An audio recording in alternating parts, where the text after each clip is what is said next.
What's going on?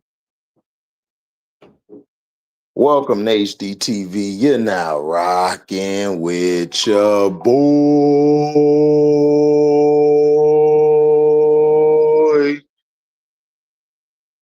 Little daytime action. Wake y'all up, wake y'all up. King Jeffrey, what up, man? I ain't seen you about 100 years. You ready to get beat this year in fantasy? You ready to get your butt kicked?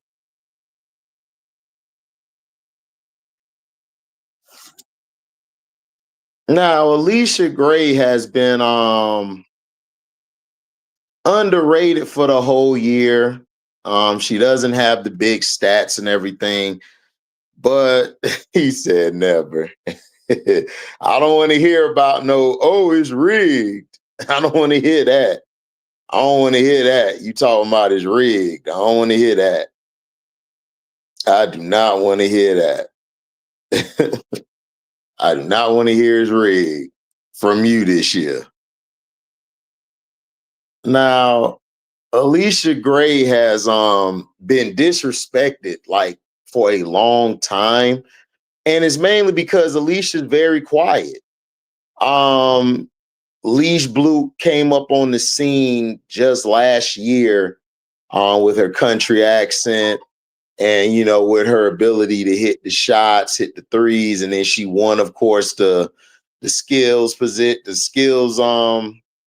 competition.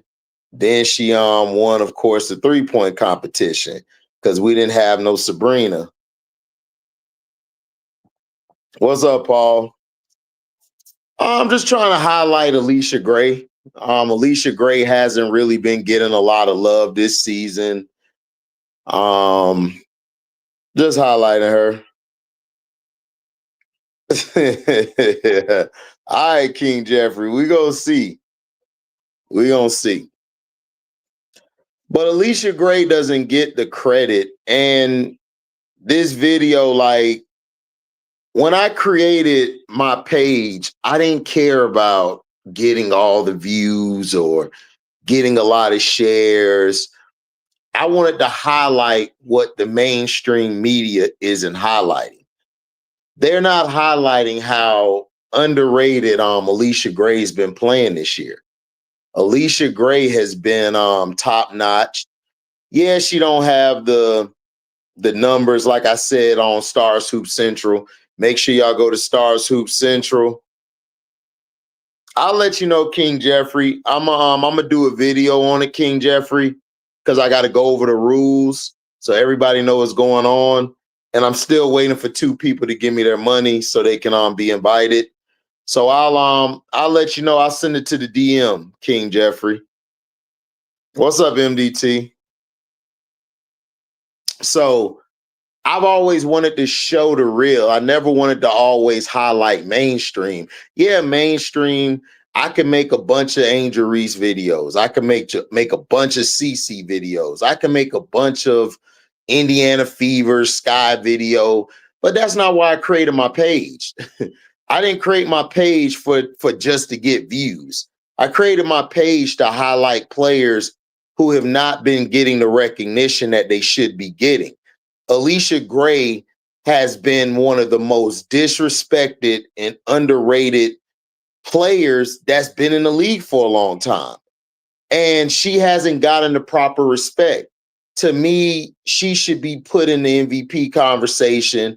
Yeah, she's not going to possibly get the first or second place votes, but it's great to highlight her. So let's say next season come, we can look for Alicia Gray to take that next step again.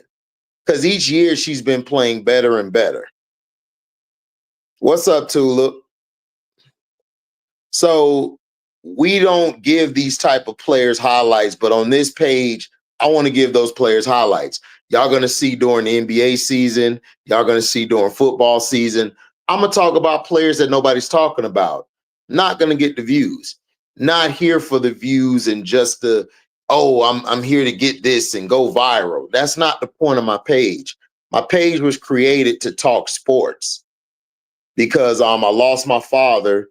So I had nobody to talk sports to. So I talk sports with my boy Carcino. I started on his channel, and then I started talking sports with other people. So Alicia Gray, the things that she has done this season has been, number one, availability. We always preach about availability. Availability is key. Availability, availability, availability. She hasn't missed any games this season. She hasn't missed any games this season at all. What's up, T. Carmella?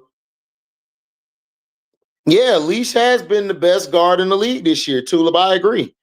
Oh, thank you, Tulip. I appreciate it. But I started my page because my father passed away, and I always said I wanted to highlight the players that nobody talks about. Because look, we always complain about mainstream media not talking about the players that we love. Like before we started the season, we did a top 25. I had Kelsey Mitchell in my top 10. So I'm not surprised what Kelsey Mitchell is doing. I was talking about Kelsey Mitchell when a bunch of Kennedy Carter fans were arguing with me saying, Kennedy Carter's better than Kelsey Mitchell. And I had to remind people, no, she's not.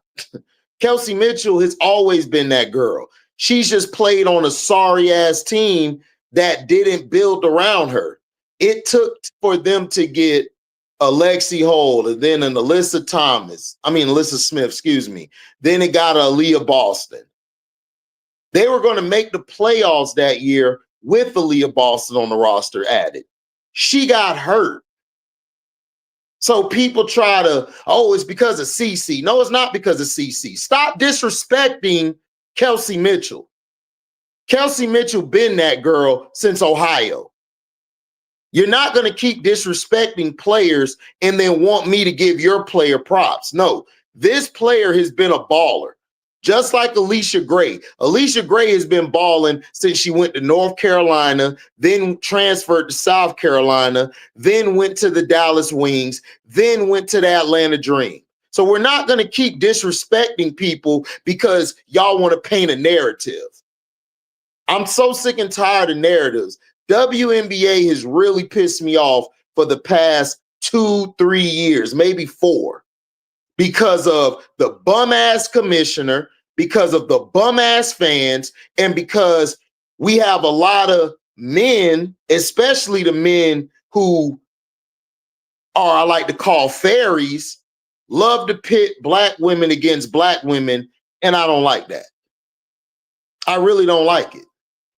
It's been very disrespectful, and I'm sick of it. So when I start doing videos on my page, I'm going to talk about the real stuff.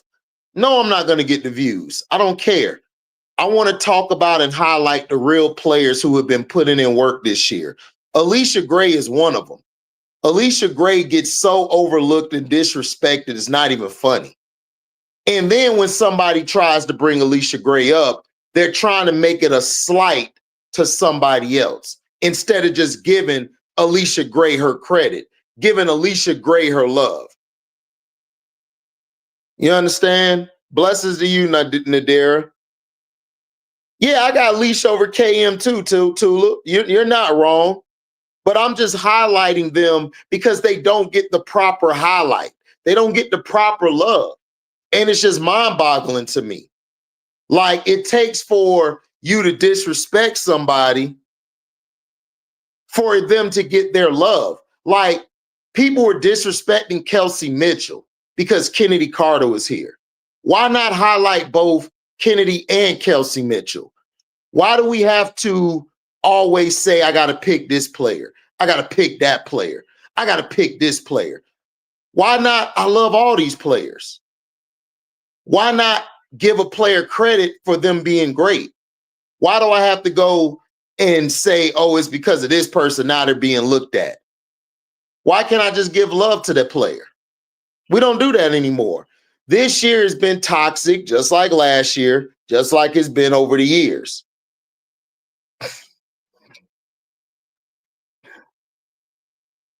Right, exactly, Montreal. AG been balling like KM. They both been balling this year, and they don't get the love. The commissioner's too busy trying to push narratives and push this, I got to big up just the white player. No, it doesn't matter if you're white or black. If you're a hooper, you're a hooper. You are. The media and the nation that we live in has preached and pushed racism, racial inequality, all type of stuff to try to push more of that instead of pushing the real to mainstream, because they want a certain dollar. They want to get a certain dollar. So now they're going to basically say, oh, this white player Sabrina against Kelsey Mitchell or against Alicia Gray. They're going to promote white versus black instead of promote player versus player or team versus team. Why not promote team versus team and then highlight the matchups? They don't do that anymore. They used to do that back in 97. They used to do that in the 2000s. They highlighted the team and then they highlighted the matchups. Now it's not even about that anymore. We're just going to go off of, oh, I like this person because of this person. Oh, I like this person because it's the only person I know. And it continues to get disrespectful. Angel Reese has been out of sight, out of mind, doing for the community, trying to get back in shape. People still hating, people still throwing vitriol on her name. For what? She's having a great sophomore year. Give her credit. See, it's easy to disrespect somebody, but you don't want to give them credit. But then when we're criticizing, giving a constructive criticism, and we're highlighting games where such and such player, who they say is the most popular, hasn't shown up, we get called haters. It's the same thing with the NBA community. This is why the NBA community is trashed like it is, because only people can talk about is LeBron or Michael Jordan. They can't talk about Mark Price. They can't talk about Sidney Moncrief. They can't talk about Mark Aguirre. They can't talk about Adrian Dantley. They can't talk about Cedric Ceballos. You know why? Because we have been programmed to pick one player or two players and pit them against each other, instead of saying this player's great, that player's great. This player may have been a little better than that player, but they're still great. We don't do that. We don't do that at all. Yeah, we know why they diminished KM, Tula. We know why they diminished KM. They diminished KM because KM is balling, because KM is showing that she can carry a team. So they don't want to give her credit because they think it's slighting that popular player, which is not. It's not slighting that popular player. It's actually helping her, because now she can come back and don't have to feel the pressure of having to live up to what everybody's trying to make her in her second year. But nobody sees it as that. Nobody sees it as that. Nobody looks at it as that.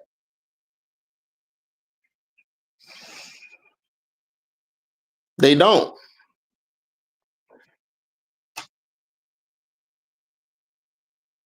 Right, exactly, Tulip. She does.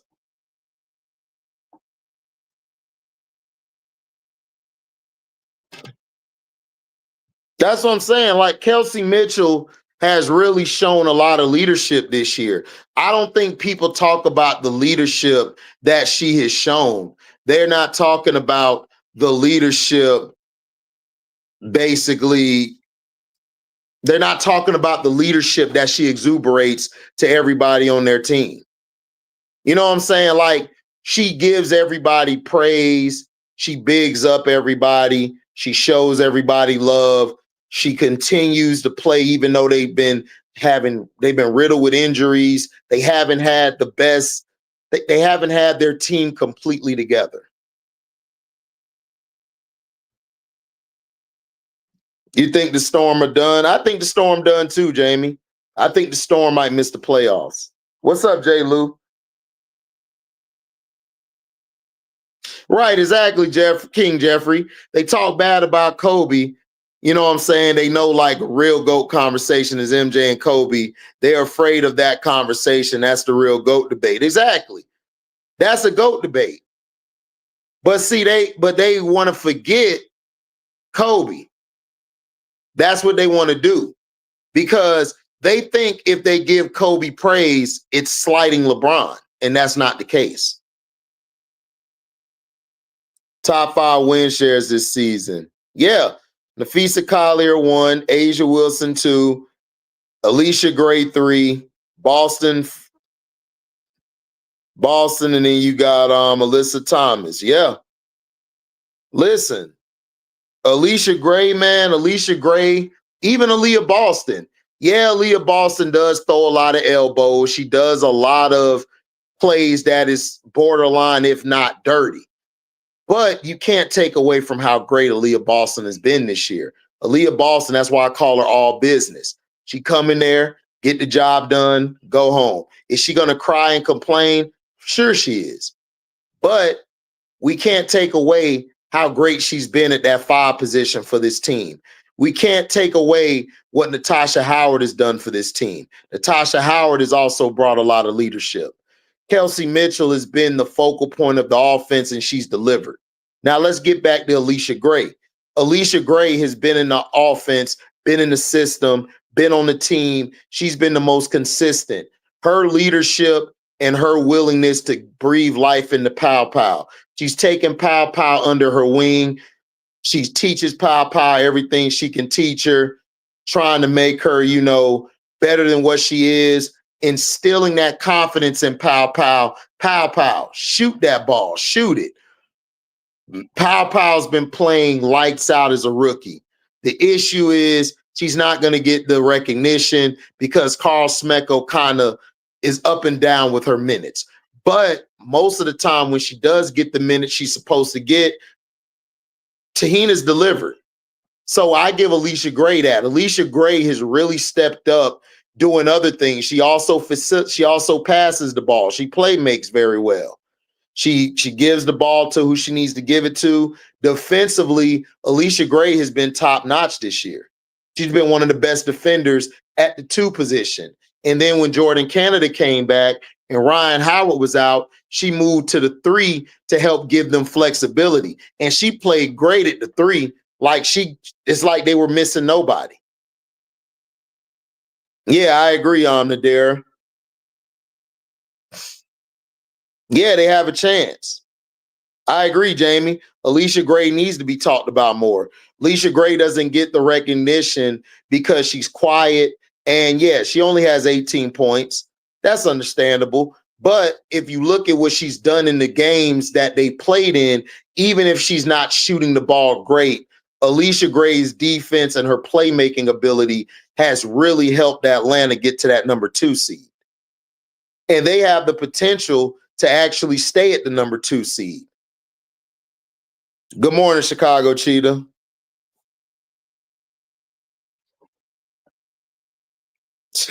King Jeffrey, funny.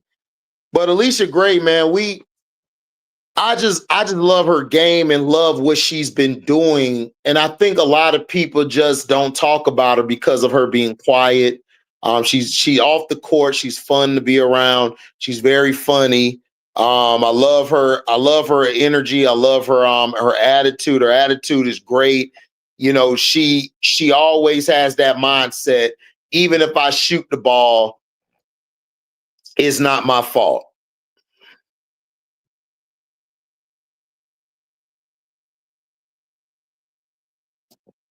Player efficiency rating: Asia, Fee, Alyssa, De'Erica, Brianna. De'Erica Hamby's another one who don't get credit. Shout out to De'Erica Hamby. Thank you for bringing De'Erica Hamby up, Tulip.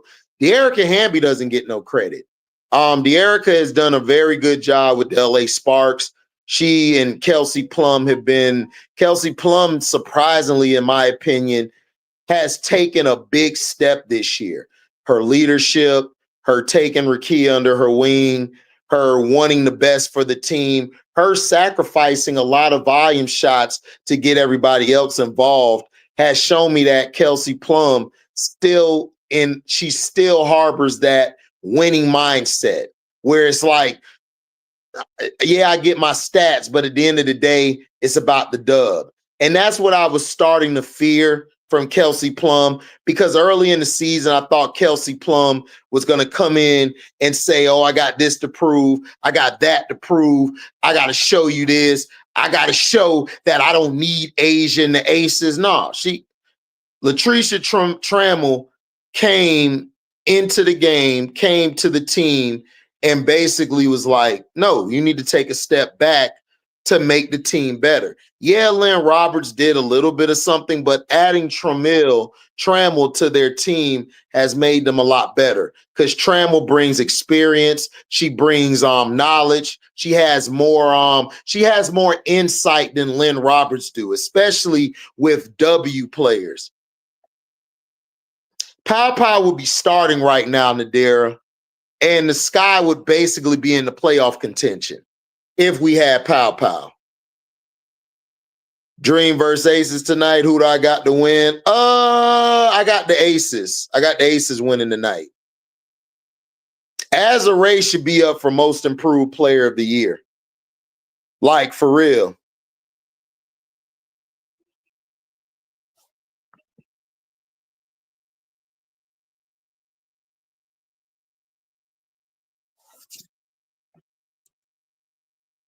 Hamby shooting 57% this season, highest in the league for a non-role player. Facts. I like it, Tulip.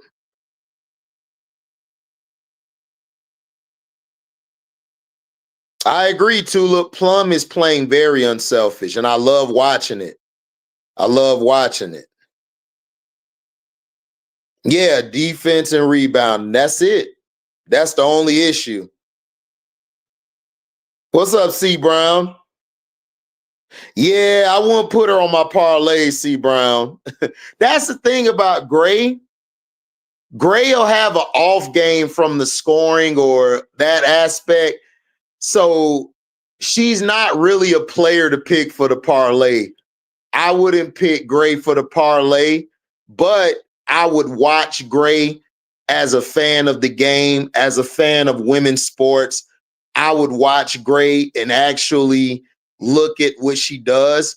If you actually watch her, even in the games where she's not scoring a lot, Gray's defense and her ability to switch on the wings and the guards is like sometimes second to none. Ryan Howard is a little better than her defensively because she's a little taller, she's a little longer, wingspan, a little more athletic than Alicia. Alicia's more like Alicia moves her feet and she tries to get you, she tries to push you to where her help is a lot. That's why you see her like when she got her hands up and it looks like the player's trying to get by her. No, she's leading that player to her help, which is Brianna Jones or sometimes BG. Yeah, and Burden. Look at Veronica. Let's talk about Veronica Burden. Veronica Burden is somebody who nobody talks about. Veronica Burden, you can argue, is in the top 5 or top 3 point guards this year. Seriously. Veronica Burden has really kept Golden State afloat. She has. Golden State has gone through injury, gone through players going overseas, playing for a cup and then coming back. Veronica Burden has been probably one of the best floor generals that we've seen we've seen the past couple years. But every year she got better. When she was in Connecticut and Ty Harris went down, Veronica Burden came in and stepped up. Like she really stepped up having point guard duties. Atlanta Dream by 2. You can say it.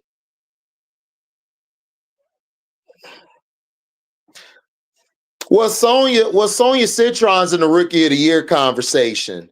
And like I said, if Sonia Citron could get her team to that 8th spot, I got her winning Rookie of the Year. But right now, I got Paige. But if Citron could get that team to the 8th seed, she's my Rookie of the Year. You got the Liberty by 5 over Minnesota and the Dream by 2 over the Aces. We'll see. Yeah, Burden just turned 25 last week, right? With Lover in LA, yeah, LA and Chicago, I think will be great for. But I don't think Golden State gets rid of Burden. If I'm Golden State, I don't get rid of Burden. And then Alicia Gray, let's think about Alicia Gray. Does Alicia Gray stay in Atlanta? Does she stay in Atlanta to finish her career, or does she say, I'm gonna go play with my best friend Asia?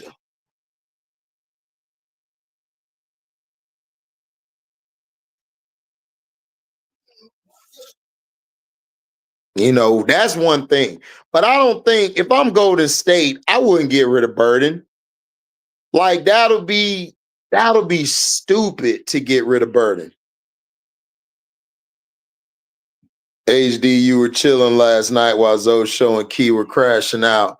Oh man, that yeah, I was chilling because I mean, all of them had a point. I mean, Prince was correct in what he said. I agree with some points. Some points Prince made. I agree with some points Show made. I agree with some points that Key made. I mean, Prince made a great case, but like I said, I love Citron, but Slim was the focal point of that team early in the season, and Kiki Iriafen has been balling out. So that's why it's going to be hard to just give Citron Rookie of the Year honors because Kiki has been playing out of her mind too. Now, the second half of the season, Citron has continued to play consistent and rising, but like I said, Citron has a good team. Did we have them picked over Dallas? No, we didn't. But if you look at Paige has been having a lot of roster turnover and a lot of mismanaging of upper management and mismanagement of the head coach. Man Bun has really cost Dallas a lot of games they should have won this year. The Dallas should be in the 7th seed right now. Man Bun has really messed them up. Yeah, exactly, Nadera. That would be nasty. I agree. Leash to Vegas, that would be nasty. I have Paige. Now I just wish the national media went out like Paige has it wrapped up. Yeah, Golden God, like it's not wrapped up. It's not wrapped up. Let's be for real. Citron and Kiki got something to say. See, Citron and Kiki have been balling out. Like you gotta give you can't just I love Citron. I love Citron more than Paige and Kiki. Like Citron's one of my favorite players. But Kiki has been balling. Big Mama Dosen been doing her thing as a leader. Citron has been more in a stable environment. She has a stable environment. Dallas is not stable. I've heard some things about Dallas in the locker room that I don't want to share right now. I'm going to share it on the Patreon. So if you got the Patreon, y'all, I'm going to do a WNBA Heat on the Patreon, and I'm going to talk about some things that I've heard. That's alleged. But Dallas has been in turmoil. And it mainly has to do with the man bun guy.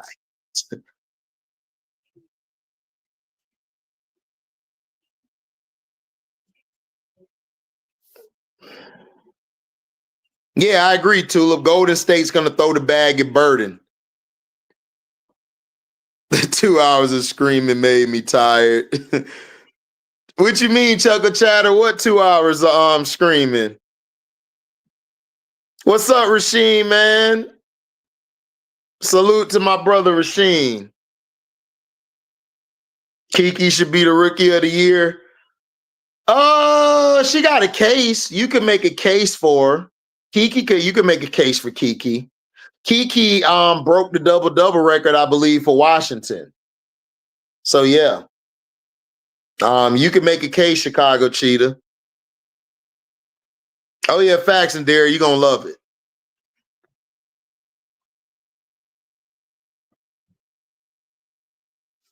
Oh yeah. Dallas Golden Guy. Yeah, Dallas has been a trash organization, man. That's why I was saying, like, Washington was more stable. But look, what Citron and Kiki is doing is incredible. What Kiki's doing is incredible. So I feel like we should highlight them. And also what Tahina Pow Pow's doing is incredible. The only reason Tahina Pow Pow's not getting the recognition is because she comes off the bench. And plus, you got Alicia Gray and Ryan Howard on that roster. Alicia Gray is an MVP candidate. Ryan Howard is one of the best young wings that we have in the game. She's probably the best wing in the game. You know, she could be the best wing in the game. Exactly, Rasheen. Tell them, join the Patreon to get that heat. Join the Patreon to get that heat.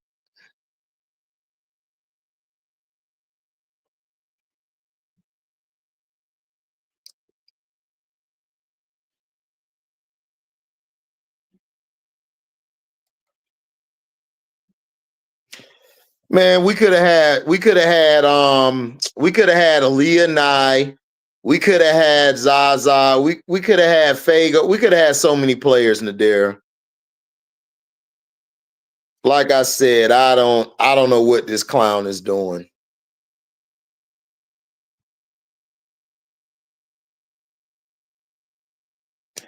That's the link to that's the link to the Patreon.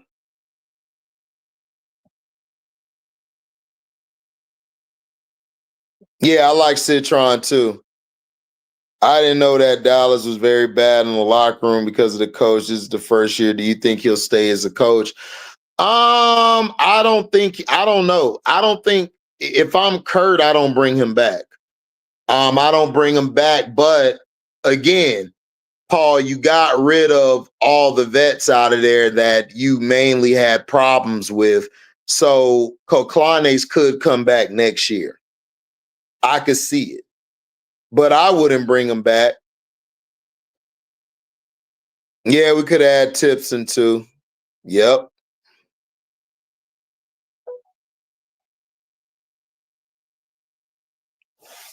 Yeah, Chicago had a chance to win, but this is the issue. When you have a general manager who doesn't know what he's doing, who's focused more, he's focused more on the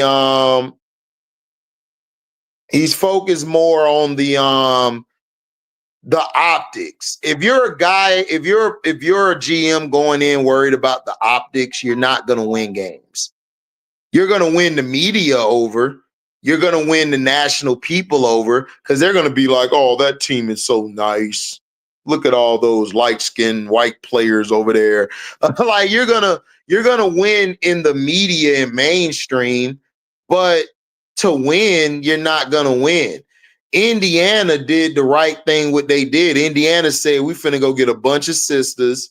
We're gonna bring MAGA Barbie in so we can keep our MAGA people happy because Caitlyn pissed them off by liking Taylor Swift's tweet and going to the game with Taylor Swift.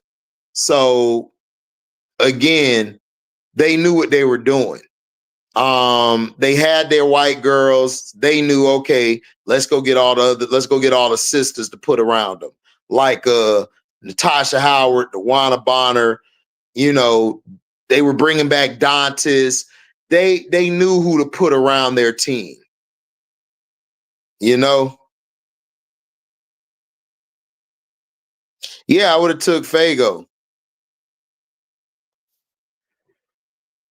Well, Furious, it's not saying Chicago was set up to win a championship. Chicago, this draft set them up to make the playoffs where they could have won and got to the playoffs. Nadir is not saying they were set up to win a championship. We're not saying that. They were set up in this draft to go get some players that could have helped them get to the playoffs. They absolutely could have made the playoffs if they would have drafted a Pow Pow or drafted an Aaliyah Nye or drafted a Salon. They still could have drafted Salon. Salon didn't get taken until the second round. They could have drafted late. They could have drafted plenty of players. They didn't do it. But she's not saying they were set up to win a championship. Nobody's saying that. We're saying they could have made the playoffs if they would have picked the correct pieces. Yeah, they're top 10 in jersey sales. Yeah, because HVL, they know HVL from college. Tipson's ceiling is higher. I don't know. We'll see, man. Tipson's cool to me, but Tipson remind me of a better Brianna Turner. That's all she reminds me of is a better Brianna Turner. I think she's going to be a solid role player, possibly rotational player. I don't see nothing more from Tipson.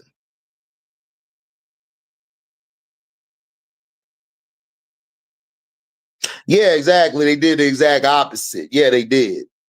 They did the exact opposite because Indiana fired their GM. Remember, their GM was that old white lady. Remember that old white lady who tried to talk the Connecticut Sun into losing? Right? So again, they got rid of her because she just didn't know what she was doing. They brought in a real GM who could bring the pieces to the team. And she's been right.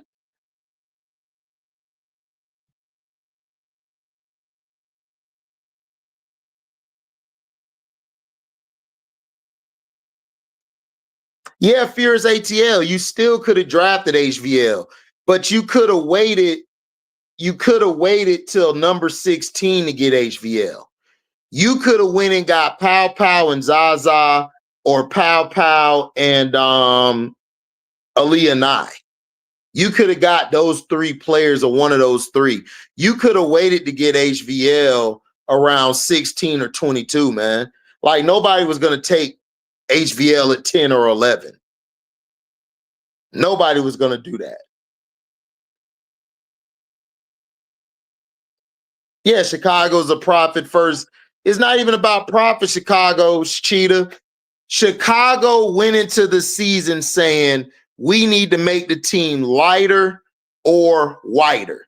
One or the other, they wanted to do that. So they brought in HVL. They got Sifka. Sifka's coming over this year, coming up. Then you, of course, went and got Maddie. And then they got Koulibaly. They got Koulibaly because they weren't going to keep Michaela. Shout out to Prince, I Am Zo Media. He said this already, that Koulibaly was nothing but a Michaela replacement. They're not going to bring Michaela back after this year. Good morning, Nations Alliance.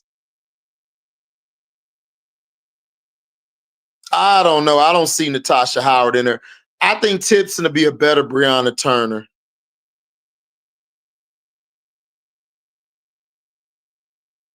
Yeah, they are. They're the worst run team in the W.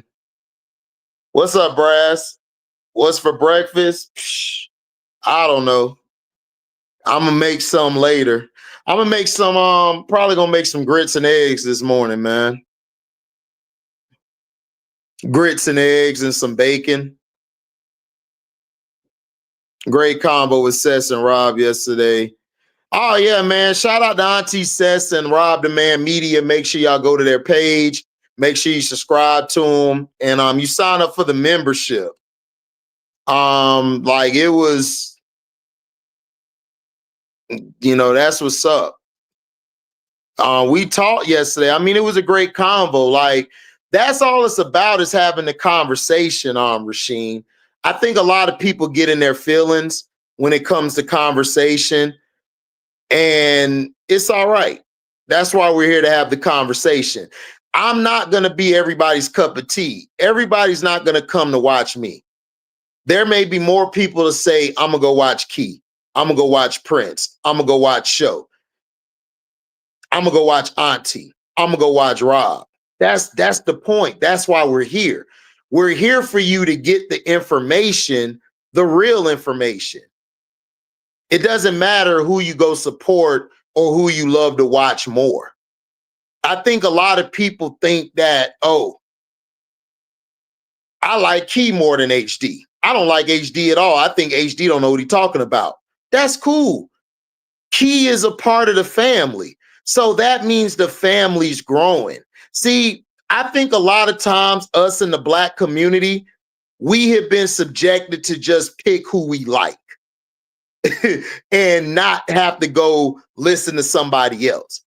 But you're still supporting the circle. You're still supporting the group, the family. That's what it's about. Wherever you get your information from, I rather you do get it from those people, my brothers and sisters, and my auntie and my cuz. He said, "Give me the grits and eggs, hold the bacon." Would I keep Michaela? No. I would only keep Michaela if I can't get nobody else, Nadera. What's up, Bree? Finally caught alive. Yeah. My picks are Lynx, Storm, Mystics, and Valkyries winning today. Okay, you got the Lynx, Storm, Mystics, and Valkyrie. So who do you got out the Atlanta game winning today? You got Atlanta or the Aces?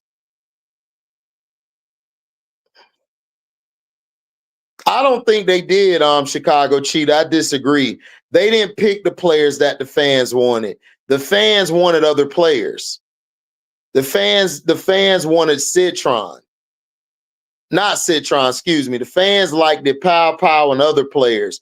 A lot of the fans didn't choose HVL. I don't know, Golden God. Georgia Amore got to show me that she could come back and she could come back and she could play at a high level. She got to show me, because that injury could set her back.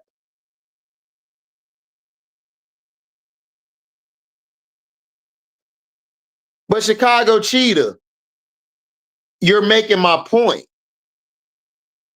Who's our wing on this team? Let me ask the chat. Who's our wing on the Chicago Sky? I'm gonna ask the chat.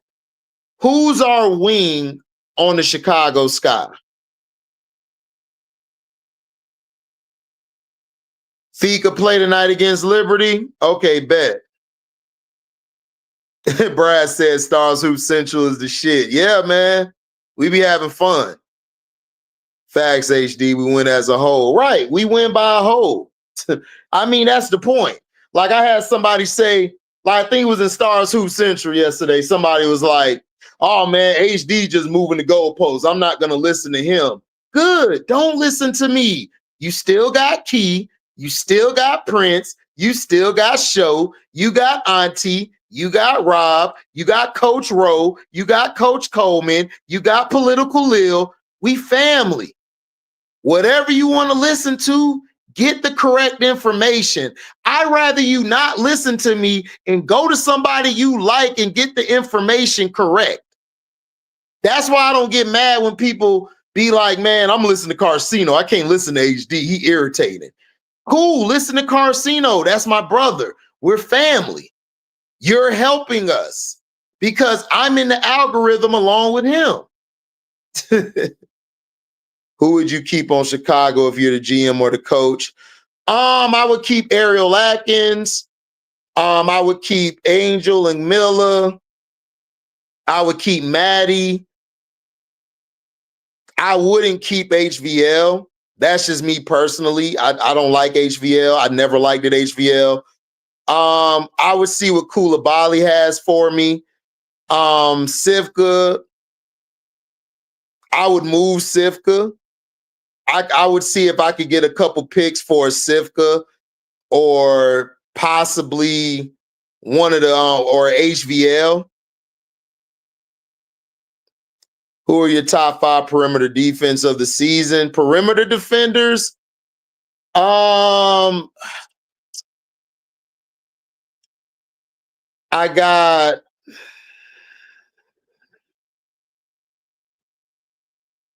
Citron. I got Sanaya Rivers.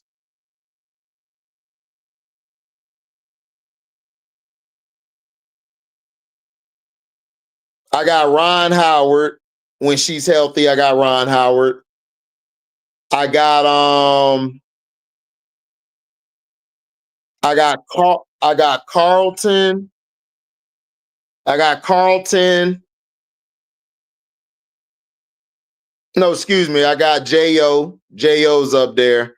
I got J.O. I got Rivers, Citron, Ron Howard,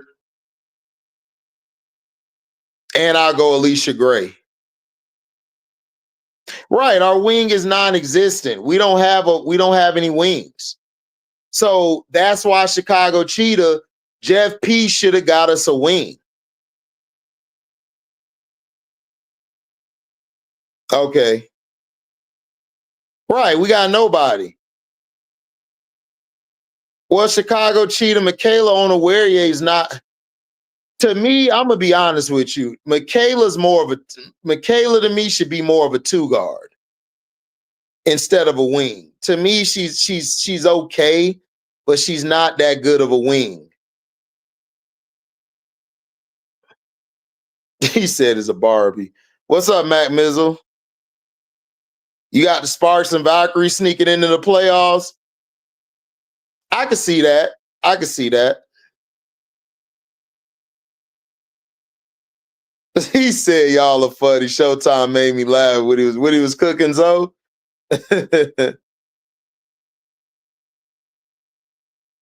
Who would I target in free agency?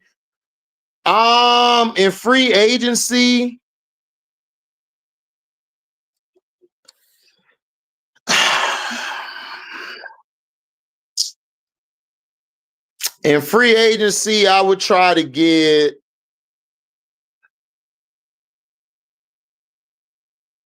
I'm gonna be honest with you. In free agency,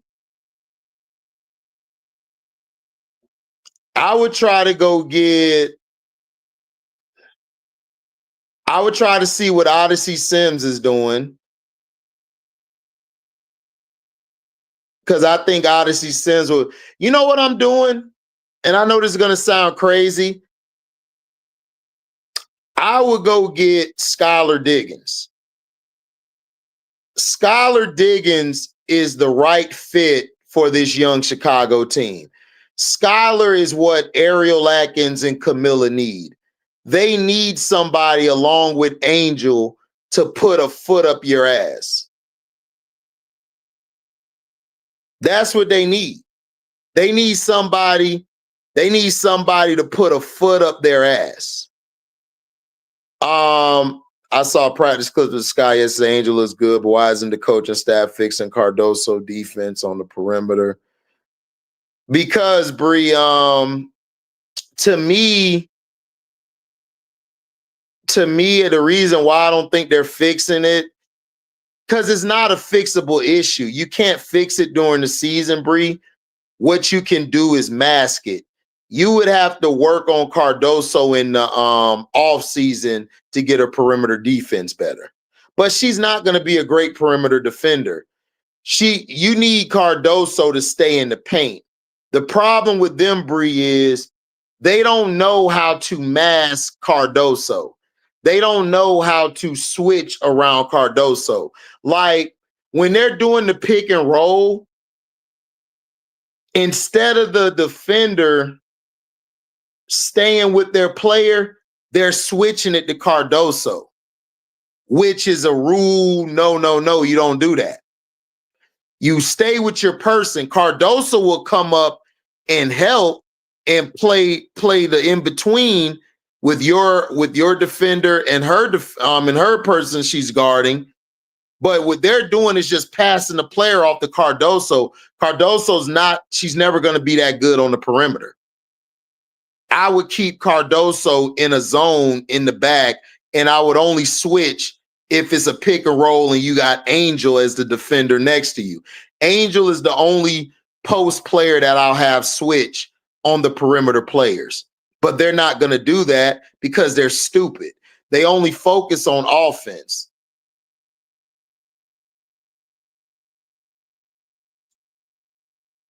But I would get Skylar Diggins, though. Skylar Diggins would be the piece that really could help this young team grow.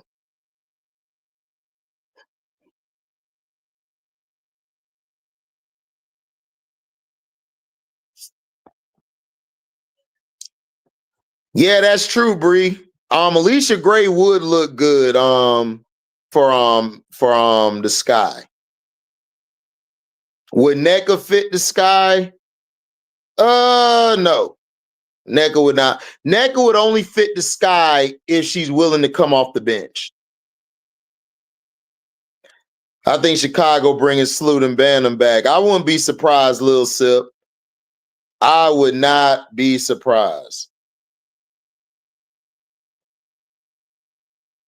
I mean, the only way you would target NECA, Chicago Cheetah, is if you're going to move off of Camilla. And I don't think they're going to move off of Camilla.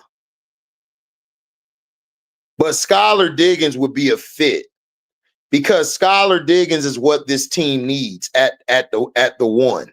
That's what they need at the point of attack. Then I would go draft the wing.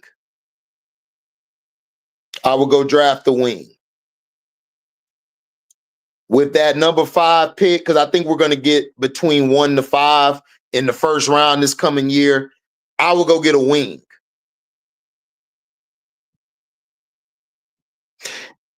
It's not that I don't like Sloot, Aisha.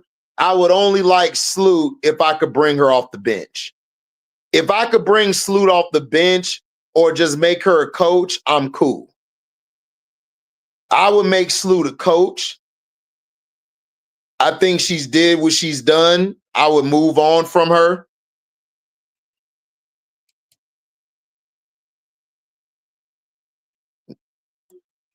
Yeah, Nations Alliance, I agree.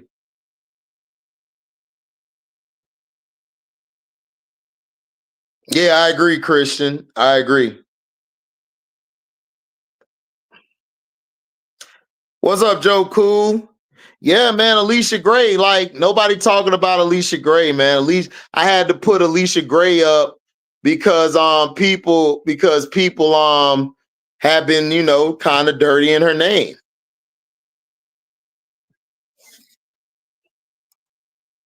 Chicago Cheetah, Michaela Onawurie is not Dejanay though. She's not Dejanay. She don't have the fight, she don't have the dog or the she don't have the dog and she don't have the energy like Dejanay has. She don't have the motor Dejanay have. If I'm gonna keep Michaela, then that means that I couldn't find nobody else in free agency. That's what I'm saying, Chicago Cheetah. But I don't know if NECA wants to come off the bench. Right, Dejanay Carrington. Thank you, Tulip. How could I forget? So Jackie Young, I got Jackie Young, Dejanay Carrington, Citron, Sanaya Rivers, and Ryan Howard. That's my top 5 perimeter defenders. My fault, Tulip. I don't know why I keep forgetting about DJ. I just watched the game again. I just watched the New York and Minnesota game again. I don't know how I forgot about Dejanay. Kayla McBride up there too. Kayla McBride's up there too. But if NECA wants to come off the bench, Chicago Cheetah, I would bring NECA in. But I don't know if NECA wants to come off the bench.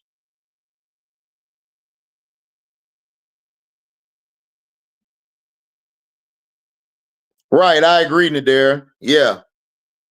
My cousin's girl, her ex-girl. I don't think LA lets go of Ray Burrell, Golden God. I don't see Ray Burrell going to anywhere. Yeah, Bree, Dejanay locked Sabrina up. Yeah, that's what I'm saying. I don't know how I forgot. I just watched the game, Bree. I just rewatched the game. I don't know how I forgot about Dejanay locking her up. That's crazy work.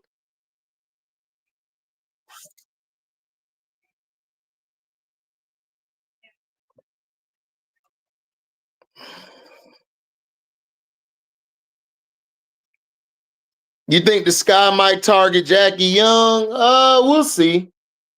I don't know. I don't think Vegas is gonna let Jackie Young go. I don't think Vegas will let Jackie Young go. Yeah, I don't. Yeah, Aisha, I don't see Jackie Young leaving the Aces. I just don't see it. I just don't see Jo bouncing from Asia.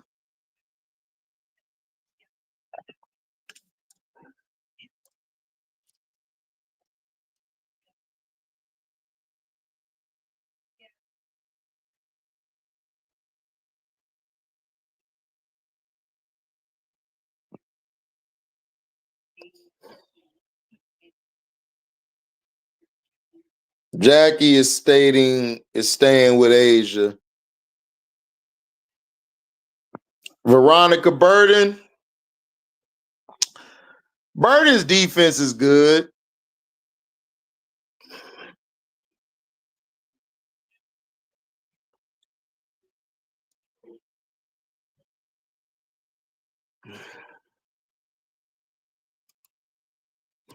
Her defense is good. But I don't see Ray Burrell leaving though. Ray Burrell is not leaving. Ray Burrell's not leaving LA. I don't see her leaving LA.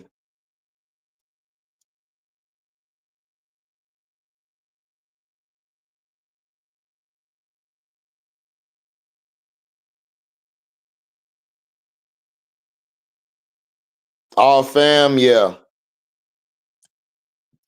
Diamond Miller, do I think she stays in Dallas? No. I think Diamond Miller will be a free agent, but Diamond Miller's another player.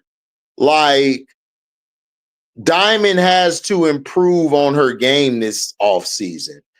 Diamond really hasn't grown to me as a player. The thing she brings is motor, a defense, and sometimes she can hit the three. Diamond would really be good in Chicago. She would be good at the wing position. But it's where you're going to fit Diamond at. Diamond would be good. Diamond would be good on that team. She would be very good for the Chicago Sky.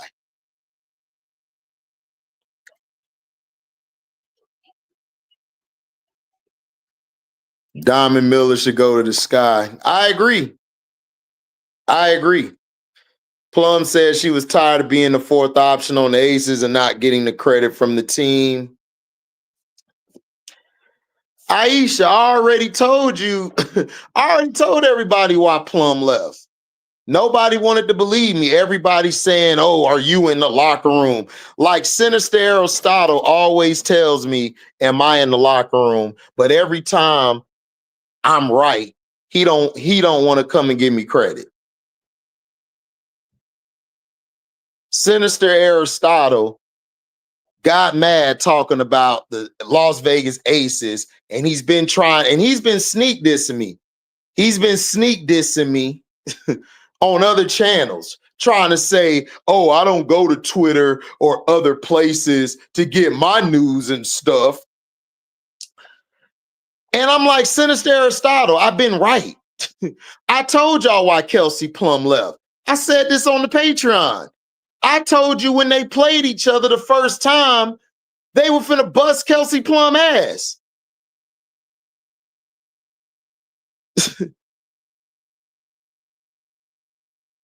That's what I'm saying. Like, people don't want to give you credit. They just want to criticize.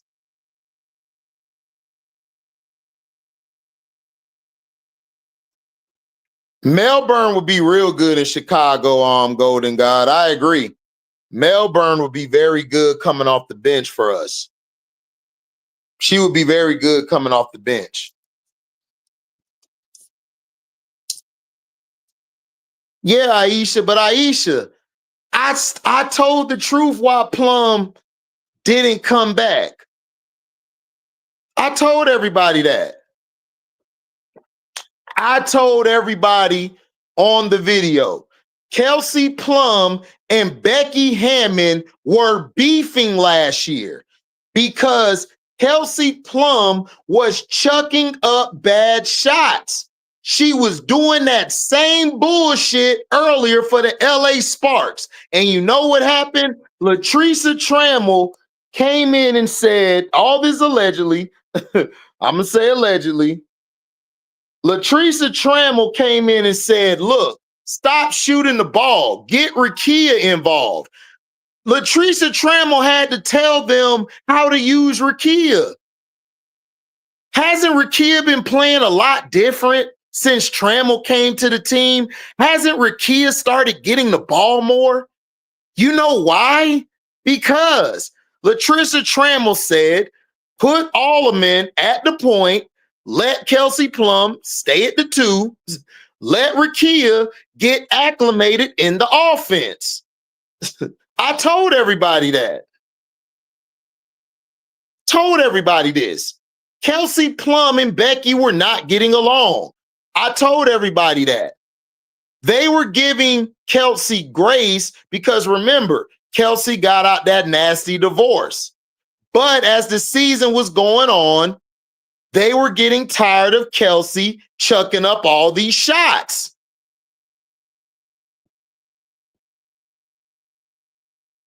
What's up, AB? Diamond needs to be on a rebuilding team. Maybe not Dallas, but a Connecticut or DC. Yeah, she would. I don't know about Connecticut, but Dallas, if she stays in Dallas, that would be good. I think Chicago would be a perfect fit for her.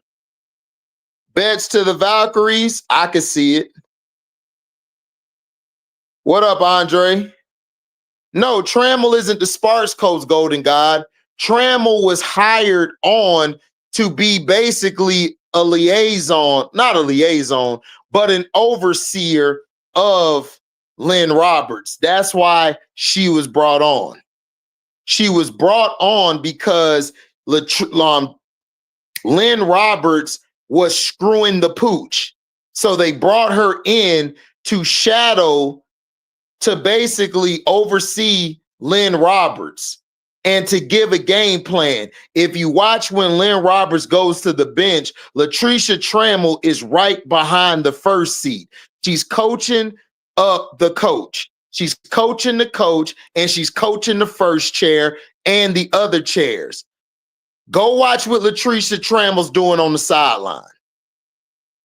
What's up, Jay Capone? He said the more baddies on Chicago. HD, would the Sky be better off drafting a legit point guard like Kiki or a bucket getter like Latson? Yes, I would get Kiki Rice. I would not get Latson. If I get Latson, Tulip, if I can't go get Skylar Diggins, then I'm still drafting Kiki.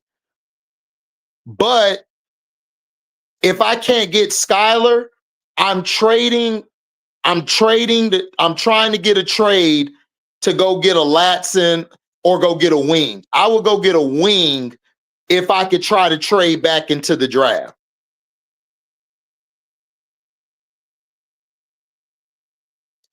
Who would I keep on Atlanta?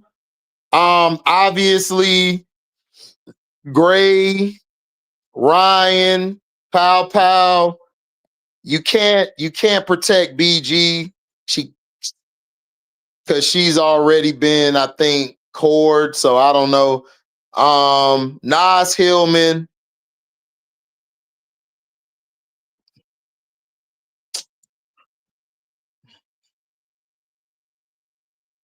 Brianna Jones. And Maya Caldwell. No, Nia Coffey.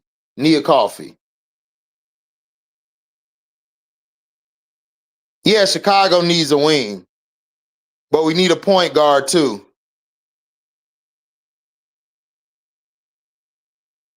Yep. What team should Olivia Miles go to? The Portland Fire or Toronto Tempo. That's where Olivia Miles should go. No, I don't want Olivia Miles in Chicago. No. What's up, AJ? We got a pick swap with Connecticut, Adrian. We got a pick swap with Olivia Miles because Olivia Miles was a name they hyped up because nobody watched college basketball. Jay Capone said he finna fight Wendell.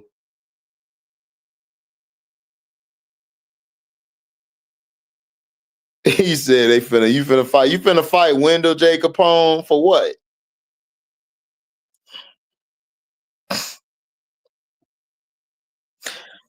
Kiki, I don't like to use the word combo guard, Bree. I just think you're a scoring guard or you're a facilitating guard. Or you're a shooting guard. Or you're just a guard, period. Kiki Rice would really fit with Angel and Camilla because Kiki can score at all three levels. She could defend and she could facilitate.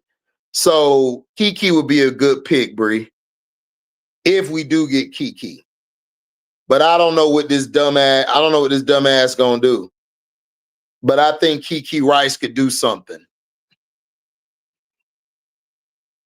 I would pick her. I wouldn't pick Olivia Miles. And then I would see if I could trade up back into the draft. I would sign a player back and try to trade them if I can to see what I could bring in from the draft. If I can move up in the draft. Matter of fact, let me see. Let me check this out. I want to see something.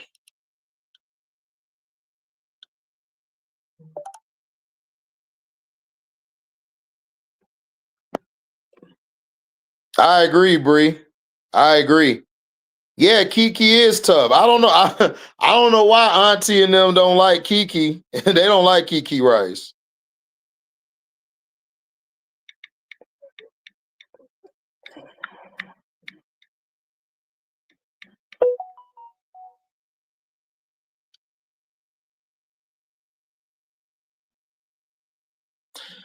So basically, Chicago Sky have the first round swap with Connecticut, and then they have 2 second-round picks and 1 third-round pick in 2026.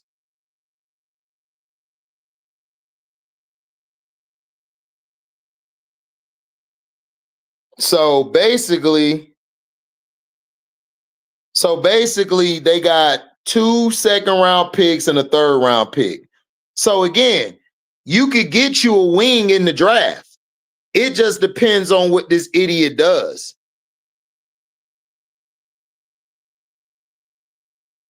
Article about the best players under 25. Paige, Clark, Boston, Malonga, Angel. They're some of the best. Me neither, AB.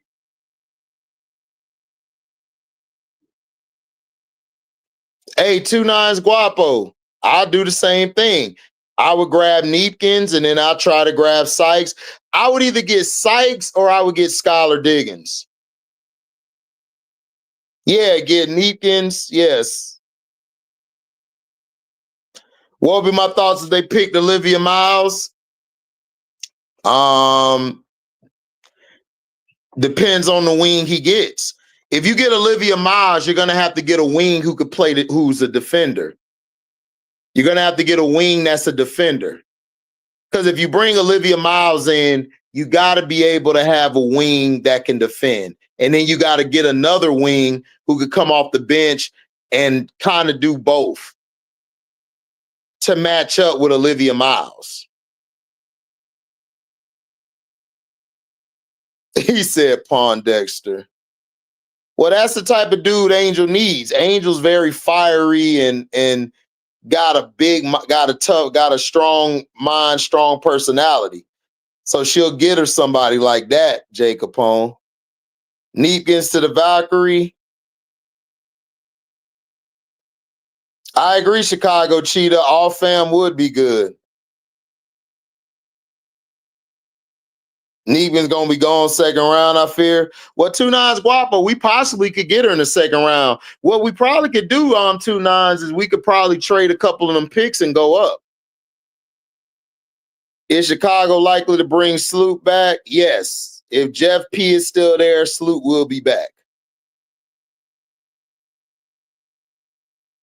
Olivia's, I think she's mixed, but she light-skinned it. That's the right question. Will the GM make the right decision for the Sky? Correct. Miles is one of the worst defenders I've seen. I agree. She is. She's a terrible defender. I agree, Bree. Neek stock's gonna rise. She's probably gonna be a mid or late first round pick on Bree. Neekins might be a mid to late first round pick. What's up, JP? Salute. Salute, salute, salute.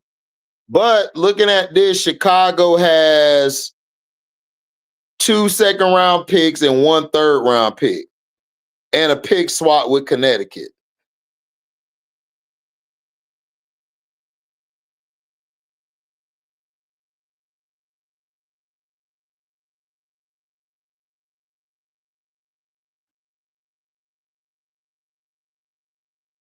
Exactly, Aisha. Like, we got HVL. Why would you go get Olivia Miles, who's practically the same as HVL? They're practically the same point guard.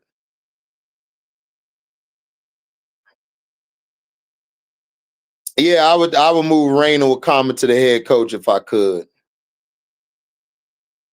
I agree, Bree, they could. Ashlyn Jackson. Yeah, Ashlyn Jackson's a wing. Ashlyn Jackson actually would fit.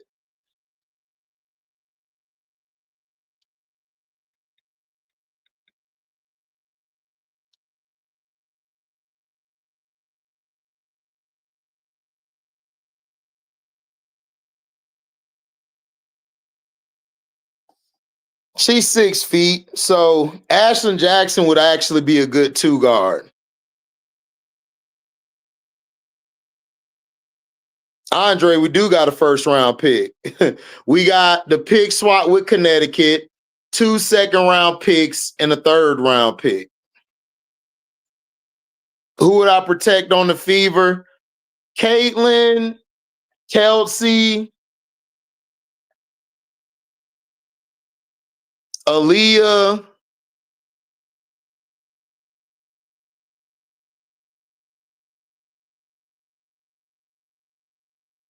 Tosh,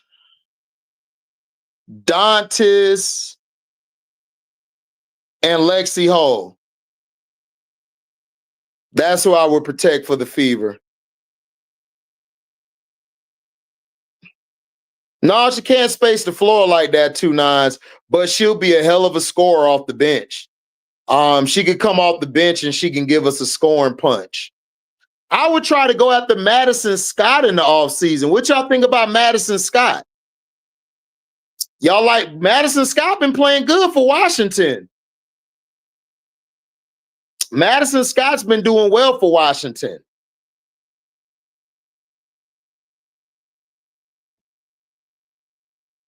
Yeah, I said Lexi Hall, Furious Fever. I said Caitlin, AB, Kelsey Mitchell, Natasha Howard, Dantis, and I said Lexi Hall. I said Lexi Hall is my 6'1" Furious. So yeah, I would bring Lexi Hall back. Cody McMahon or Hannah Stokey could be available for Chicago. The problem with Hannah Stokey, Golden God, she's an undersized 4. I could bring her off the bench. She'll be good off the bench. What's up, Miguel Carlito? How you doing today? Ashlyn or Cody McMahon? I'm taking Cody McMahon.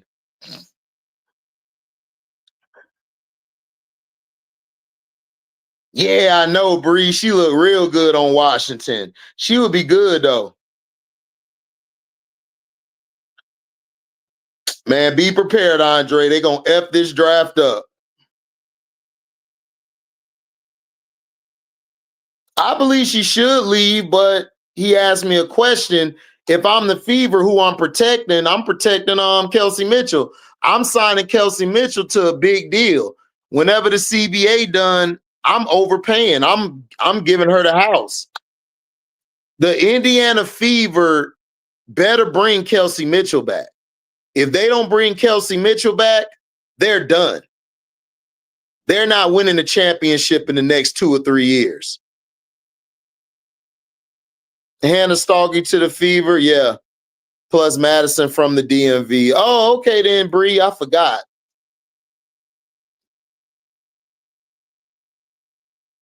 Kelsey Mitchell dipping on the Fever. We'll see. Does Kelsey Mitchell come back? It depends on what she's offered on Furious Fever. She's gonna go out there and test free agency. So does she come back? It depends. It depends. I don't know if she comes back. I think she's gonna go somewhere where she can have her where she can be the lead scorer for the team.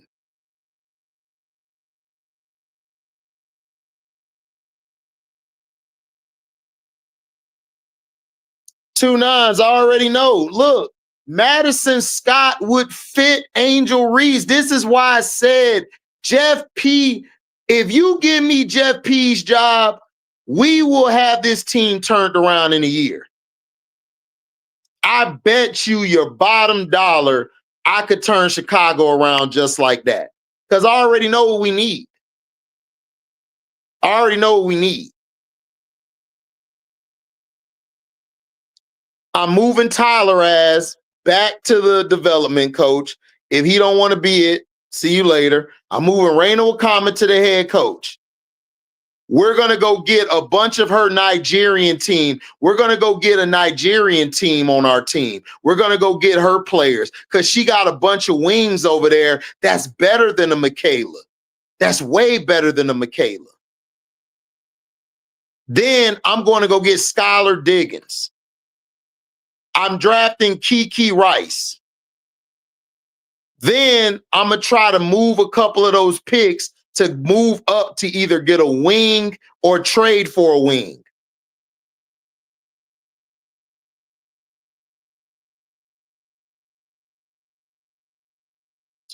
Go get McDonald. I don't know, AB. McDonald got hurt. I don't know if she's going to come back healthy. Fever need to trade for Camilla. Why? Y'all don't need Camilla. The Fever don't need Camilla.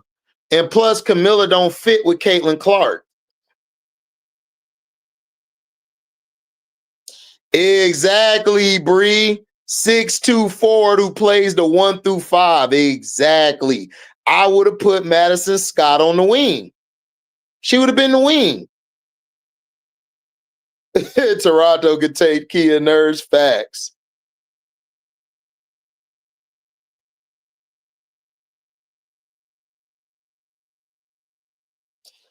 Yeah, like Brass, I agree. Ashlyn Jackson is more skilled and she's more polished than Cody. But dog, Cody got that motor, Brass. Look, it's like this, Cody. I mean, I said call him Cody. Brass, it's like this. Do you take a high motor player or do you take a player that's more fundamentally sound? Because if I get a player with a motor, I can add the skill set to his game. Look at Giannis. Giannis is great because he got that motor. So Giannis is always going to be in the conversation as the best player in the league or one of the best players to play the game because of that motor. If I can't teach that motor.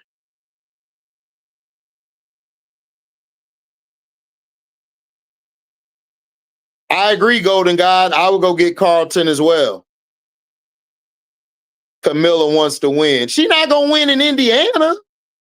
How's she going to win in Indiana? Is Indiana going to win this year? How does her game fit? Camilla's not coming off. Why would I leave Chicago where I'm starting to come off the bench? Camilla's not coming off the bench. She's not a bench player. Camilla is a starting 5 in this league. Camilla's not going to Indiana. Camilla don't fit CC's game. CC likes to run all day, and she likes to do pick and roll all the time with Aaliyah Boston.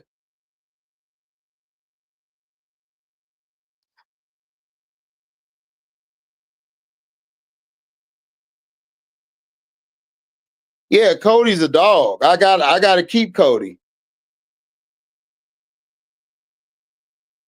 They don't need Camilla. That's what I'm saying. Like, why are you finna bring Camilla to Indiana? So then when she's not giving you effort, when she's not rebounding the ball like that, y'all would be mad. Y'all would be mad in Indiana. Y'all would be like, why we got Camilla? Y'all don't even treat y'all players y'all got with respect. Y'all be hating on y'all players y'all got. Y'all don't love anybody. Y'all don't love nobody. Y'all don't even give KM her credit. Kelsey Mitchell don't get no credit from y'all. Y'all look at anybody giving Kelsey Mitchell credit as a slight. Yeah, Camilla don't like Indiana. No, I'm not shopping Cardoso. No, I'm not getting rid of Cardoso. No. You don't get rid of a Cardoso, man. What's up, C-Pen? Right, AB, the Fever needs a big wing. Exactly. That's all the Fever need is a wing. They don't need no damn Camilla. Shit.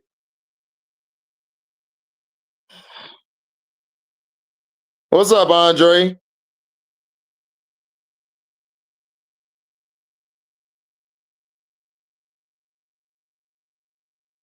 Right, exactly, Brass. I mean, that's asking it, but I'm just saying, like, I can give you a little work, but dog, you can have the fundamentals, Brass, but you ain't got that motor.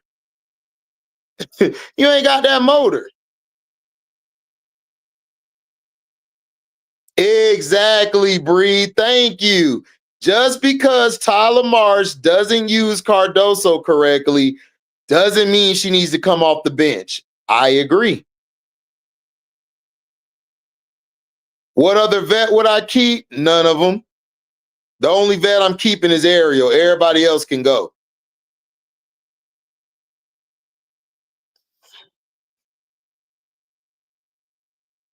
Exactly, Bree. Exactly. I agree, Tulip. Carlton would fit the Fever perfectly.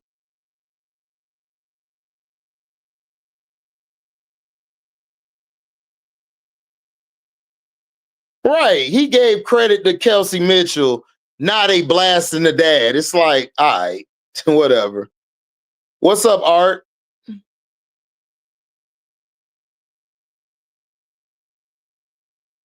I mean, look, I'm keeping the first years and the second year players. And then I'm going to go get Skylar Diggins. I'm drafting Kiki Rice first round. I'm gonna try to package those second round picks and go get a wing.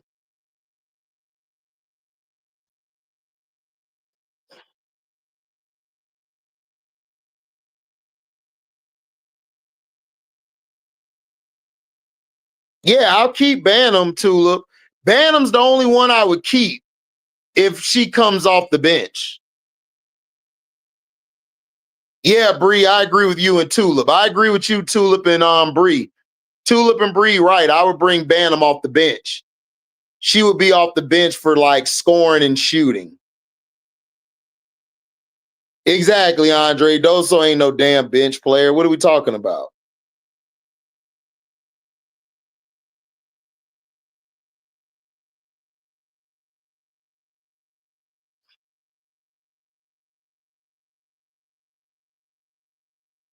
Oh, I agree, Nations. Kelsey need to get the hell up out of there.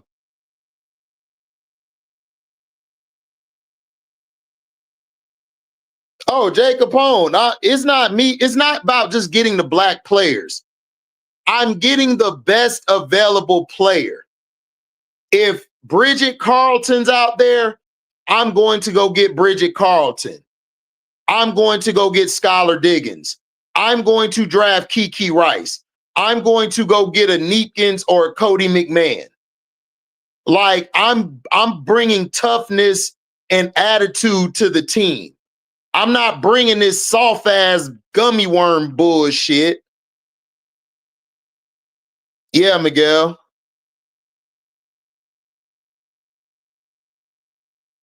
Right, Braz. Oh, okay. No, Braz. I agree.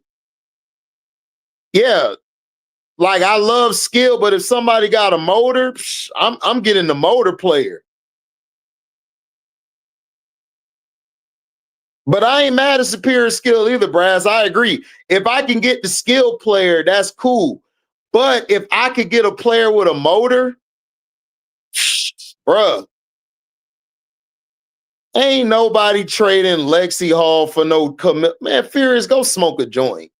What are you talking about? Right, you got Aaliyah Boston. You don't need Camilla.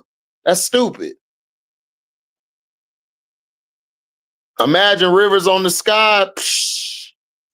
Man, we'd have been one of the best perimeter defending teams. You'd have had Ariel and Sanaya. What do I think about KM on the Aces? Cheating. That'll be a cheat code. Right, dog. Talking about I'm talking about Cardoso for Lexi. That nigga trolling. I agree, Jacob Home. That's a lie. I'm bringing Flash back. Exactly, Tulip.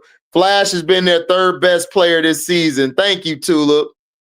Fever fan don't even know their own team, bro. This is why I don't like the Fever fans, aka the CC fans. Y'all don't even know y'all own team. Y'all don't even know your own team. Flash has been your third best player this year. Without Flash, y'all wouldn't be as good as y'all think y'all are.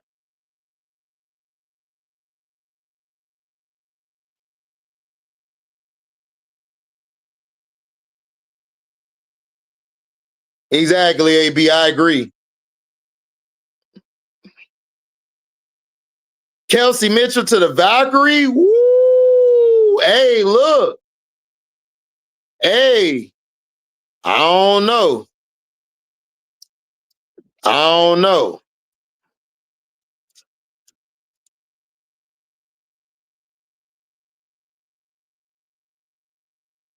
Right, Andre. Like how you don't bring Tosh back? Like, I mean Flash. How you don't bring Flash back?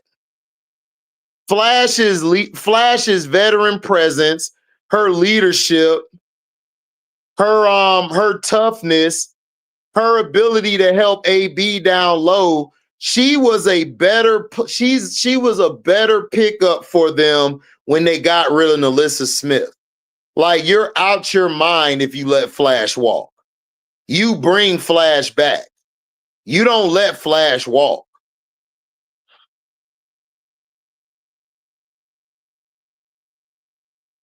Right, Jay Capone.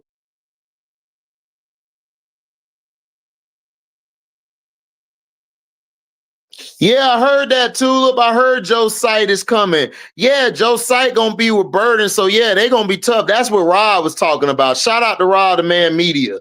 Make sure y'all go to my brother page. He talked about Joe Sight yesterday. He talked about Joe Sight. I was like, yeah, Joe Sight, yeah. I think she's gonna be nice.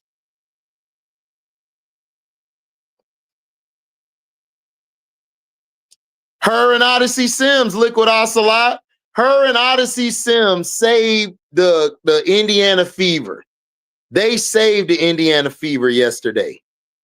I mean, the day before yesterday.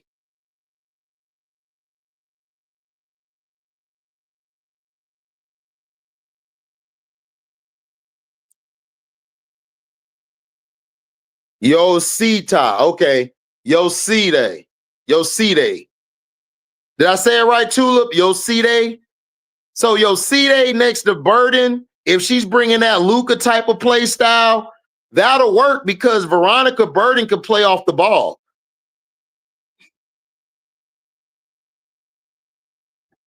Kelsey in your top three. I got Kelsey. I got Kelsey 4. If she can get the Fever up to 5, then I'll put her up there in the top 3. If Cece come back, we're winning the championship. No, you're not. Y'all need to keep Cece away from the team if y'all want to win. Joe Sight. Yo, Joe Sight. Yo, we got Joe Sight. She gonna look at me like, huh?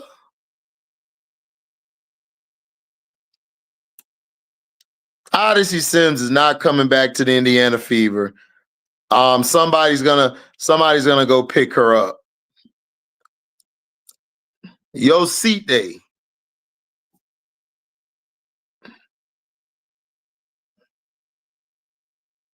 Y'all are playing for Champagne every year? Yeah, okay. We'll see.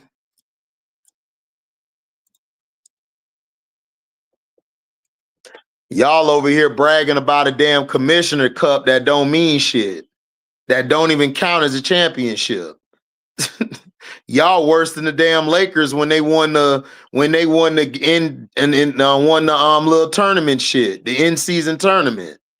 Y'all worse than them. Odyssey would be good, Brass. I would target Odyssey if Scholar, if I can't get Scholar, I'm getting Odyssey. And then I'm still drafting Kiki Rice.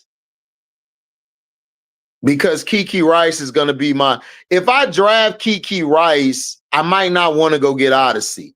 I might go get another point guard that I could just bring off the bench. No, I don't think CC's down for the season. I think CC will get back close to the playoffs. Right. Who should the Fever target? I would try to target Carlton, or I would try to go get a Neepkins in the draft. I would go get a wing. You guys need a wing.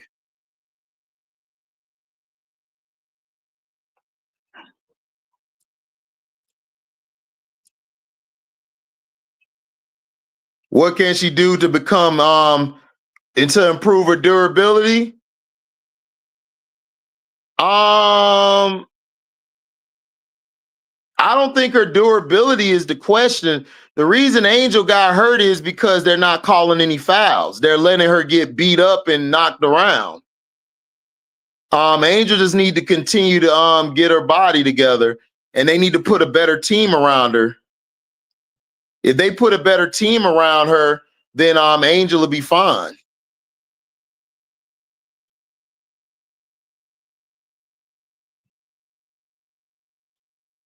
Right, Paul Price. Odyssey ain't coming back to no Fever.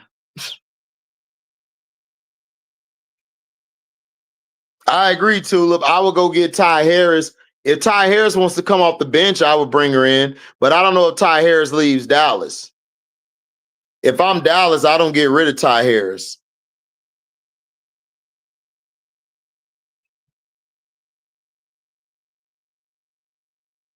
Right, Shamar.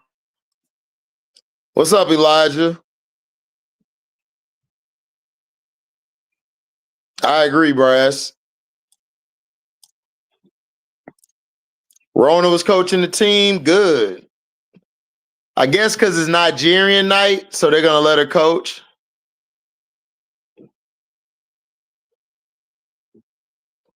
Furious Fever, you told us that she was coming back August 12th. She still ain't come back. So I'm not taking your word for it. You told us a couple weeks ago that she was coming back August 12th. Now it's within a week or two. Man, get out of here. I don't listen to you CC or you Fever fans. Y'all don't know shit. Y'all don't know shit about basketball. Y'all don't even got the right information.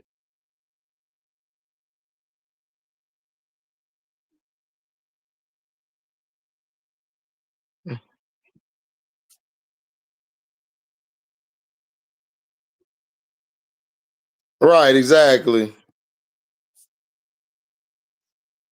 I would take Bria Hartley, Tulip. Bria Hartley would be a good backup. I like Bria Hartley. I've been advocating for Bria Hartley all year because she's the type of nastiness we need on the team. We need a Bria Hartley on the team to bring that attitude.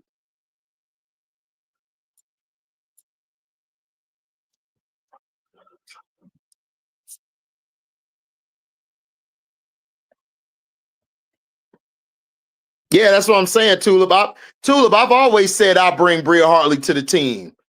I would bring Mabry back to the team. If I could bring Mabry back, I'll bring Mabry back to the team. It's a lot of talented players out here. Jeff P just got to do his goddamn job. Shit.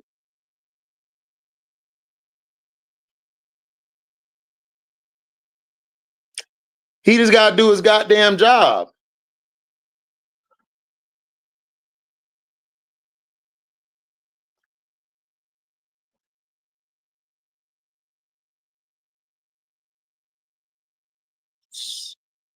Damn, Sanaya, you can't do that.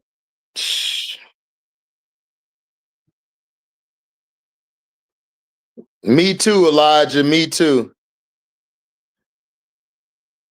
I hope, yeah, Andre, I think Angel Reese have a good game. I just need her to bring her energy. If Angel brings the energy, I'm good. Long as she bring the energy and hustle, we good.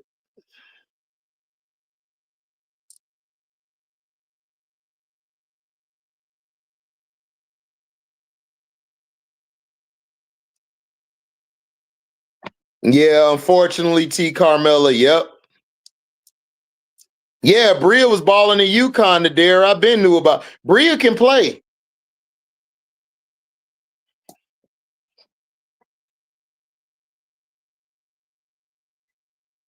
Right, exactly, Paul Price.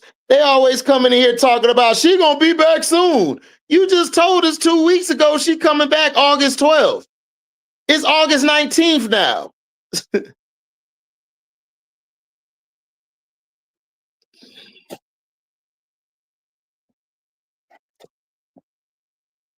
Hey, Brass, I said it. Look, I'm taking Neepkins.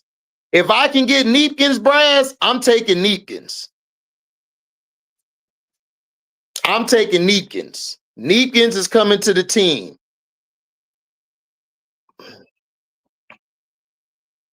If Neepkins isn't there, I'm going after Cody McMahon.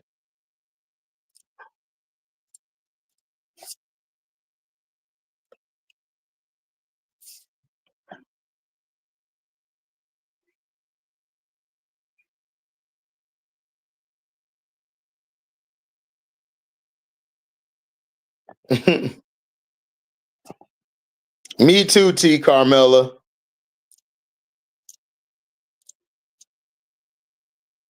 Yeah, Elijah. Because he realized, like the rest of the coaching staff, Angel is the best player on the damn team. That's what he realized.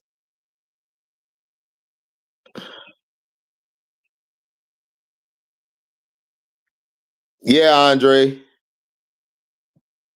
Yeah, Nadir Bria and Tip was on that team. They gave Skylar Diggins fits. They used to give Notre Dame fits. Who should be in Seattle next season? What you mean, Furious ATL Hoops? You talking about personnel or you talking about coach? Personnel,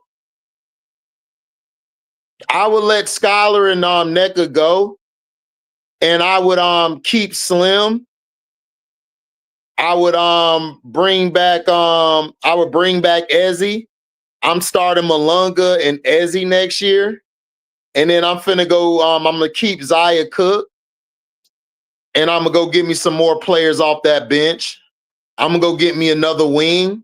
So if Jordan Horston while Jordan Horston's trying to get herself acclimated back in the league, I'm gonna have another wing ready.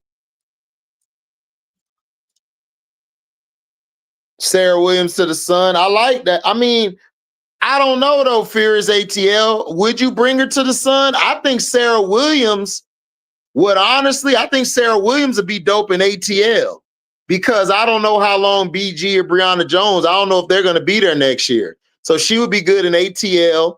She possibly could be good in Golden State too.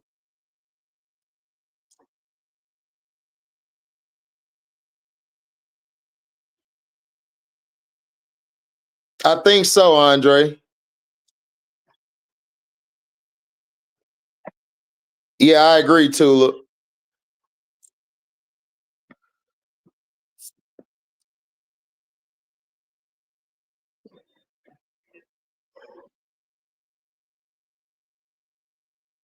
Yes, I would take Chloe Kitts, Brass. Yes.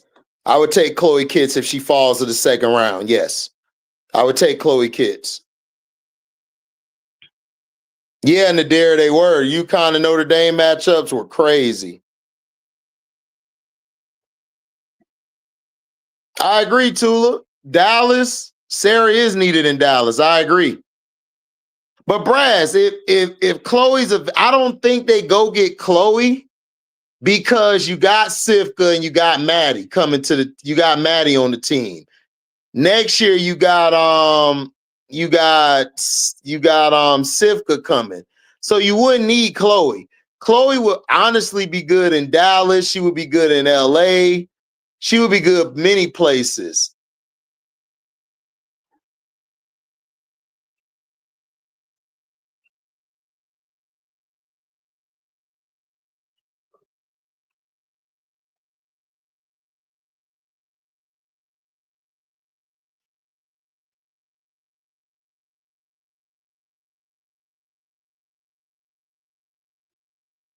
Yeah, Nas.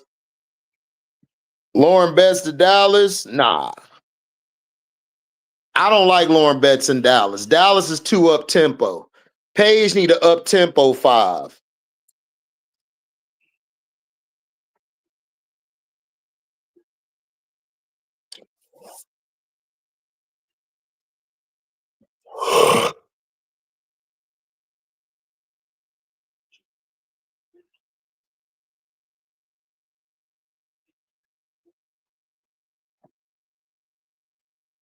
Oh, they don't have a first rounder? Shoot, they possibly could trade themselves back up, Tula.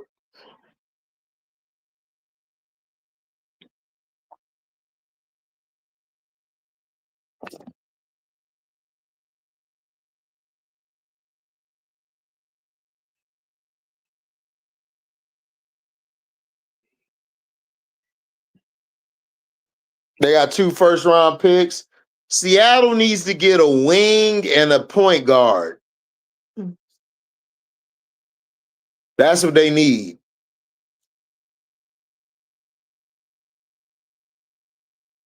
Or a scorer. They need shooters. The Seattle Storm, they need a Neepkins. They need a player like Neepkins in Seattle. They need a player like Neepkins in Seattle.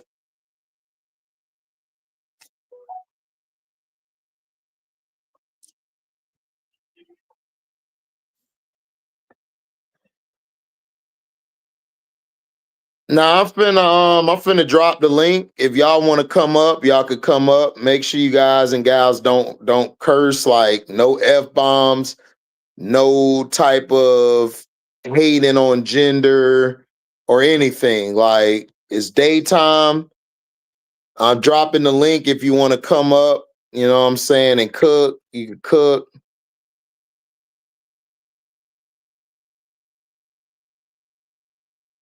But Neepkins would be good in Seattle. That's what they need.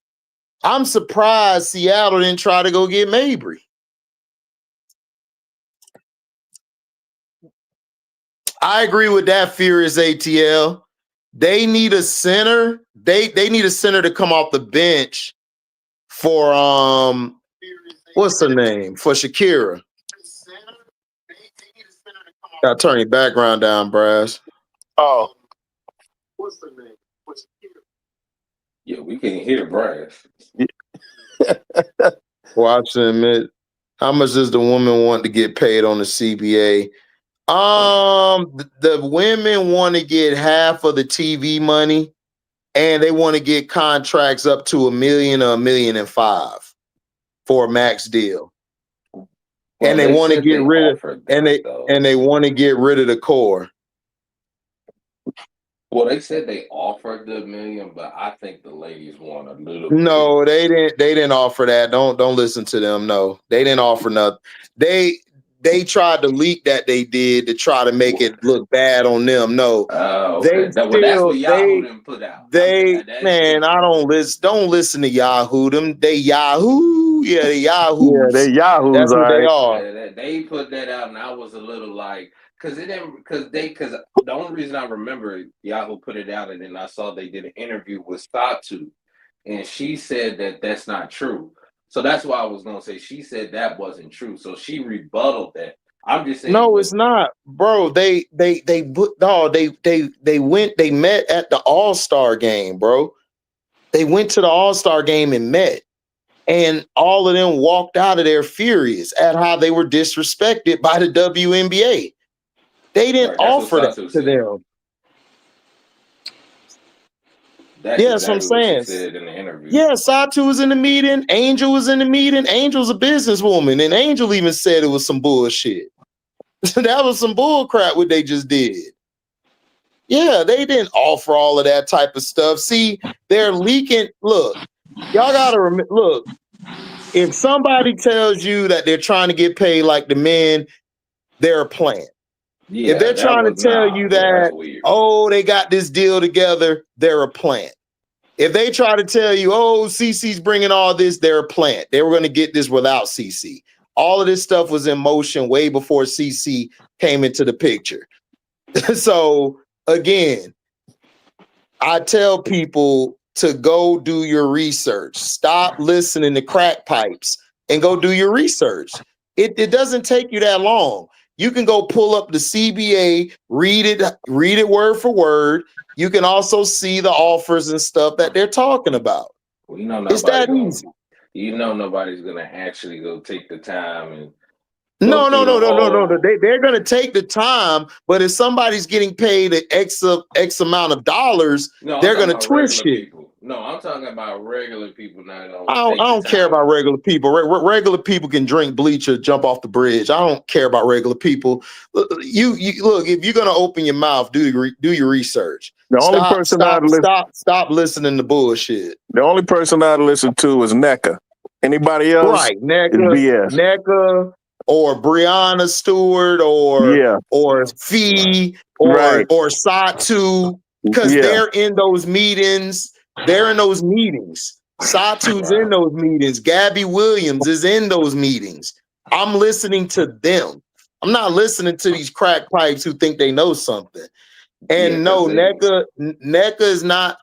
If NECA wants to come off the bench, I don't see her coming off the bench in Chicago. Why would NECA Gumake, who's probably a second ballot Hall of Famer, going to come off the bench for a bum ass Chicago team? Well, I'm bringing up. They be talking about her as a first ballot. First ballot. Excuse me. She's a first ballot. Yeah. Well, I'm bringing up what they reported because they said that I'm just telling y'all what they said, and I was going to say what Satu said. They said, oh yeah, we offered them the 1 million, but they're looking for more than the 1 to 5. They're looking for a little bit more in that 10 million range. And I was going to say my next thing was Satu has said, no, that's not true. They didn't even offer us anything. No, they didn't, bro. Like, they offered us like 200, like in the 500, barely. It wasn't even close to like. Christian, I know about the article, bro. Like I'm on this. I known about this. We're gonna talk about it on our show one of these days. Like I know all of this stuff, bro. I do my research. I know this because I got idiots who brought that bullshit up, and I had to shut them down. Like, bro, like they're not offering no damn $1 million or all of that. They're not offering that shit. The women want benefits. They don't get benefits right now. Thank you. The NBA men get benefits. Right. It's more than just the money. They're trying to get better facilities. Yep. You're bringing in new. It's like you working at your job. Right. And you see these new people coming in, they get to work in a new building, but you're in your old building, your shit's still messed up, your toilet don't work, everything messed up, the ceilings ain't done. So why am I going to get a lowball deal when you're bringing in these new teams and they're getting everything handed to them and getting new facilities. And these old teams like bum ass Chicago ain't got a facility built yet. They ain't got a facility built, nor does the Connecticut Sun. The Connecticut Sun don't have a facility built. So again, well, they not gonna get one because they moving because the owner for the Celtics is about to buy them. No, I understand that, but it ain't about that. It's about you have to take care of your players. The LA Sparks don't really have a facility like that. So again, they're trying to fix the current teams before you give everything to these new teams. Hey, HD, let me ask you a question. HD. Yeah. The things you're discussing, facilities and money, this is how I know it was fake. CBA doesn't offer dollar amounts. They offer revenue sharing. They offer merchandise sharing.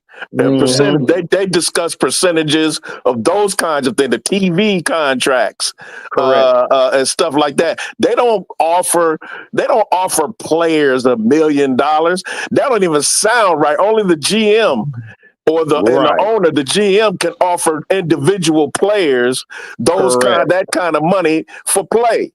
And nobody's offering that kind of money right now for the WNBA. The CBA isn't about contracts for players, salaries.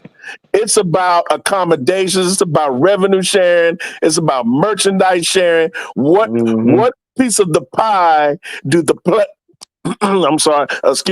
that the players get collectively from the league and the money that they make? You see what I'm saying? So it's not about. So if you see an article saying the league offered the players $1 million, that's an immediate red flag. That is bullshit, because no CBAs in hockey, all the major North American sports, they don't offer that to the players. They offer accommodations and revenue sharing.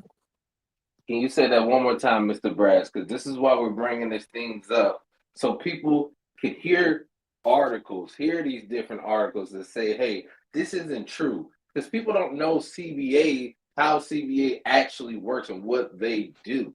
There's a whole different a lot of these dudes don't know how their life works. So how they gonna tell you about CBAs and contracts, and they don't even know how their life works. We can't help them fix tires. We can't do that. They don't even know. They don't even know how they 9 to 5 work. They don't even know how the people up top getting paid. So how you gonna question with women trying to get paid? Like, the dumbest shit I ever heard in my life. You gonna try to tell somebody what they owed and what they need, nigga? Please, you don't play. You ain't never strapped them up. You ain't never did nothing. Ain't never put a tire string. Right. All these damn nerds. Like yesterday on Auntie show, I'm like, all you damn nerds was in the front. We was in the back plotting our mission to go knock some down. Y'all up front trying to copy papers and get your stuff together. Man, ain't nobody want to listen to that shit. I was doing a little bit talking about number crunching and shit. Man, y'all don't know. Y'all don't even know how to read percentages, nigga. Y'all don't. Y'all be like, oh, this person shoots here in the fourth quarter 55%. Then why they missed the last second shot from that spot? It's about the mental aspect of basketball and football. It's about what you do in the clutch moments. There's a player who could be shooting shitty from that spot, 30%, but when it gets to the fourth quarter or it's time to shine, he's over 45 or 50%. Like, the percentages change. They adjust during the situations. There's a lot of times your percentage is going to be high because you forget to equate them playing against the bum teams. They play against some bum teams that don't have a strong perimeter, or you may play against a good team who perimeter defense ain't as good as the last team you played. You may play against a team whose perimeter is better, but they're not as good in the post. So you got to factor all that shit in. Nobody wants to factor that in. They want to go look up all these damn numbers and shit instead of just actually watch the game. Then they want to come into a chat and sound stupid. Defense is overrated then. Then how did the team get back in the game, dumbass? Oh, no, they're just shooting shots. No, they played defense. Right. They played defense, got stops. They deterred the people from making the shot. It's like I get tired of these dumbasses on the internet every day, man. It's like it gets dumber and dumber each day. They made NBA and WNBA talking points and NFL talking points dumb because they don't know shit. They don't listen to all these idiots. And they kill me. They kill me trying to act like they smart and try to win the argument.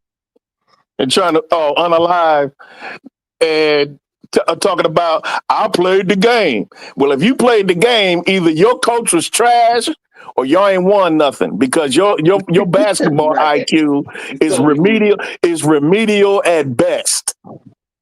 Yeah, say they ain't win nothing. I played the game. I'm supposed to, you gonna tell me online, I don't know you from a can of paint. You gonna try to tell me you played the game when I'm looking at your comments online and hearing you talk and you don't sound like somebody who played the game. Now, somebody like Zoe, HD, or whoever, they sound like they played the game. You sound like an idiot. So you played YMCA pickup games with your boys. You didn't play no organized ball. There's plenty of football players I play with. They can't read a playbook. They can't tell you what outside go Willie is. They can't tell you X right, Y go. They can't tell you none of that shit. They were just so talented that they just got out there and just did what they did. But they can't tell you about a play. They can't tell you how many yards you run on a hitch and go, a comeback. They don't know the difference between a comeback and a hitch. They don't know none of that shit. But they're going to try to tell you what to do and shit. It's like, but yeah, they played, but he didn't know. I had a guy next to me, Brad's dude was a beast, talent-wise, way more talented than me, more athletic than me. But I was in the right place more than him because I knew how to read the offense and I knew where to be on the field because I knew the plays and I knew my point of attack. I knew how I was supposed to attack, which gap to attack. The gap don't just stay the same. The linemen move. So when the linemen move, the gap move where the linemen move. So it's all of that you got to put into consideration. But people don't know that. They think the A-gap's still the A-gap after the damn center and guard do a zone block or do a veer block. That's what they think. And it's that hilarious. That's how people really think in basketball. They think somebody going to be where that person. No, they're reading off of what the defense is presenting to them. The defense could change. So, again, people got to sit back and listen before they just jump off a bridge trying to say, oh, I know this, I know that, because I know a box score and percentages. Oh, defense is overrated. Okay, defense overrated, then Liberty won last year. The Lynx wouldn't have got where they got. So what are you talking about? Defensive teams always win championships, no matter how you slice it or dice it.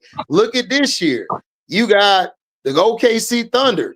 Aren't they a great defensive team? Yes. That's why they got to where they were at. Indiana Pacers, they play defense. So what are we talking about? It's like people just come and try to move the goalposts every chance they get. What's up, Namo Da from the Yay area? What's up?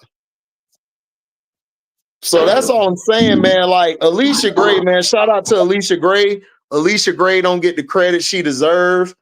And her availability is, she hasn't missed a game.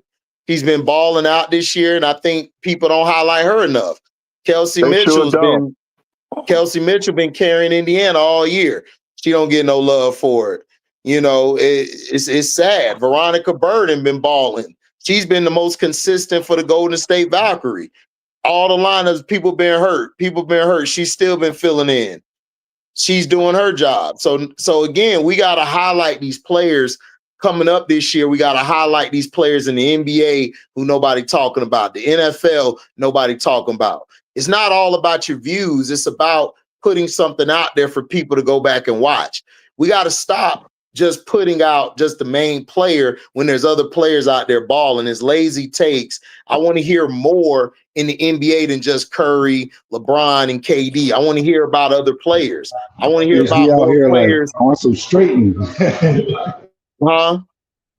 I say HD out here talking about you gotta get some straightening out here.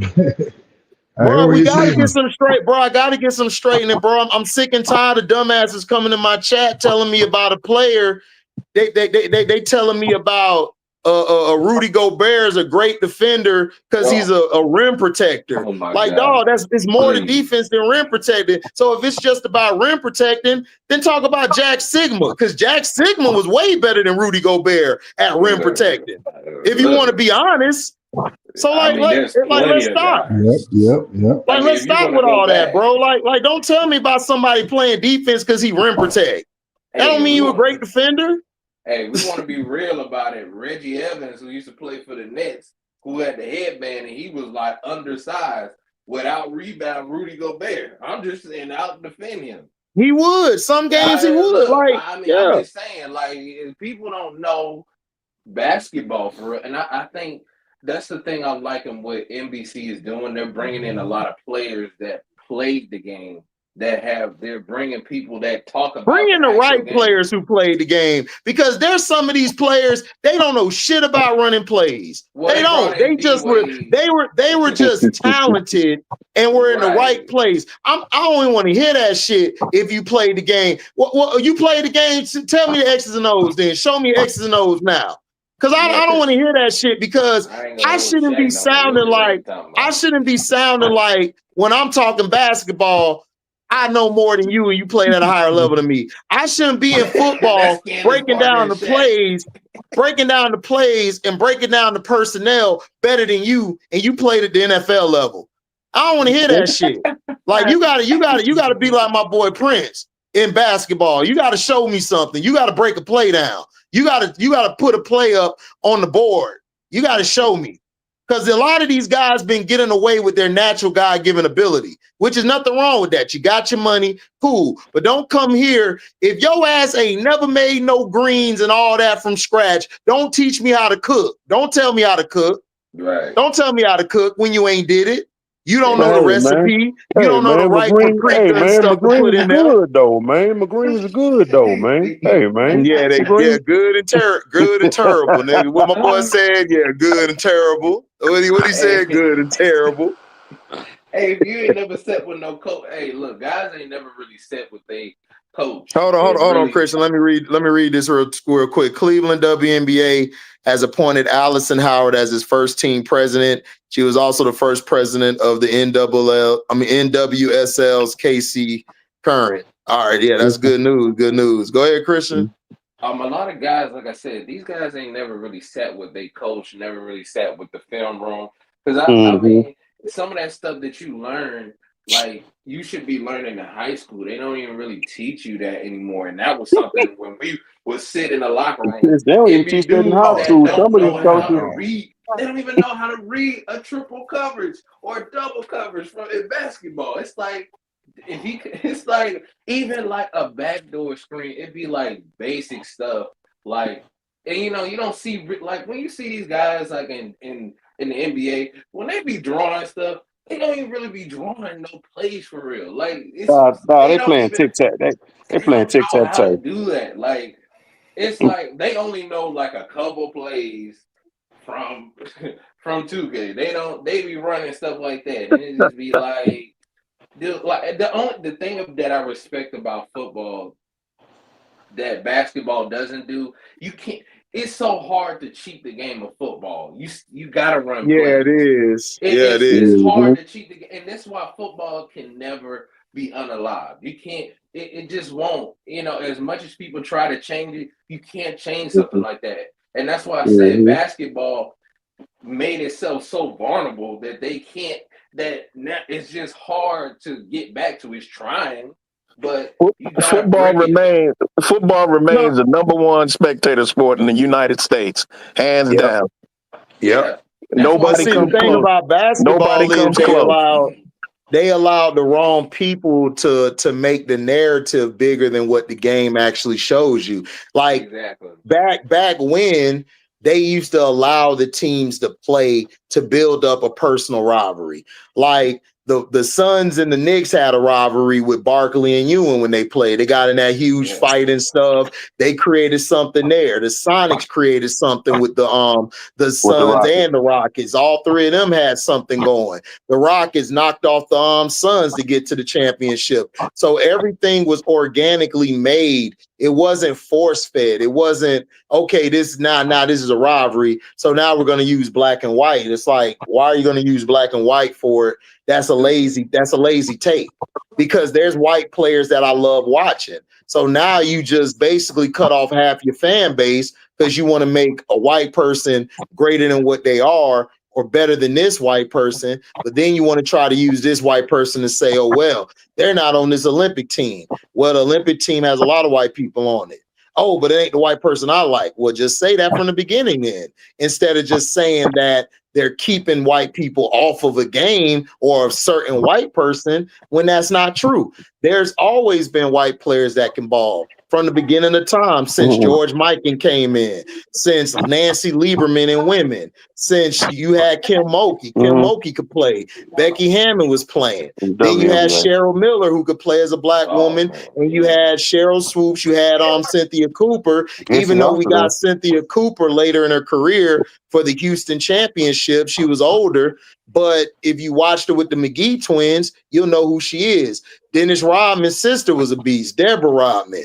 She was a beast on the boards. So again, it's like NBA is like, and WNBA are two sports where they want to erase everything that the past has brought to uplift certain players to make it seem like it started with them and that it never ever happened before that. What's up, Paul? How you doing, Paul? Yeah, hear me? Yeah, we can hear you. Oh, okay, but this is my first time doing this, so I'm trying to get. I'm gonna do this. I'm trying to get used to this, but I'm just trying to see this is y'all and try to see the information what y'all talking about. So try to listen. This is my first time doing this. And we can get his license today. What you think? What you think about Alicia Gray? Do you think Alicia Gray gets enough? Do you think Alicia Gray gets enough spotlight on her? Or do you think she's being underrated? To tell you the truth. I think she need more spotlight on her.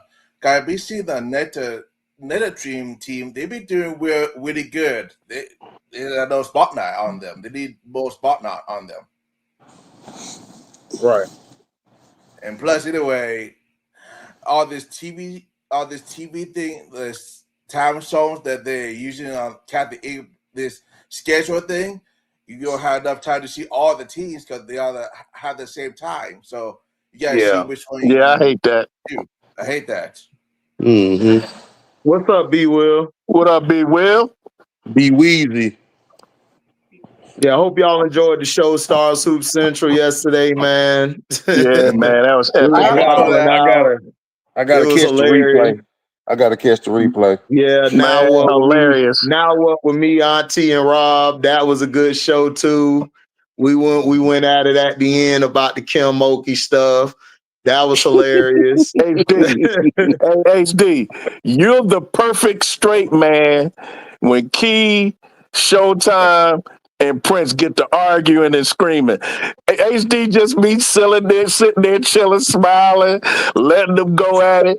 And then he'll put in his little 2 cents in there, and everybody be like, oh, no, HD. I'll be loving that shit, man. That's so damn funny, man. Oh, yeah. That's Y'all personalities mesh so well, man. Hey, Brad, the D stand for diabolical, man. Man, that dude be sitting back. That dude be sitting back like he like right now. You see his hand on his face. He be sitting there smiling, just looking. They saying that. I know my little brother. And Key be crashing out. Zoe be crashing out. Showtime doesn't crash out like they do, but he be sitting there looking like whatever. You know what I'm saying? Maybe funny. When you grab a hat, because it's hilarious. When she grab a hat, dog, I be laughing down when she grab a hat. Because when she turned it to the side.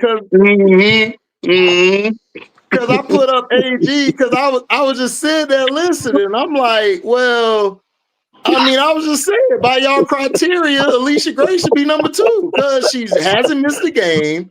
She's played every game. Yeah. She's been consistent. Even when her numbers is low in the point total, She's still assisting. Her assists have gone up, and her defense has been good. Honestly, low key, probably the best on the team outside of Nas and Nia and them. So and Ryan just got back. Like when Alicia Gray gets going, that's when the rest of the team plays. Pow. She's been a leader to Pow. She's actually helped Pow transition to the league very well, looking out for her fellow Gamecock. And you know, she, like I said, she's been balling. Alicia AT is been the best balling. I player just on told that the team. truth. Asia, AT, or Alicia Gray, if they get it, I have no issue. If Fee get it, I mean, I understand. So I'm gonna have a leg again, issue, but I understand.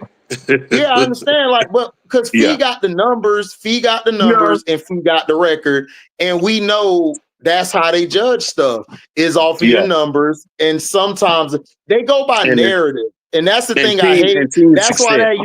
That's why that year when Westbrook won, I was kind of upset, even though I didn't get mad that Westbrook won because I love Westbrook. I'm a Westbrook guy. Is you mess it up for your future MVPs because now. How do I judge it? Because I think he was what, 6th, 7th seed? No, 7th or 6th seed or whatever. I think he was a 5th seed, bro. 5th seed, right? 5th seed. Okay. Right. Okay, so 5th seed. Because they lost to the Jazz, right? Didn't they lose to the Jazz that year? I think so. What year did he win the MVP? He won the MVP. It was the year after Durant left. So that was 08. That was 15 was it or 16? Oh, 15. Okay. Won in 2015 or something like that. Because Durant went to the Warriors, and then then Westbrook had that triple-double. He went crazy that year. Yeah. Why did they vote like that? Should they vote by numbers or what? How else should they vote? I mean, you're gonna vote by optics. You vote by optics is one of them. You vote by the numbers. You vote by the team standings, and you vote by the player's impact. So you vote by the impact of the said player. Like Kelsey Mitchell, if Indiana was in like the 3rd seed, she would be my MVP right now because her impact has been crazy. Her impact has been crazy. And her team record would be there, and she has big moments. Like she's been having big moments damn near every game this season. So I would put her in that. I would put her at 1 or 2.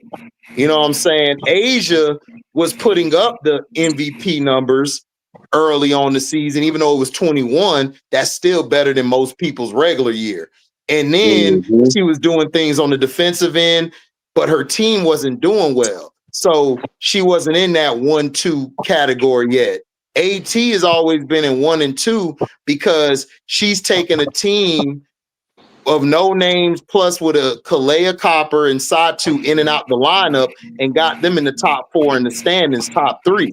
So she would be leading, if you want to be technical, as the number 1 right now. If you want to say who's won, Asia's at number 5, but she's beaten AT twice.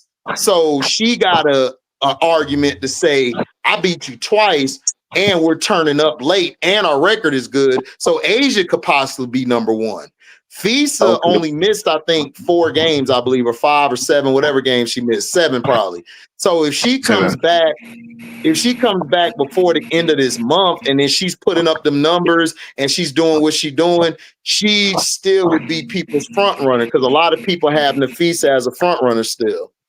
Hey, HD. Yesterday, I thought I could have swore one of y'all was going to bring up the point about Asia early in the season when she was trying to defer to Jewel Lloyd, trying to get her acclimated to the team before they moved her to the bench. I brought it up. I said from the beginning, I told everybody that Jewel Lloyd should come off the bench because Asia early in the year and Chelsea and them were struggling because they were trying to get her going instead of the other way around.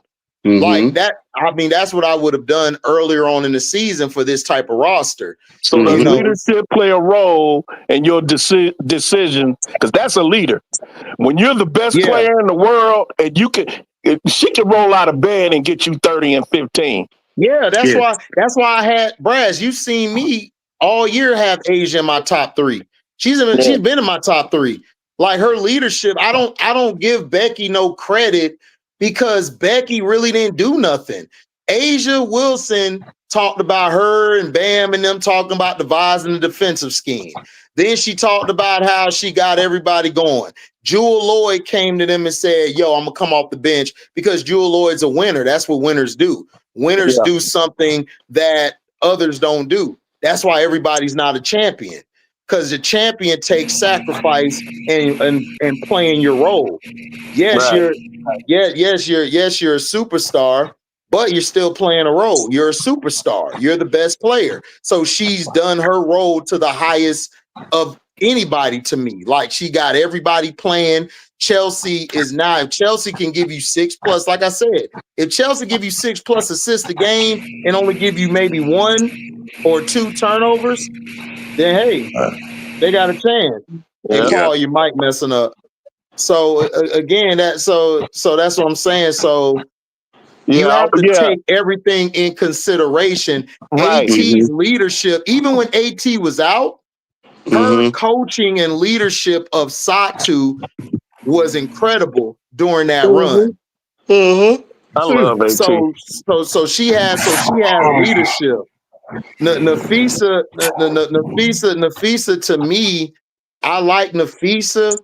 Nafisa is a solid player. I think people think we hate on her because we look at it differently. I just think she's a very great cog in a great team setting. Like they're good. They can't win it without her, but they can function without Nafisa for a while. Like until she get herself together, because they got Michaela. I mean, not they're Michaela, perfectly constructed. Michaela and right there, because Cheryl Reed doesn't build. Williams. Right, Cheryl Reed built the team from okay, you fit my system. This is my system.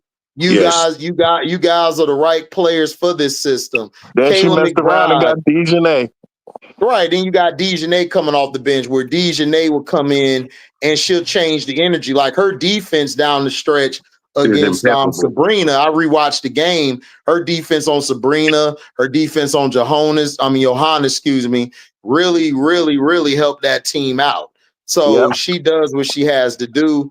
And like I said, this is going to be a close MVP race down the stretch. Like I said, if Asia get her team to number 3 or number 2, I got her winning it. If AT keeps her team like at 4, maybe 3, they can move up. AT can win it. If Nafisa come back in enough time where she's not missing too many games, she puts up her same production and the team is still successful, she's not stifling the team, then I could see her winning it. So you got 3 main people winning it. Alicia Gray's going to get consideration, but she's not winning it because Nas Hillman is so goddamn good, what she's been doing this season, and Pow, like they've been so good because Gray has some games where she's struggling shooting and they step up shooting. And then Brianna Jones, you got to give Brianna Jones her credit. She's been good at the 4. She's been good playing the 5 and the 4. And BG, for her to sacrifice saying I'm gonna come off the bench, has also helped Atlanta be dangerous. So I will watch that's Atlanta. Interesting. That's interesting, HD. Let me ask you a question real quick. Their last game, remember how they struggled in the first half? Yeah. Atlanta. Yep. Now, am I wrong in saying this? In the second half, because Alicia Gray was struggling. She was like 0 for 9 or something in the first half, right? It was crazy, Now, in the second half, somebody messed around and left her open. Yep. And she hit that first 3, and then she hit a midi. And it was on after that. Yeah, that's what I'm saying. So we can say what we want about all the other players on their team. The straw that stirs the Atlanta Dreams drink is Alicia Gray. Thank you, Brad. I was just going to say that. When she's on, they're on. Because even with Nas Hillman doing what she do, she kept him in the game. I'll give her that. She kept him in the game while Alicia was struggling. But she didn't get him over the hump. It wasn't until that straw. It wasn't until that straw started stirring the drink that Atlanta went on that run and blew them out. Alicia Gray, I love Alicia Gray. She is a dog. Yeah, but it's like this. I asked the question. When is her team going to realize that? Because it's like they deferred, in my opinion, they deferred to Ryan too much. And then when Jordan Canada got back, they deferred to Jordan Canada way too much. And that's my thing. Like, I'm letting Alicia Gray cook. Like, it's like you let Alicia Gray get her shots off. You let her get her points off. You let her. Right. You let Alicia be Alicia. Now, if you go to Ryan down the stretch, I have no issue with that because Ryan has shown in the past, even since Kentucky, she's clutch. Jordan Canada has shown she's clutch when she played in college. She played at I forgot the college she played at, but she played at Seattle with Sue Bird. She came off the bench for them championship teams, did good, played for the Sparks, played for Atlanta. So I've seen her play good in the clutch. But Alicia Gray, I say it like how I tell people about Bron. Let Bron do all this stuff, get his points going through the whole game. When it's crunch time, clutch time, let your clutch people take over. That doesn't take nothing away from Bron. That don't take nothing from Bron. That's just his game, to keep the game close, to keep the game in striking distance, or to put the team up. Or to put the team up, because we've seen Bron put a team up by 10 or 15, and then he just run away with the lead. So you have to let Gray operate from that standpoint. And when they don't do that, Atlanta struggles a lot of times. And I just don't understand it. And if I'm Carl Smecko, I'm like, look, we're going to try to get Alicia going. Let Alicia touch it. Let Alicia do her thing. Let her get going. I don't care if she go 0 for 15. Like, let her keep going, because Alicia got a motor. Alicia's motor run hot. She gonna keep going. She gonna keep going. It's sort of like how Mitchell is, how Kelsey Mitchell is. It's crazy. Like, they don't get tired. They don't get tired. They keep going. They keep going. It's her personality too, HD, because we know Alicia is that she's that southern shy girl. She got that southern charm about that southern Georgia humble he type personality. So and she's not that give me the damn ball. She's not that type of player. She just goes with the flow. I'm gonna take my shots when I'm open. When I get the ball, I'm gonna shoot my shots, but I'm not going to try to force my team to give me the ball. And there's nothing wrong with that, except for the fact that, Alicia, the team goes when you go. So you're gonna have to. It's not her personality. So the coach has to do it, like you said, HD. It's the personality, her personality. Her coach has got to step in and say, "Hey, we need to get AG the ball. We gotta run plays for AG. She's not going to demand it. She's not like AT or Asia or the other top scorers in the league who demand the ball. Alicia just out there balling. She don't care. She just give me the ball when you want to, when you feel like it. Right. Instead of giving me the ball when we need it, you need to give her the ball right damn now. That coach needs to. Zemesco needs to stress it. This is the foundation of our team, right? This is the star of our team. Get her the ball. Hold on, Bryce. Lola Thornton, I don't know if you've been here before. I'm a huge fan of KC and AR. Nobody's trying to put Camilla against AR. I'm the one who said I'm not trading. Everybody been saying trade Camilla. I'm like, no, keep Camilla. Camilla needs to be the 5. I'm not trading Camilla Cardoso. All you need to do is get a point guard and get a wing, get a scoring guard off the bench. A big wing. That's what you need. Yes, a big wing, and go get a scoring guard off the bench. That's what you need. That's why I was suggesting I'm going after Skylar first, then I'm going after Odyssey Sims if I can't get Skylar, and then I'm going to draft Kiki Rice. And then I'm going to use those 2 second-round picks to Get your either athletic draft five. upward to go Backup pick five. up a big wing. I'm gonna go get a Neepkins. If I can't get Neepkins, I'm going after Cody. So, or that's who I'm going after. So And get your backup again, five too. right. We can get that later on. Yeah, we can pick up, and I'm putting Raina Wakama as head coach. I'm going to go get a bunch of training camp contracts of Nigerian women, and we finna whoop everybody's ass. Man, that Yarden Garzon looks like a prospect that could sneak in at the top of that first round, HD. I looked at her size, and it's 42% Thanks, from B. three. Will. Thanks, B. Will. UCLA. Canada played at UCLA. Yeah, she played at UCLA, yep. Yarden Garzon from who transferred from Indiana to Maryland. 6'3", shoots 42% from three, bro. Right. What's up, crazy. Paul? You had your hand raised. I got my eye on that one, AB. I got my eye on that one, I'm AB. to look at it. She played for Maryland.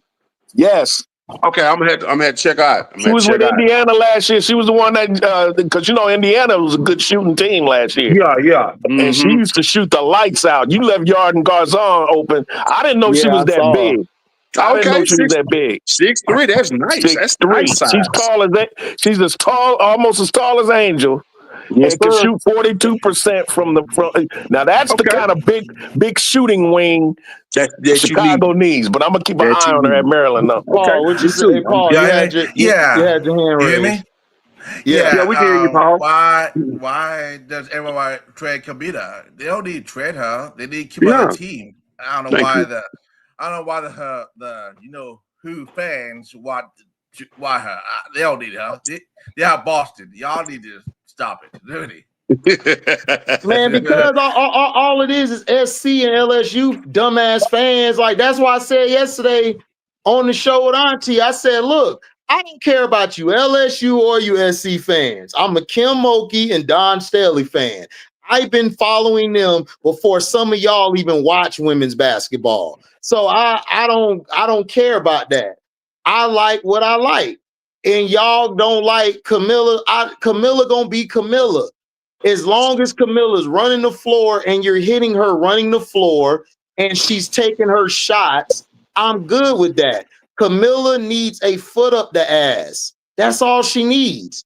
If you get a coach who believes in her and put a foot in her ass, you will get the best Camilla, probably the best 5 you've seen ever.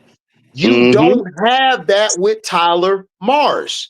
So again, it does come off as Miller's soft. Miller is this. Miller's not soft. Miller gets disengaged. She's a big. I don't know if y'all have watched some of the bigs back in the day. If they don't touch the ball or feel like you like them or you really believe in them, you lose them for the game. Like Phil had to come to Kobe sometimes like, man, just sacrifice, man. Get big fella going. Because big fella ain't happy and big fella gets disengaged. So Kobe starts giving him the ball. And he like, yo, go ahead and dunk it. If big fella go up soft, Kobe go up to him and said, man, stop going soft. Dunk that shit. Dunk on his ass. So you have to encourage your bigs, bro. Your bigs are very big. And they're very sensitive. They are very sensitive. It's like the quarterback position in football. They're sensitive. You don't talk to a quarterback like you talk to a damn receiver. You don't do it. You just don't do it. Because your quarter, like the T.O. and McNabb shit. I told people, bro, T.O., why are you finna fight your quarterback? First of all, quarterbacks are sensitive. I need them to be the most mentally stable position on the field because they do the most from what they're doing. They have to make sure you're lined up. They got to have all these audibles together in their head. Sometimes they got to be able to know what position or what play they got to run. They got to focus on all of this stuff. So in basketball, your 5 Tyler Marsh has done a bad job in coaching Camilla. They've done a bad job in pushing Camilla, and they've done a bad job in putting Camilla in positions to succeed. For instance, on defense, why do you have Camilla switching on a perimeter player? That's the dumbest shit I ever seen in my life. Camilla doesn't guard the perimeter. I want Camilla ass in the blocks.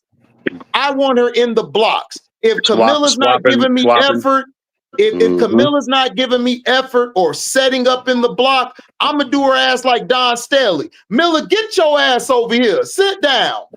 And as soon as Miller sit down, I'm like, yo, come on, Miller. I need you, Miller. Get your ass back out there. That's how you have to coach Miller.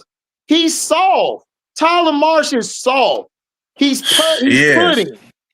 What's up, Felicia? He's pudding.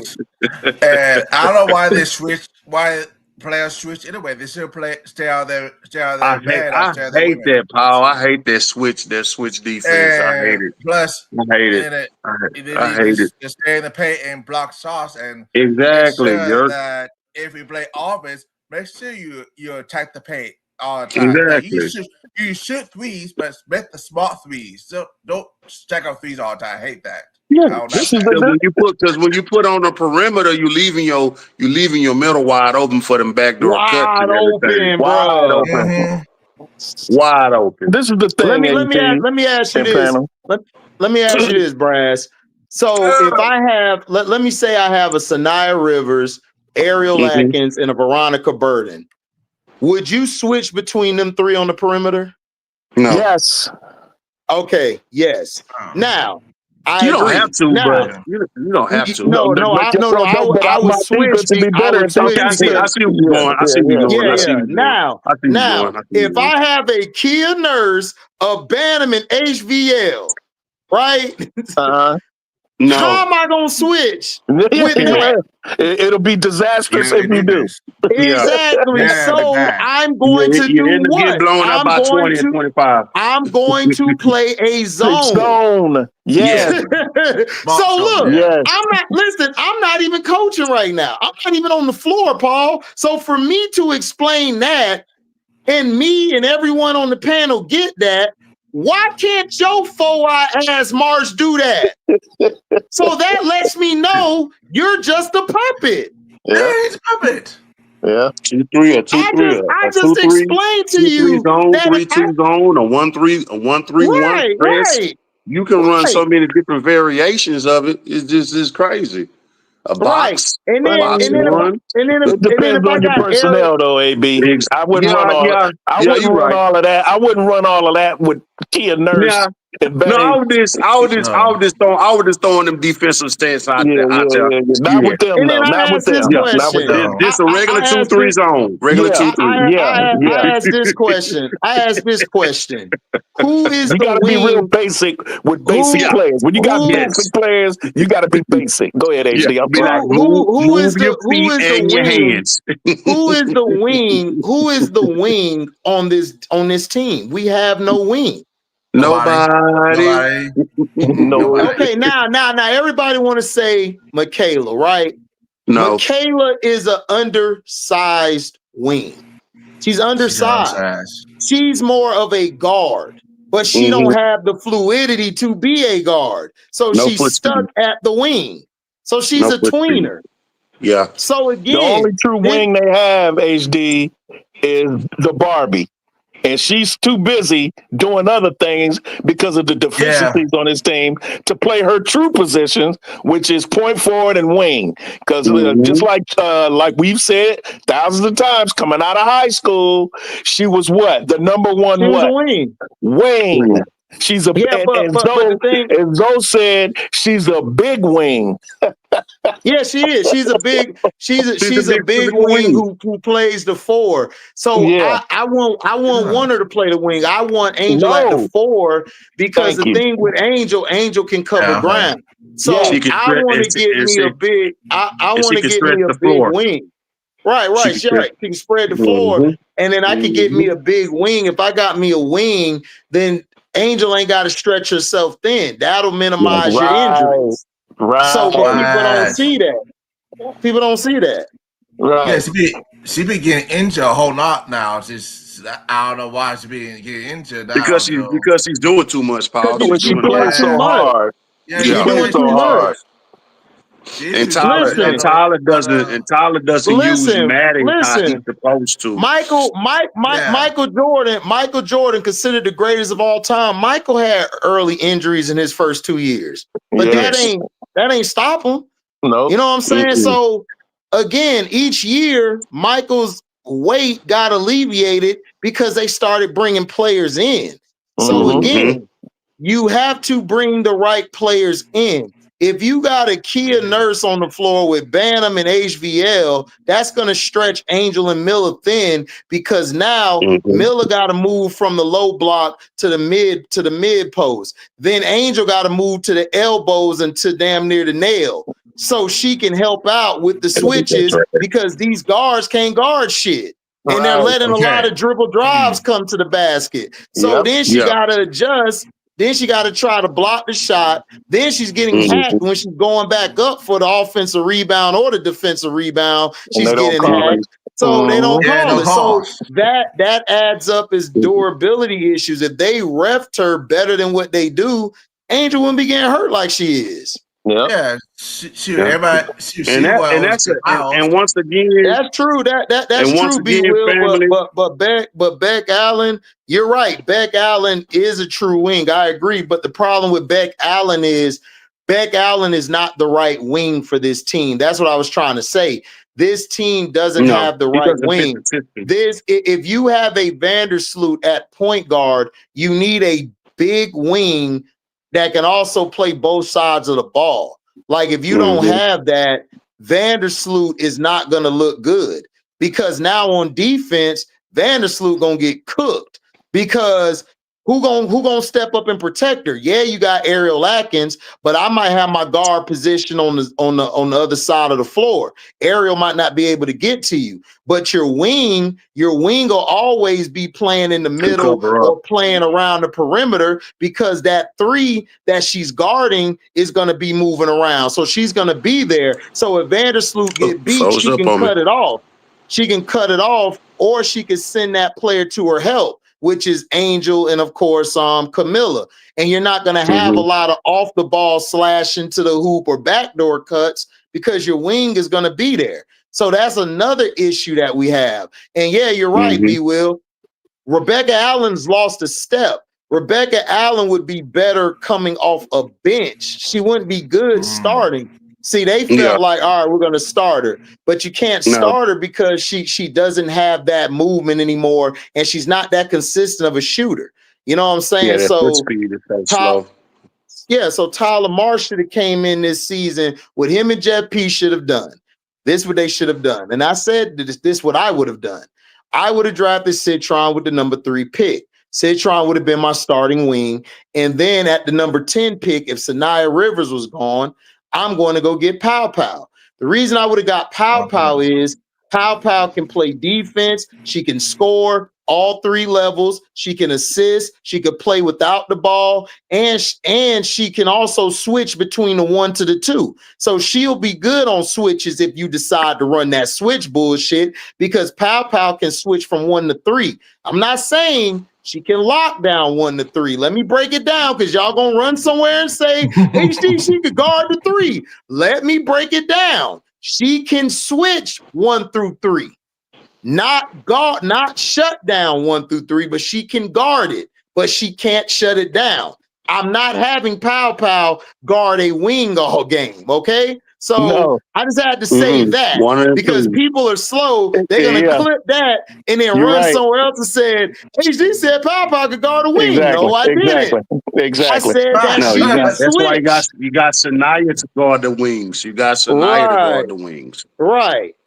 So and then you got Citron. So if Sanaya's not there, I got Citron, and then I got Pow Pow. Then I'm going to go get. Then I could go. Now I got flexibility. I can go get me a scoring guard, or I can go get me a big to help back up Miller or Angel. Because really, Angel and Miller don't really need a backup. They just need somebody to give them some minutes off to get a blow, and then I'm bringing their ass right back in the game.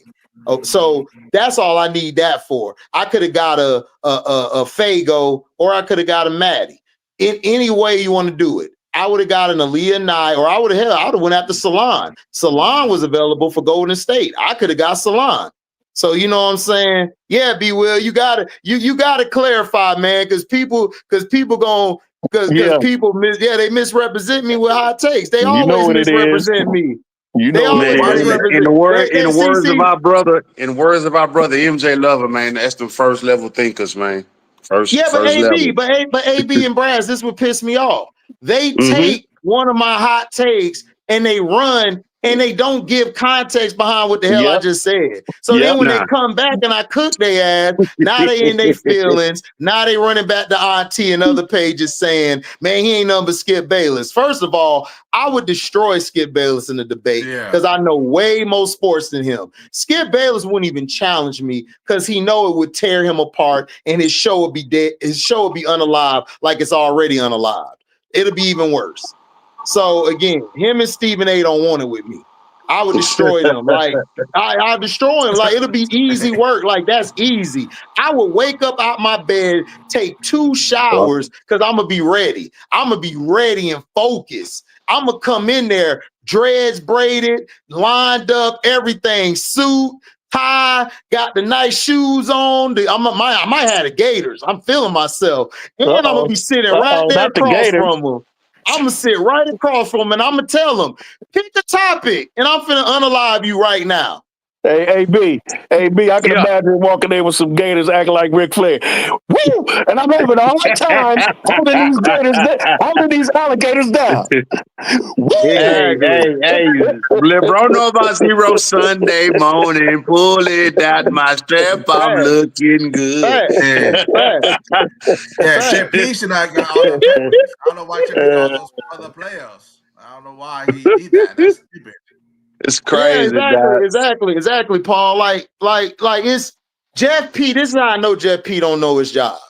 They asked him about Citron. He didn't know who the hell Citron was. That's when I knew we're done. We suck. That's when I knew. Because you pick a Citron. Citron is the perfect wing for Angel and Camilla. That's the wing they need. That's why I can't put Kiki over Citron, because if you don't have a Citron at that wing for them, Kiki and them wouldn't be as balanced and as great as they are, because Citron brings that versatility. See, a small forward is adaptable, and a small forward is adaptable, and they know how to differentiate with different sets. They just know how to adapt, and they just know they do the dirty work. They do the dirty work. Your two guard, you could have got Ariel Atkins the following year. You know what I'm saying? You could have picked up Zaza if you wanted a 2 guard. You know what I'm saying? You could have got a Zaza available to us. It makes me sick. Yeah. We could have had all those players. We could have had any of those combinations. We could have Zaza, Sanaya, and Citron. We could have Pow Pow. We could have Pow Pow, Zaya, and old girl for Indiana, Timpson. Yep. We could have had any of those combinations. We got damn HV. Now, I love Maddie Westbeld, but looking at it back on it now, they don't know how to coach her. But HVL, and you got another player that's injured that couldn't. You drafted somebody that can't even help us this year, and then you drafted another one that's injured for the year. Well, I meant the one overseas, and then the third injured for the year and no help to us. And all we got is HVL and Maddie Westbell. Come on, man. Say that again, Paul. What'd you say? Why did he pick Civica? That makes sense. Where's he gonna be at? I mean, he picked Sivka. He picked Sivka because he's gonna try to make her a wing, and he's gonna try to put what they're really trying to do is they're trying to move Angel out, because Angel said this when she got drafted. The goal is to move her back to the wing.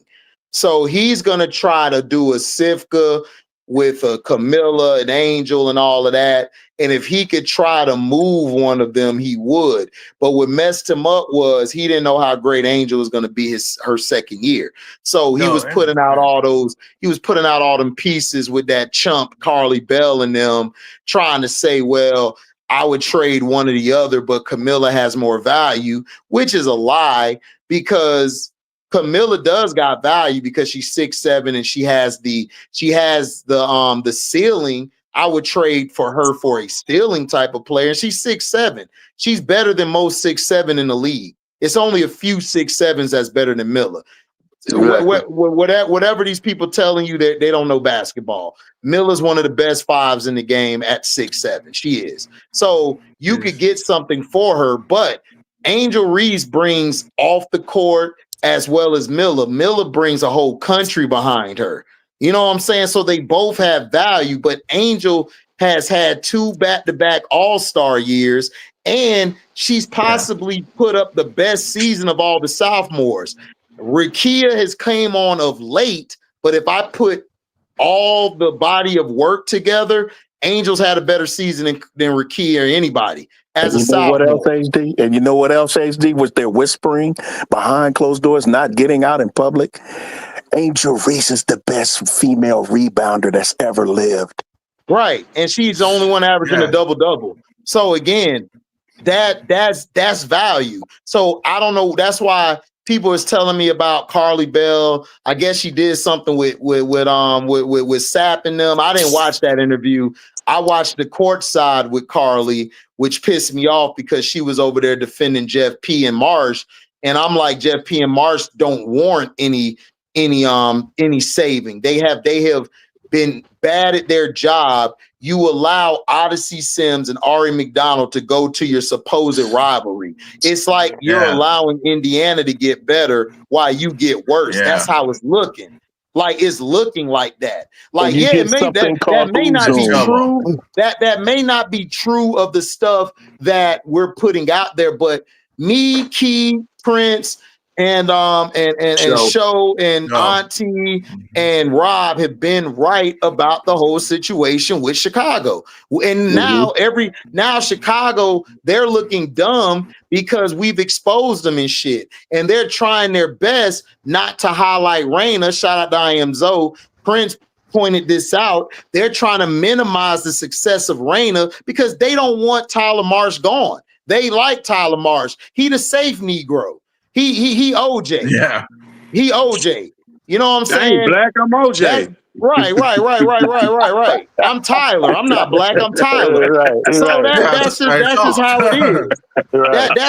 That's what what's up, Jay Do, right? That's what they do. That's just they want to be around black people they're safe, like that don't scare them. If you scare them, they're gonna fire you or they're gonna try to get you out of here. They don't like those. They don't like a Teaspoon because Teaspoon comes off as threatening to them when she's not. Teaspoon is one of the most lovable people you can ever meet. She's the nicest human being ever. But because she's fiery and passionate, they take passion for all of this. Like, look what's happening in Seattle, right? Everybody pointing the finger at Skylar. Why? Because Skylar's fiery. She's passionate. She's going off. But why ain't nobody say shit about NECA? Ain't NECA the president? Ain't NECA doesn't she got a ring? Didn't she play with the great Candace Parker? And the point guard? You see all the movies? So why is she exempt from blame, but I'm gonna blame Skylar Diggins? Because you know why? Because Skylar Diggins is loud. She's the loudest person in the room. So they're gonna blame the loudest person in the room. Even with Chicago, everybody blaming Angel. Well, what about Camilla? Camilla was picked higher than her. And I'm not dissing Camilla, people, because y'all gonna clip this and run the Auntie Sess and run to everybody and say I'm hating on Miller. No, I'm not. I'm pointing out an observation. This is what we used to do in school when we actually learned how to read and pronounce our E's and R's. We observed. So Camilla's the third pick overall. Cam Brink, y'all ain't said nothing about Cam Brink. Y'all ain't said nothing about Camilla. Yeah, y'all ain't said nothing about Rakia. Rakia, I could argue with you, has been the most underwhelming these past 2 years because of all the hype she had behind her. But you know why they're not going to say anything? I'm not going to say anything because it doesn't fit the narrative. I got to point at the passionate person because the passionate person, they take that black person as angry and mad and shit. That's what they take that as. Yeah, Rakia played for a gay white man. So right. So that's not controversial. Rainbow man, exactly. Man. Right. Take the rainbow. Same thing about Kennedy. So he's not threatening. He's not threatening like the quote unquote angry black woman. Andre, even with Kennedy Carter doing what she supposedly did, right? Why would you trade Marina Mabry? If you kept Marina Mabry, we still would have been fine after the break until Kennedy got her mind together. That would have been a playoff team. Right, because you were missing shooting. Mabry brought you shooting. Yeah, she was inconsistent at times, but Mabry opened the floor for everybody to operate. Mm-hmm. And Mabry could run your offense. She can run your offense from the wing position. Yep. So again, that's what I'm trying to tell people. When you got rid of Mabry, that's when the team went down. It wasn't just Kennedy or Angel. It was Marina Mabry. That was your best shooter and scorer damn near the whole year. She was the most consistent. She had y'all in the playoffs too. Well, y'all was close to the playoffs until y'all trade her. So right. So it's not so people take the Kennedy Carter this, bro. It's not hating, it's telling the facts. We have to put facts out here. We gotta stop. That's what's wrong with us as a black community. We praise the nigga who got out of jail and throw him a party, but the nigga who went to school and got these degrees, we just say good job, take your ass to work. We gotta stop doing that shit. Like if somebody's a problem, they're a problem. Call it out. They just are. But if a person over here who's been a model citizen, you can't just get on them. They were tearing Angel down and Angel ain't did shit wrong. I said this the whole year last year. I told people Angel is not the reason the locker room is torn up. You want to know why the locker room is torn up? It was because of Mabry and Carter. Because allegedly they had something going on. And Kennedy Carter was allegedly going out a lot at night, getting lit, not showing up for stuff, coming late, doing the bullshit. And this is your third strike. And she got let go. And guess what they did? They tried to blame her at the end by putting out these hit pieces. But guess what? Those hit pieces was to save Jeff P. ass. Because Jeff P. torched the roster when he got rid of Mabry and brought on 2 bad contracts. Why nobody talked about Jeff P? Oh, I know why. I know why they ain't talk about Jeff P. Because it doesn't fit the narrative. Yep. And now, so again, I don't care about that Kennedy Carter. I don't care about that Kennedy Carter shit because it wasn't Kennedy's Carter. It wasn't just her. The fault was Jeff P. getting rid of your wing player who was also running your PG. Lizzie was not your PG. Lizzie brought the ball up. Mabry was your PG. That's why the team looked trash in the second half of the season because we still had Lizzie.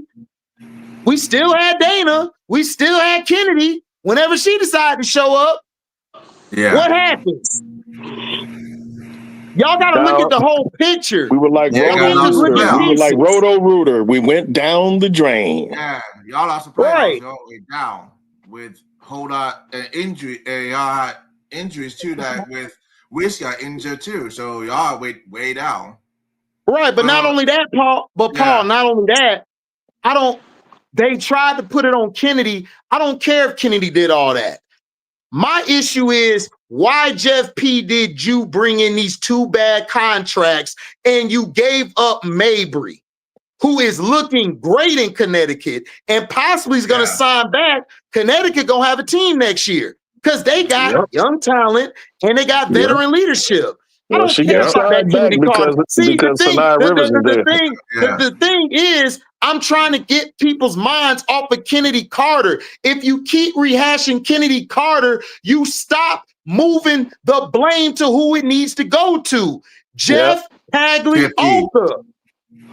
Y'all kept on doing this Kennedy versus Angel versus Camilla. Y'all let this bitch ass nigga and Jeff P just sneak through the back door and F your team up again.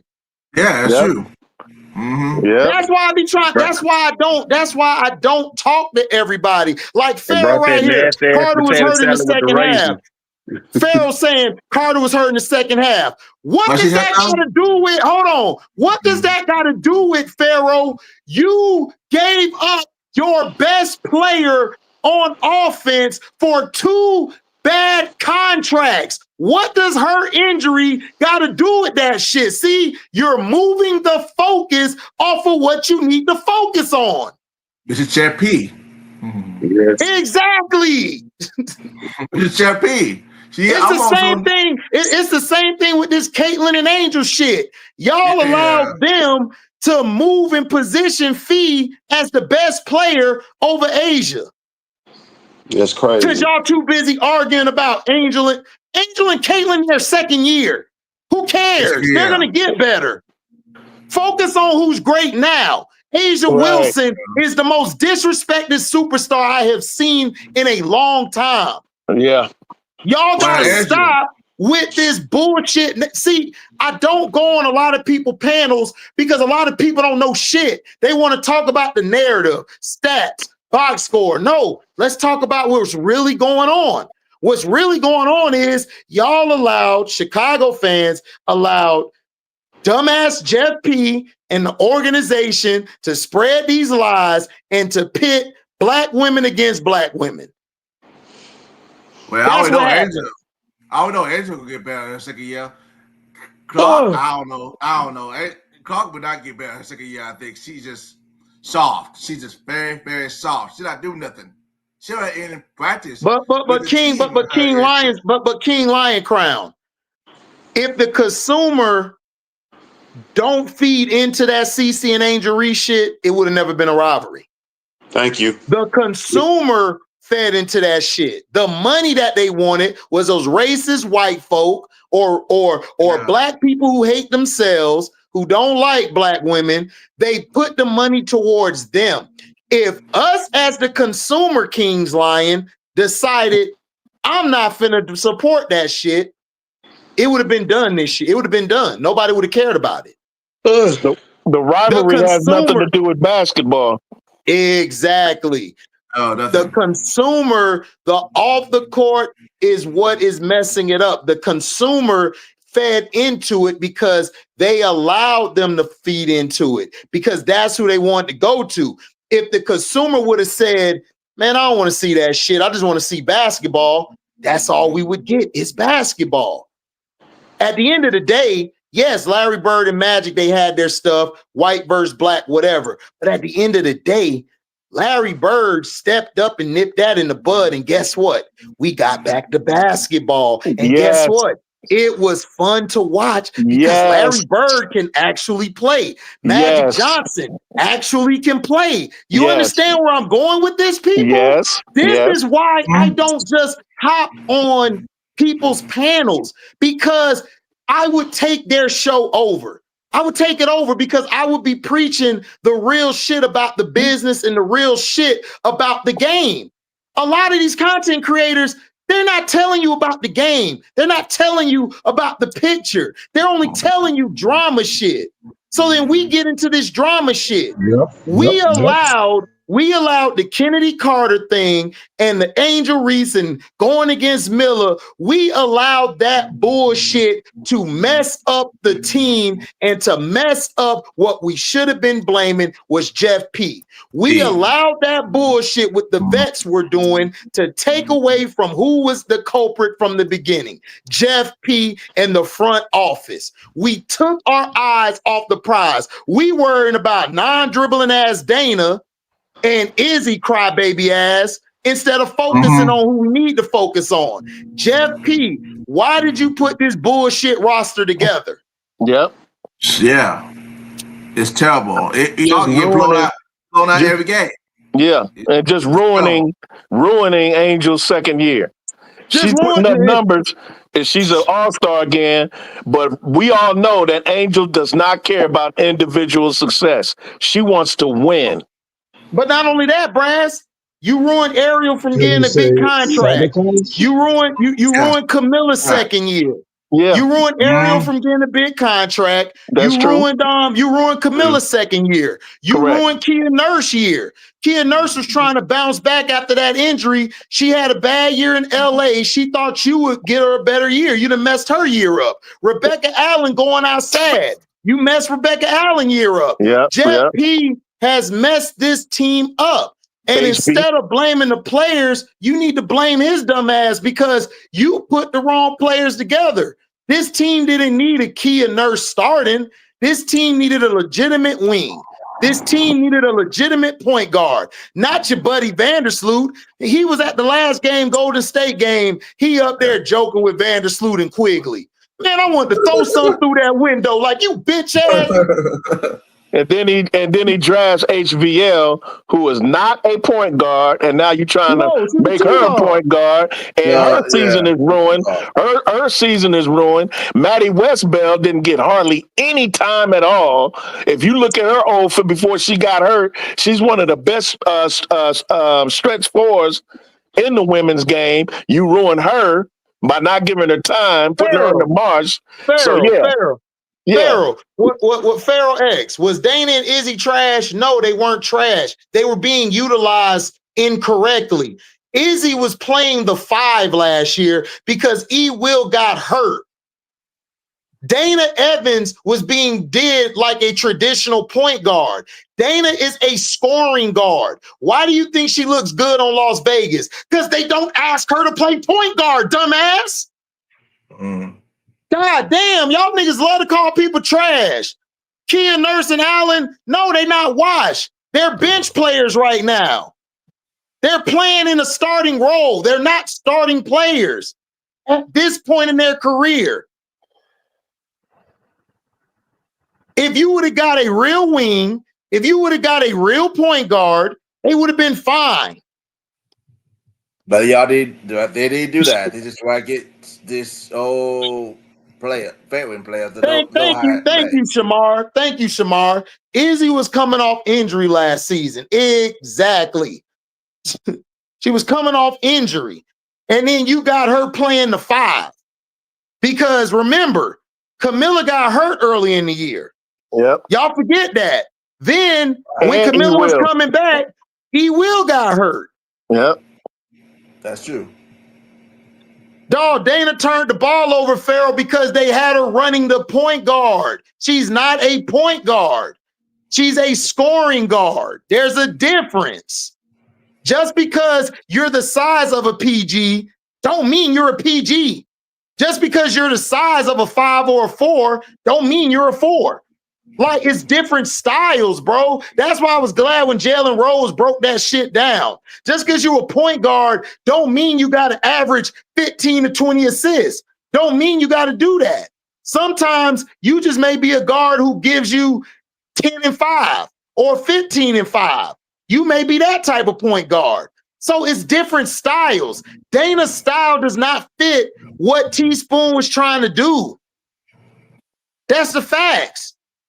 Because I'm gonna ask you again, why is Dana balling in Vegas? And don't tell me because point guard in them there, because they was playing trash early in the year, and she was balling still with them playing trash. So don't tell me. I watched the game, so you can't tell me Dana was trash this year. You can't tell me because she playing with point guard in Asia, because Asia go to the bench when she go out to the floor earlier in the year. So stop playing. Now you're saying she's not balling. That's how I know you don't watch. So now again, that's a person cooked. So Izzy was playing out of position, bro. You gotta play to your personnel. You gotta play. That's why you always get a wing. you always get a wing. You never can have too many wings. You never can have too many wings. If you got a bunch of wings on your team, you have a lot of versatility.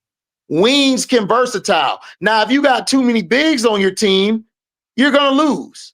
If you got too many guards on your team, you're going to lose.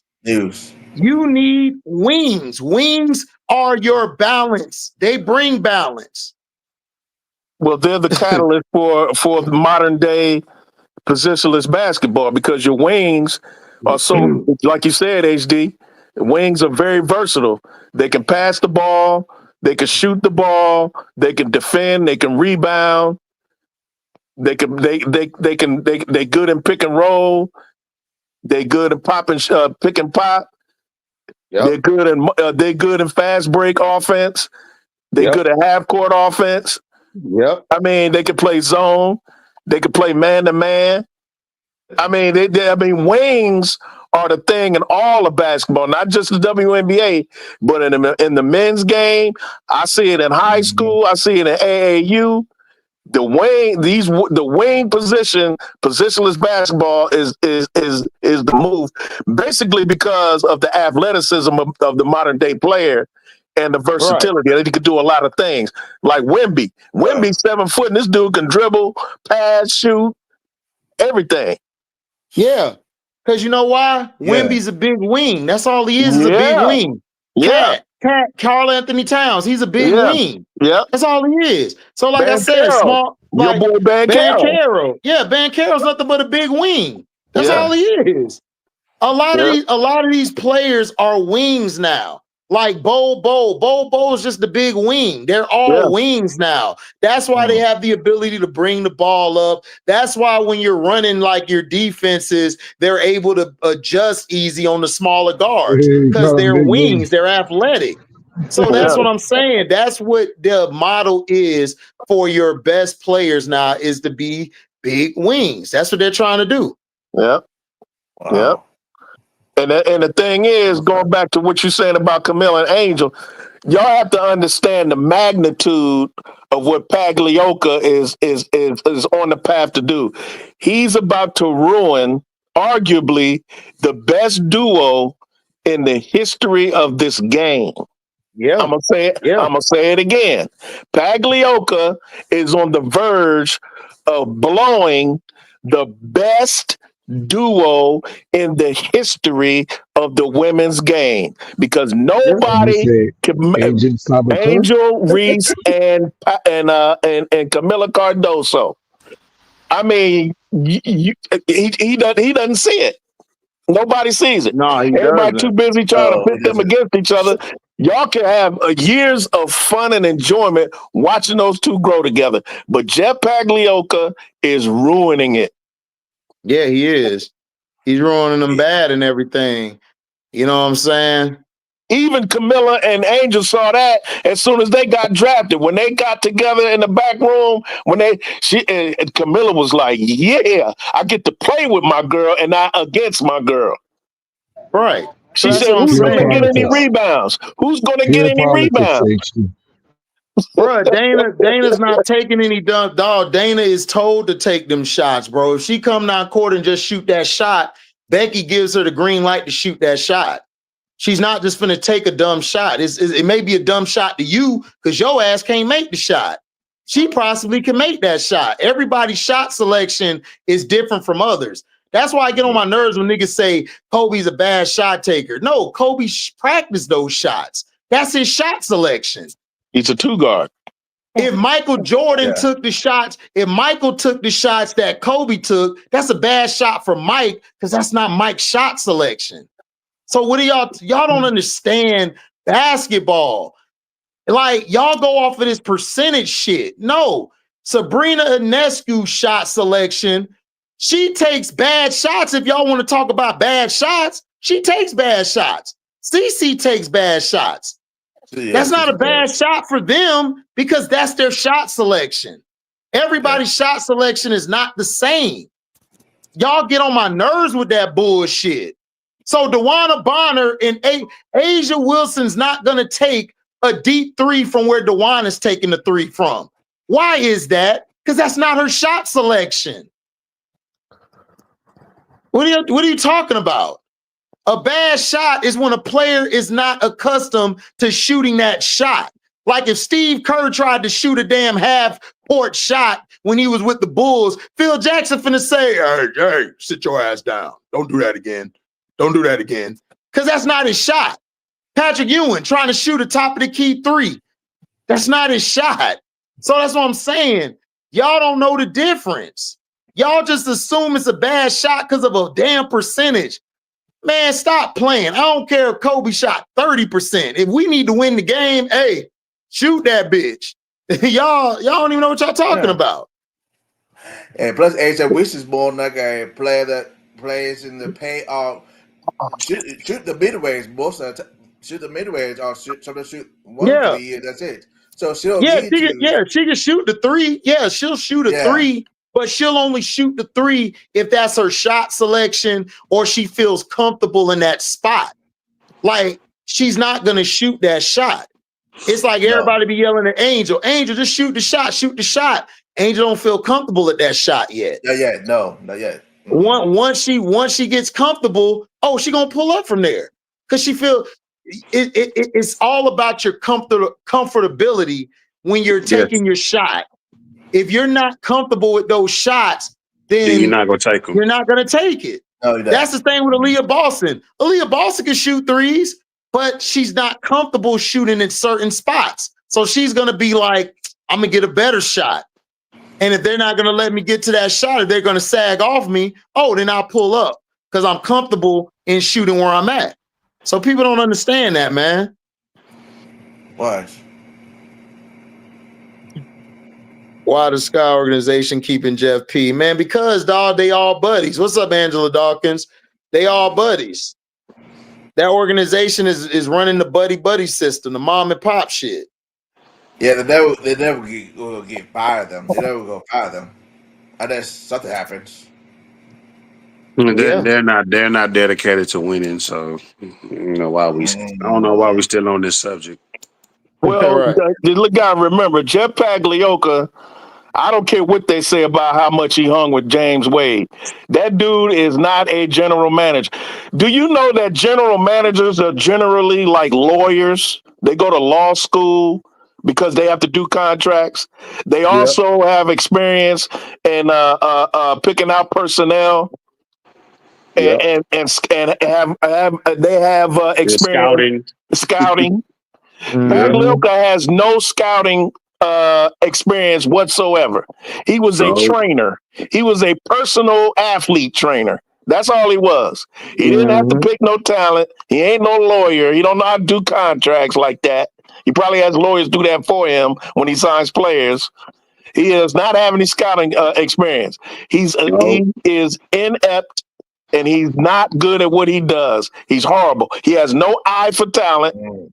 He has no eye for upside for players. I mean, he's just not good. And look, even the best player in the world, the best player that's ever lived, wasn't a good GM, and that's Michael Jordan. He can't pick talent, and he's the best that ever played. Arguably, you see what I'm saying? Right. The best example of a GM is cats like Krause or Jerry West, the late Jerry West, rest in peace. Yes, sir. Yeah, there are others. And then dude for Oklahoma City Thunder. Red Auerbach wasn't bad himself either. He sure wasn't. Yeah, Red was crazy. Red swindled them out of Bill Russell. The way he swindled them out of Bill Russell, I said, bro, y'all that so was dumb. Slick. Y'all could have had some chips around here. That was slick. That was slick how he did that. That was real slick. He's the prototype, though. Slick. He's the he's the model all general managers modeled themselves after Red Auerbach. Yeah, Red was a beast, man. Yeah, 11 championships, beast. Yes, sir. 11 championships. You got more rings than fingers. Yeah. That's true. So Bob Cousy, John Havlicek. Yeah, I don't even want to talk about Bob John Cousy. Lucas. I did like Bob Cousy till he made that dumbass statement What statement he made? about CC. Yeah, Oh, Talking okay. about they need to bow to her and all this yeah, shit like yeah, that. Well, you know And that I'm like optics, though, bro. Koozie, if you Politics. want Yeah, that's what I'm saying. Like that's why I politics. try to tell people, he's just from because I Boston. like the player and how they play the game, don't mean that I like them as a person. Don't mean I like them off the court. I found that out quickly with Candace Parker. Yeah. Oh man, y'all, Candace Parker always been like that. I remember Candace Parker. I remember outside when she played at Tennessee, and then I used to hear stuff. People used to be like, "Man, Candace, man," they'd be like, "Man, Candace is a square, dog. Like she be on some other shit."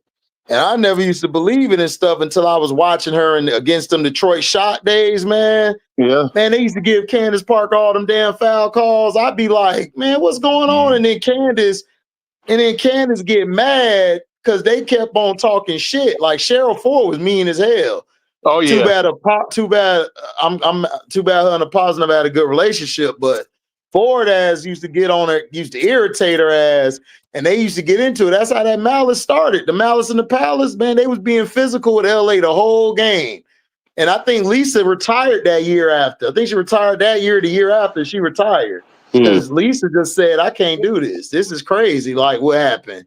yeah. So I she used to was hear the shook up same from that things. shit. I used to hear the same thing because I had people from Chicago tell me that they don't rock with Candace. They was like, "Man, we don't rock with her, man. She ain't from Chicago. She from Naperville." I was like, "Really?" I was That's what like, I "Wow, heard. really, y'all think?" Hey, I was shocked. I thought that she was like their favorite daughter or something. But But people in Chicago, the real people in Chicago, they wasn't rocking with her like that. no, because That's she's not really crazy. from there. Like, that's Yeah, what I was trying to tell people. Like, she's not really from there. Like, I've heard that from a lot of people that they say Candace is kind of she's kind of an arrogant, uppity prick. Like they say she's a prick. Some people don't really she rub them the wrong way. Like there's people that like it's like people don't really rock with her like that and stuff. Like she's like Cheryl Miller. Like they were always touted as the golden girl, and like they have a huge like ego, like how they look at yeah, stuff. And yeah, like Cheryl Swoops, Lisa Leslie, them type of players, man, they the players you talk to, have a convo with. Like yeah, people talk about Cheryl Swoops all the time and Teaspoon. Like yeah, if you see who hang with each other, you could tell who really rock with each other and who don't. yeah, Yeah, it's yeah, just like in high yeah, school, you had your jocks, your nerds. You know what I'm Yeah, yeah. saying? yeah. Yeah, That's true. People from the suburbs, people from the yeah, for project. sure, for sure, Yeah, for because sure. that's the kind of school I went to. Yeah, You the had hood niggas cats. You know what I'm saying? that was from the white neighborhoods, and then you had Yeah, the niggas from the projects, and you know I was hanging with the cats from the project. exactly. Yeah, but that's what it was.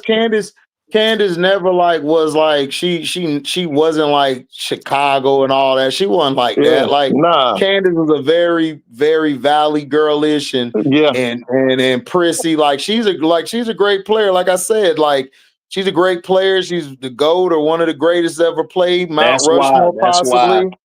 And then, But bro, like I said, bro, a that's lot why of that podcast works with them because they two of the peas of a part, same peas of a part. yeah, but a lot of people that I've come across, like even back when, they just hmm really didn't rock with Candace Parker. They and felt you like know who they Candace rock with, Parker kind HD? of they felt like Candace Parker was very underwhelming, and a lot of the people used to rock with Lisa Leslie more. They didn't really rock with Candace like Because that. Like a lot of Lisa the guys I grew up with. she's personable, dog. You She can went to talk to Lisa. Morningside.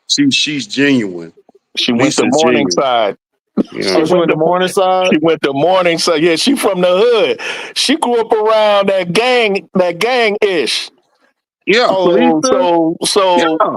so Yeah, she yeah, yeah. She down. did. It Yeah. just those man, listen. Those people who go through the struggle of life and see their cousins and whatnot get strung out, and then they gone through life. They're not arrogant, bro. They Right. relate. They relate to the poor. They relate to the ghetto. They relate Mm-hmm. to people who are unfortunate. That's the reason why when they get money, they give back. Yeah. That's They why Isaiah rock with Thomas. Anissa. They rock with Anissa Morrow in Chicago for real. Oh, yeah, for real. absolutely. Yeah, absolutely. She went to one of the top schools in the history of high school basketball, Chicago Simeon. Yeah. So they love Anissa, but when they it love comes to Isaiah Candace, you ain't from here. You from Naperville. They love Isaiah Thomas up there in Chicago. They Yes. love Isaiah. Yes. They love Z. Yes, he from the trenches. Yeah. He from the trenches. Yeah. And he never separated himself from the trenches. Right. He never acted like he was better than those in the trenches. You feel me? True. They love Isaiah Thomas in Chicago. Yeah, but with Candace Parker, like a lot of people, like we used to watch it and stuff. There's a lot of people who really they really don't put her up there. Like they be like, man, you didn't really dominate your era like that. You had DT, Maya Moore, Sue Bird. Like she's kind of bitter at that shit, dog, because they kind of just put DT and them over her, DT and Sue Bird. And then when Maya Moore came, they put Maya Moore over her.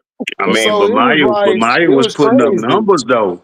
No, she was. But I'm just saying, like, I see why she come off how she does, because she always feel like she's slighted and all of that, and it kind of rubs off on how you view other players. You know what I'm saying? Hey, AB, let's not get it twisted now. Let's not get it twisted now. Candace was a baller. She was a baller, but I'm just saying though. This my whole thing though, Brass. Don't get bitter because you wasn't up there. Well, yeah, I mean that's her personality. She has her flaws. Yeah, that's all I'm saying. I got you. Yeah. But I want the audience out there. Just like HD was saying earlier, don't get it twisted. What we're saying. Candace is one of the GOATs. There's no question about that. Yeah, Candace can play. Let's not get it twisted now. Now she could be an a-hole, and Kevin Hart, even though it was supposed to have been a joke on that Coldest Balls, when he told her you can't admire other players while you playing, and she said, do you admire other comedians? He said, yeah, Dave Chappelle. She said, well, me and you are different. He said, no, I'm just not an asshole. Right. Now that was meant to be funny, but come to find out, that's true. She's an a-hole.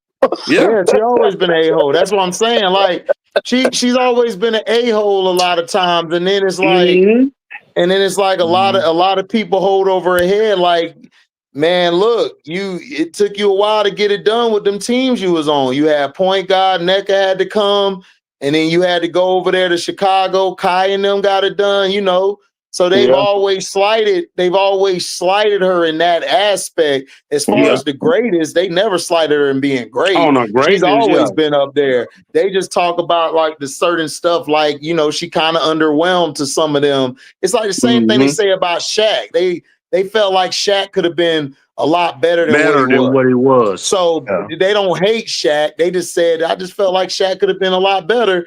Because, you're the most dominant force and you're in an era where you really don't have the centers like that. They felt like he could have did more. But, hey, that's just how people look. Everybody look at it differently. Yeah. So, but Candace Parker, like if you're going to give a take, just be honest about your take. Nobody's saying that you don't know basketball. You know basketball, but it just comes off as you're being a slight person instead of just giving credit where credit is due. Compliments. And you're on that podcast. Right. Yeah, you on that podcast with that Indiana Fever player, Aaliyah Boston. And it sounds like you trying to clout chase. Yeah, that's what I'm saying. So you have to look at the whole picture of everything.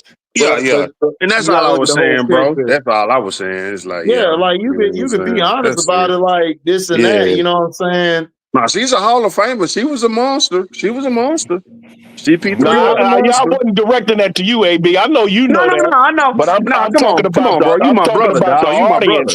who might go behind HD's back, man, they was on there saying that Candace Parker wasn't no good. Facts. Oh man, they do that shit already. They always be talking shit about me, but then when I come around, all that shit talking stop. Yeah. They always do that shit. Like I already know. Hey, Brass, when he gone, I'll be talking again. And what's funny to me is, I see him on every chat. I see him on every chat and everything, but they be nervous to come say it to me though. But they be in other chats trying to say the shit like I don't see the shit. And then they disappear.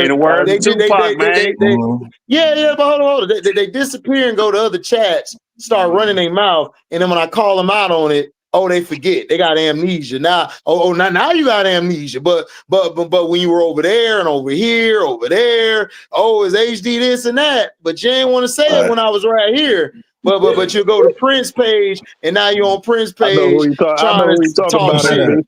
I know who you're talking about, AB. I ain't gonna say the name, but I know who you're talking about. Yeah, I already know who you're talking about. I'm gonna leave that alone. You gonna run the Prince page and other pages and talk shit. And then AB, then the bitch ass nigga, right, ain't come around when them bum ass Liberty weren't winning. He was hiding. now you want to come out and poke out his chest now. You want to poke out his chest and shit all of a sudden and be sneak with it because he know we not responding to the chat. Because he know we on the show doing the show, but he gonna try to pop up yesterday, gonna try to run his mouth when his bitch ass been quiet. Just like I said on Now What, I told Auntie, like I said to him, bitch ass niggas telling me about the Liberty when I told they bitch ass they gonna miss some players, but bitch ass nigga want to just run his mouth. They gonna miss the wings. Bitch ass nigga want to run his mouth, but like I said though, that's cool though. Like I told him, Auntie and Rob can't save you. They can't save you. That's all I gotta say. I told him that day, Auntie can't save you, bro. You can run the Auntie. They can't save you. I don't care about your potential shit, your potential that, you potential this, potential that, you potentially ain't shit. That's what we can say about your potential. So I'm being real. I wanna be saved. Right. So I don't even want to hear that shit. Don't be sneak dissing, nigga. Don't be running over here and trying to cry wolf on other people's pages like I ain't cool with them people on that page. Like, stop playing, dog. Don't do that. Because I'm going to tell you straight up on the pages you be on that you a bitch. And you don't even know where you from. Like, where you from? You from the East Coast? You from the South? You still ain't telling me where you from because we pulled your card and seen that you ain't even from the South. So where you from, really? No, I'm just saying, bro. Like, hey, it is what it is, man. Niggas, I know that, bro. Yeah. Nadira, they quiet in the church mouths because they bum ass Liberty losing. But as soon as they start winning, bitch ass niggas gonna come around. Defense is overrated. Defense is over. Bitch ass nigga, you ain't even played defense in your life. You ain't play no defense. You ain't play no offense. You ain't did shit in your life. Who made that comment time and say defense is overrated? Don't worry about AB. I'm gonna tell you later. Okay. I got your number. Okay. I'll let you know later. I'm gonna leave that alone. And it was funny to me is niggas be ghost all the time, but then they love to show up on other people's pages though. Oh, I got you. I know all these niggas. I see y'all. Shit, get back to HD. When I be around Debo, I'll be quiet. But when I'll be quiet. I'll be talking again. Who coming? Who coming? AD, nigga. HD. I'll be quiet. Niggas, hey, yo, AB, niggas be in the background watching my page low key, but act like they ain't watching my page low key. You know what I'm saying? It's kind of crazy. Hey, it's like Face. You your YouTuber favorite YouTuber. Right. Exactly. Right. Look, I know what they be doing. It's hilarious to me. But don't worry, they expose themselves. They gonna keep exposing themselves. Don't bring your bitch ass around when the Liberty win again. I don't want to hear that shit because your ass been ducking them last losses y'all had. Dude, They be doing a whole lot. Don't give me that bullshit. Oh, Stewie hurt. No, I don't want to hear that shit. You told me offense wins, right? Why your offense ain't winning right now? I'm just asking. So I can say the same thing. Offense is overrated. And then you was talking all that shit about CC. What happened? Now you can't say nothing. Now you dug it. Now this bitch ass nigga running away from it because he know what happened to CC. Yeah. Where's CC at? Where was she heard that? Right. Nigga talking shit. Nigga talking shit, talking about potential. Nigga, potentially you don't know shit. And I said that. And I'm gonna say it everywhere else. You don't know shit. And the reason I'm gonna tell you, bitch ass nigga, I don't call your name or respond to you is because you not on my level. You never were.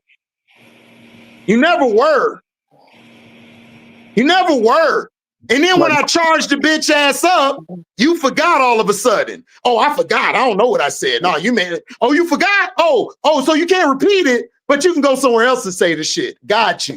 I know who you are now. I know. I love that. Good job. I know you a bitch ass nigga. No. You a selectively tough nigga. That's what it is. You tough when I ain't around, but now you ain't tough now because now you don't remember shit. Tough when you know what I'm saying? Yeah, like, come on, let's be for real. Yeah, convenient toughness. Yeah, convenient toughness. That's what they are. Yeah, exactly. Oh, yeah, I remember that conversation. Well, isn't the job to put the ball in the basket? Exactly. That dumbass nigga. No, nigga. No, that ain't the job to put the ball in the basket. No, it ain't. Right. See, that's a dumb nigga who think he's smart, but he a dumb nigga. You know what I'm saying? I'm on one today because I'm off. See, when I'm off, I got the time. And then get this though, Nadera. I never blocked the bitch ass nigga. You know why I didn't block the bitch ass nigga? Because I knew the bitch ass nigga wouldn't show up. That's why. Nothing worse than a bitch ass nigga. Ain't nothing worse than a bitch ass nigga. Ain't nothing worse than a bitch ass nigga. That's my word up. You get hurt up. Oh, I'm sorry. I went to my Onyx. Right. Nigga ain't, hey, Brass, nigga ain't never blocked him. Nigga gonna try to say, oh, you blocked me. I said, nigga, no, I didn't. Never blocked you. Why would I block you? Blocking is for suckers. Yeah. I only block you if you disrespectful or you spitting misinformation. Right. That's it. Right. So that's all I'm saying. Like, niggas is weird to me. Niggas is weird. Like, I didn't see the shit. Like, I saw your ass creeping back. Your ass better not come around when them Liberty come out. I'm letting you know now. Don't front run, nigga. Like my boy Mike Jordan said, nigga, like, hey, it's easy to talk that shit when you're up. But what happened when it's 0-0? Right. What happened when it's 0-0? Right. What happened before the game, Brass? I go pat you on the ass, said, all right. Then I drop 50 on your ass, nigga. Now what? Now I'm going to go play golf. Man, get out of here. Trying to compare CC to Michael Jordan. Nigga, Michael Jordan walked in the locker room and said, oh, you not playing tonight? Who guarding me tonight, Byron? Oh, such and such. Oh, 50. 50. 50. Hey, Brad, 50. Nigga, what? Nigga, that's the era I grew up. I grew up with real ass niggas, real soldiers. I ain't grew up in this weak ass era when y'all cry about a foul and y'all cry about somebody barely touching you. Even the white boys is hardcore. Kevin McHale would be in your ass. Larry Bird walked in there and said, "Who coming in second place?" Hey, look. Bill Walton wasn't soft either. Bill Walton be ready to throw too. Like, let's get it. Listen, y'all talk shit about Bill Walton. Bill Walton smoked that blunt. Hey, let's get it. He out there throwing hands. He would. With the headband on. Man, come on. Stop playing. He can get some good. Bill Laimbeer be dirty and he'll come back and hit you with a two-piece. Nigga, what? Oh, Bad boys. Oh, yeah. Bad boys. Yeah. They don't know about that shit. Y'all used to this era. Y'all used to this era. People flopping. Oh, Hey, HD, I remember somebody was interviewing Bill Laimbeer, and they thought he was from a trailer park. I thought he was from poor white neighborhood. White so tough. He come from White so money. look. Bill said, "Hell no, my family was rich. I just beat your ass." Exactly. That's what I'm saying. But that's what I'm saying though, because you know why, Brass? People judge you off of appearance and off of that instead of actually doing their research. I'll tell you this too. People don't know that Bill Laimbeer and Michael Jordan golfed together before. They played on the same team, and they was chilling. They had fun together. Yeah. But see, you wouldn't know that because you know why? Mother effers don't go look at they don't go do research. They think because I'm on YouTube, or Prince on YouTube, you or AB on YouTube, that we not men. Dog, in real life, I don't talk. I'm chilling. I'm peeping the scene. I don't talk. Real life, I don't talk. You wouldn't even, bro, you wouldn't even test me. That's why I tell these dudes, you wouldn't even test me, bro. Like, you think it's sweet because I'm on here talking. You think because I'm on YouTube, bro, no. That's why the dude who was on here threatening me saying, man, we right down your house. We in St. Pete. Okay, go to that address. I was like, go to that address. That was funny. Bro, I was like, please go to that address. Go to that address. Mess your life up while I do a live. When you getting processed and booked, I'm gonna do a live laughing at your dumb ass. He said I'm right outside the door. I was crying laughing. And I kept telling them, come inside then. Come on in. Come in. And what was you doing, AC? I think you were you sipping on something, or you was sitting there. Man, I was sipping on that brown, dog. Yeah, right. I was lit, bro. I was lit. I was toed up. Because after that live, I went to sleep. I was toed up. Like what my boy Richard Pryor said, I'm going to get toed up. And I'm going to bed. Y'all remember Bruce's Millions? Y'all remember Bruce's Millions? Yeah. I'm finna get toed up.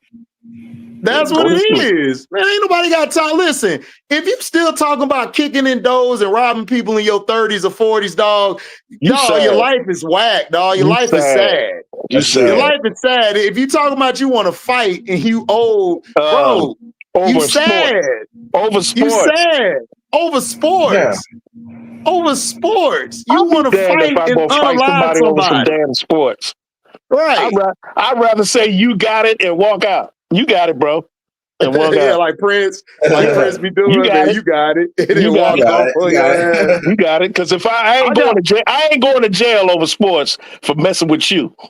I gotta watch that episode yesterday, dog. That nigga Prince was on one, dog. Prince was funny. Prince was hilarious, dog. And then Prince came and me talking about, man, HD, you was hating on Asia too and everything. I said, why are you always lying? Why are you lying? Oh my gosh, Prince, stop freaking lying. We was wilding. We was on when everybody was in the chat laughing like, y'all is funny, dog. Key got so hot. It was funny. Key got so hot, her mic kept cutting off. It was hilarious, dog. I was over here like, man, y'all is wild, man. You know when Key mad when she started messing with her hat and turn it into the tie. Oh man, Key. I told Key, I said, Key, do the promotion. Do the promotion. And she did the shit. I started laughing like, Key, that's my dog. I said, Key, that's my dog, man. That's my dog. I love Key. Key is from the crib, dog. She is from Florida. She's from South Florida. She is straight from the crib because she act just like a chick from the crib. I was rolling laughing. And then Showtime, Joe was so cool with it when he said, yeah, man, LeBron got all them MVPs and choked, nigga. That's what it was because Chris Rob I started cracking cracking up You laughing. lost I it. said, yo, this nigga said 4 MVPs and still And still ain't got a clutch gene. I was Still ain't out. got a clutch gene. I was out. I said, show hit him where it hurt. And you know what Zoe do? You know what that Zoe shit was do? hilarious. Zoe just throw himself back on his chair. When he do that, oh my God, it's funny.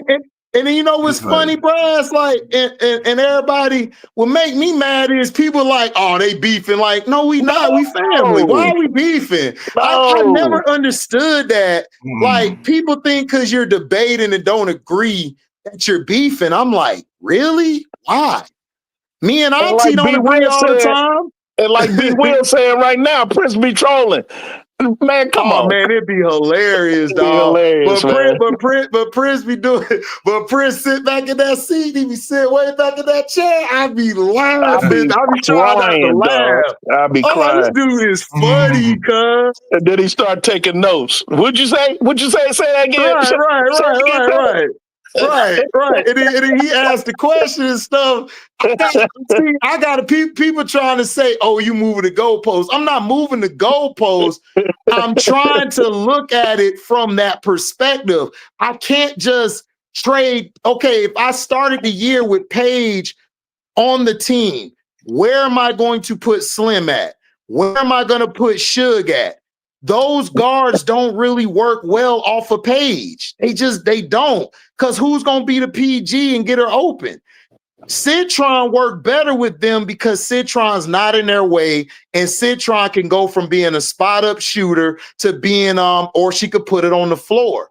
Paige could do the same thing, but Paige is better when she got the ball and she get to that mid post and she rises up, or she gets the ball passed to her on the elbow or to the short corner or to the nail. That's where she's good at. So you got to look at it. It's kind of, you got to look at the pieces and then see, okay, does this fit in that puzzle? No, that don't fit. Let me put this here. You got to see what you got. Now, Paige will work well with Dolson because you know why? Dolson stretches the floor. So it's a difference. Shakira and Kiki like to operate in the same spots that Paige like to operate in. Yeah. So that's why I'm trying to tell people it's kind of hard because Citron, all of them don't play in each other's spots. They're not in each other's way. Right. That's why it works so well. That's why it works so well. Yeah. They all fulfill specific jobs and roles and are prolific at it. But I love me some Paige Beckers, bro. That girl, Paige a dog. She's a hooper. She is a hooper. She a dog. She's a dog, bro. Man, you saw when she scored on Kelsey Plum. Oh my! She gave her that look. She was like, "Yeah," and she was like, "Ain't no." She was like shaking her head. Ain't no and one. I mean, she was like, "No, ain't no review. And one. Ain't no reviews. And one." Hey, Paige be about that life, boy. And you know, Paige got a little hood. Now she one of the white girls you see in the hood. Oh, that's the only white girl that live in our, even though she ain't from the hood. She the only white girl in our hood though. But she cool. Bro, I'm telling you, Paige. Listen, don't get it twisted. See, this is what people don't know, Brass. Paige and Gigi were supposed to play together. Bro. Paige and who? Gigi. Kobe daughter? Oh, yeah. Because Kobe used to, I believe Kobe used to train on Paige sometimes. Yeah. Like he would mentor Paige and stuff because, you know, Gino loved Kobe. Oh, yeah. Gino loved him from Kobe. Yeah. So that's why I was trying to tell people, like, man, Paige, man, that Paige is a student of the game. She could play with the ball or without the ball. You know, that's why it's hard for me because it's like she the PG. I'm like, she's really not the PG. Paige just the hooper, dog. Like I could put her at the 1 or the 2. She just gonna hoop. She just know how to play off the ball. She know how to give everybody the ball, and she just do what she do. Like you can switch her on threes too. You can switch her on threes too. Yeah, you can. Yeah, you can. Because she got that left. She's longer than Pow Pow. She got that left. Right, Andre. You can't fight nobody and you don't know how to defend yourself. You'll get your ass kicked. They always say that. They say that to everybody. I'm like, dude, what is you talking about, dog? Dog, you don't know me. And I don't know you. I don't assume everybody I talk to and I meet, I don't underestimate anybody. I always go into everything knowing that you're capable of doing something. Y'all are going into it like y'all think I can't do it. You lost. I'll give you a perfect example, HD. I got family in the Nation of Islam.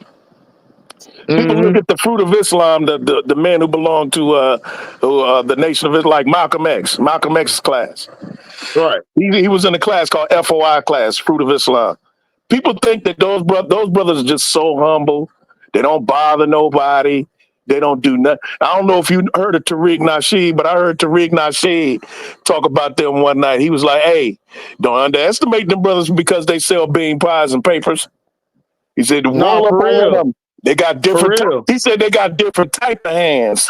No, they do. Look, listen. All you gotta do is look at Muhammad Ali. Listen. Them brothers know all type of arts of fighting. Them brothers will beat your butt. And then look, and you think it's twisted. Listen, some of them white boys out there, man, that be in their cliques, they'll whoop your ass too. So don't think because somebody white or Mexican or whatever, they will whoop your ass if you don't come prepared. So people don't need to. That's why I be telling rainbow community. Same with the rainbow community. Right, with the rainbow community. Oh man, listen, the rainbow dudes, listen, they'll whoop your ass and then go what they do tomorrow. Like they'll do it. Listen, they will, bro. Look, some of them dudes can fight. They feminine, but they'll throw hands and whoop your ass, dog, and then they'll go like, "Hey, girl, let's go out." They'll do that shit. After they whoop your ass, they're gonna be like, "Hey, girl, we're gonna get a Shirley Tempo with Jeff P. Let's go." That's what they gonna do. A lot of them learn how to fight due to the fact that they get beat up because of who they are. So they gonna learn how to fight. And when you roll up on one of them ones that's trained, you gonna get twisted up. They're gonna beat your ass. They're gonna beat your ass.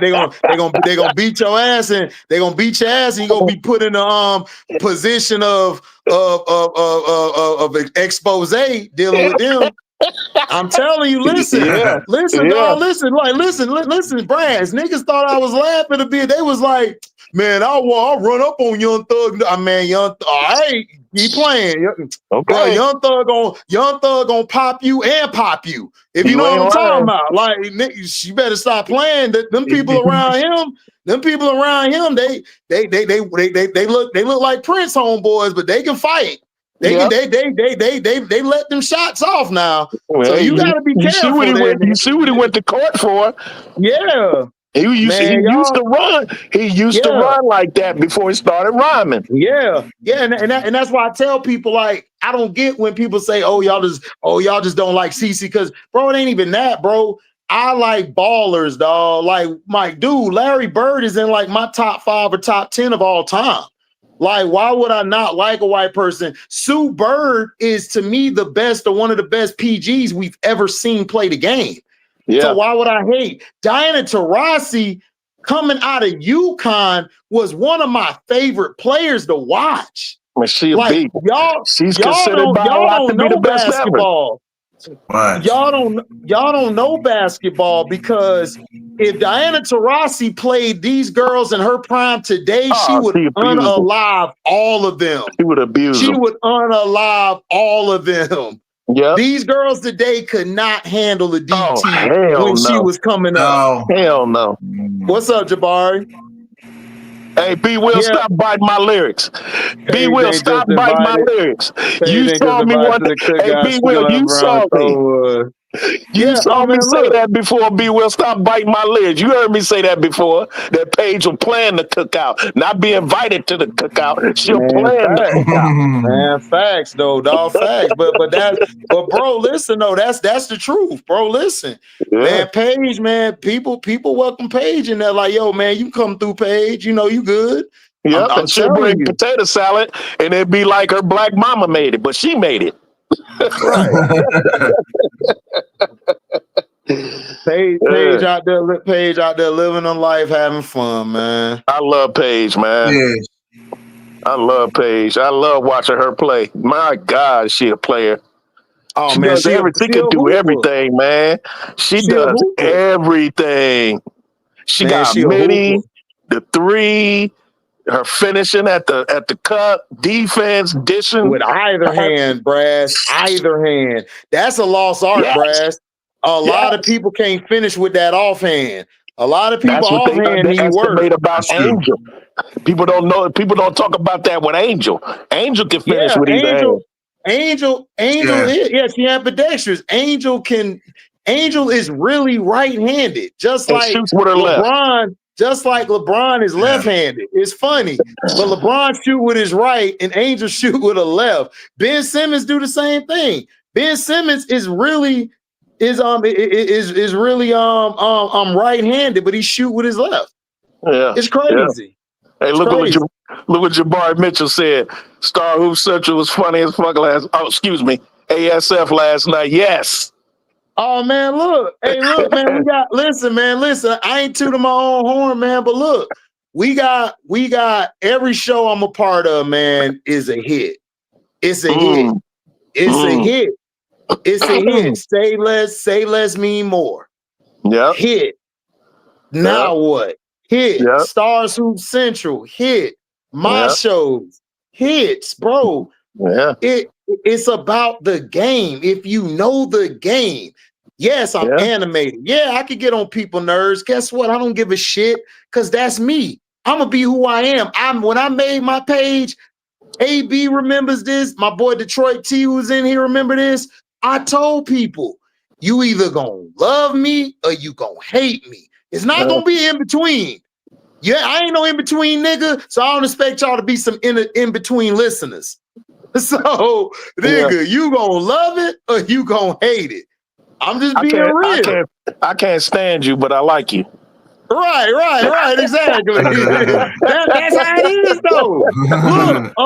Look, a lot of my best friends, they like, man, I can't stand your ass, but nigga, you be right though. God damn, hate your ass. Yeah, Stars Hoop Central is funny, but you know why Stars Hoop Central is funny? Is because all of us respect each other on the show. Yep. The reason why Now What is fun, because we respect each other. Me and Rob can disagree like we did yesterday talking about Kim Mulkey. And I told him I saw we had a respectable conversation. We didn't call each other no B. We didn't call each other, no a-hole. It was respectable. Very respectful.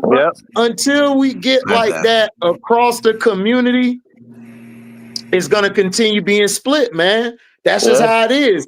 Everybody ain't gonna agree on everything. But yesterday, oh man, it was funny. The Showtime and Key and Prince, that was hilarious. Those three be having me cracking. Because look, I knew what Prince was doing. See, I know. Look, I know how to read. I know how to react to everybody because I got so much love and respect and so much grace for all of them, for them. And see, Prince and Show asked me to be a part of this. You feel me? So I'm indebted to them. Auntie Sess wanted me to do the show with her. She came to me and wanted me to do it because she saw my work ethic, my body of work, my knowledge. Rob wanted to be a part of everything, doing the show with us on Sundays because Rob loved my energy and takes. He loved my knowledge. So again, at the end of the day, some of y'all who get mad or in your feelings may look at what I'm saying as, oh, it's goalpost moving. Oh, you don't know what you're talking about. But later down the line, see, y'all don't remember me from football season. I used to do all day football. And every time I would be right about shit, I would tell people, I would break down film. Patrick Mahomes I tell people, Patrick Mahomes is not a great quarterback to me. You know what he is? He's a great leader and football player. He's a football player. Yeah. Which means he could run my team anytime because Patrick's the quarterback who will play trash for like a bunch of quarters, but when it's time to win the game, Patrick Mahomes turns into Michael Jordan on that field. He does. He just does. Remember we had the discussion about him as far as his sacks? Yeah. Okay, watch those sacks reduce this year because I told you, I think I had the conversation with you.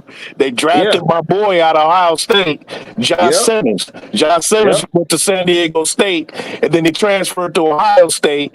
He played for a few games and got hurt for the rest of the season. That's the reason why we probably lost 2 games because we lost him. But he's with Kansas City now. They comparing him to old boy for San Francisco's name, that Hall of Famer. He used to play for Washington. What's his name? Right. Oh, Trent Williams. Trent Williams. Yes, they're comparing him to Trent Williams. Yes. Oh man, yeah. Okay, then he a dog. Then if you compare to my dog Trent, you a dog. Yes. Yep. Andy Reid scooped him up quick. Mm-hmm. Coach Marsh on Angel Reed's status to play against Seattle tonight. She looked good in practice yesterday, and she came in today feeling pretty good. A shoot around, game time decision. I think Angel play tonight. I think she'll play tonight. She's gonna be on minutes restriction, but she's gonna play.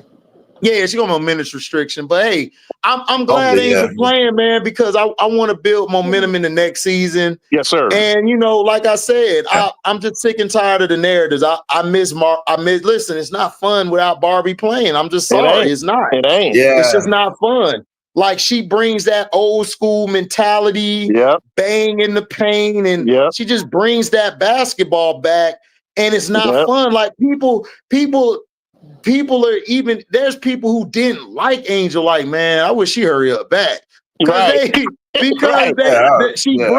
brings that attitude. She brings something that the game's been missing. Is that type of attitude. Everybody too friendly now. Everybody too, we cool with each other. Man, no. I'm coming to take your trap over. Leads the league in rebounds after missing all that time. She's still the rebound. That's crazy. Man. That's crazy, man. She's special, dog. She's special. All around special. Yeah, I want to see that Angel and Asia matchup too. That's gonna be fire. That's gonna be fire, dog. We gonna get to see mama against daughter. Yeah, we're gonna see mama against daughter. Big A versus little A. Yep. Showtime and Key was ratting the Prince. Prince is dog. The thing is, it was funny because dog, like we work well off of each other. Like that's crazy. Yeah. And we don't practice. Chemistry. We don't sit down and say this is what we gonna do. We just go and do it. And this shit work. This shit, it's like, I don't know if y'all remember that show, Brass. I know Brass, AB, Detroit T will probably remember it. Whose line is it anyway? That was my show because people Wayne Brady was so funny, but the one dude who was funny was the real bland white guy, like with the bald head. He was hilarious. His wittiness was second to none. Like how he just, and then sometimes if the joke don't land, you think about it, you be like, oh, he's stupid. Yeah. Oh, that was funny. What they call a deadpan comedy. Right. You know what I'm saying? He's not silly. He's just witty. Nope. And he'll say something that could go over your head, but when you think about it, it makes you crack up. It's like, right. And then Drew Carey be laughing. Like he just couldn't stop laughing. He like, y'all is funny. Yeah. So that's what I'm saying. Dude was funny too. The tall, skinny white dude was funny too. Oh yeah. They all were great. So that to me, we got the timing of that show. That's how our timing is. That's timing.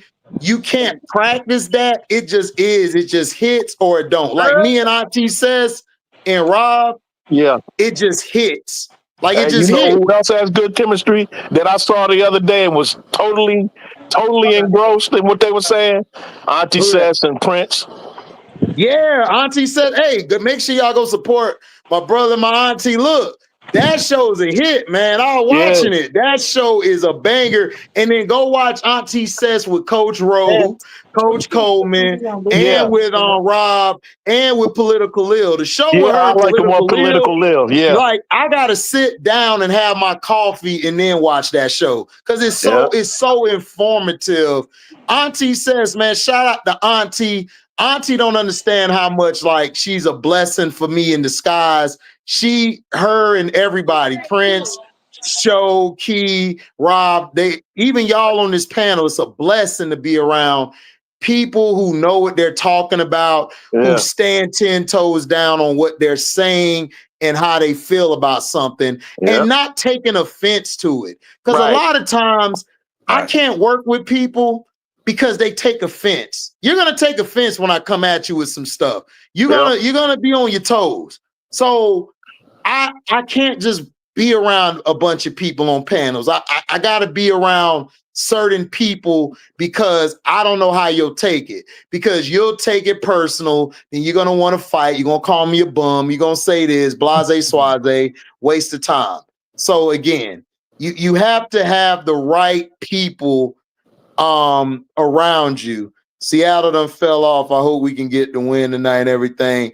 Man, Seattle's problem is I think the vets have worn it their welcome thin. What I would do is I would move on from Sky and NECA. I would keep Slim. I would bring Ezzy back with Malonga.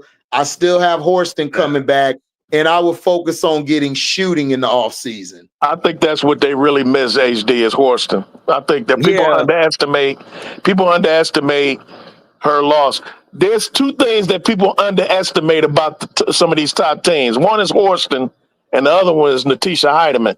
I think if Natisha Heidemann was not on the Lynx, they wouldn't have only 4-5 losses. I really believe that. Natisha Heidemann is one of the best backup point guards in the world.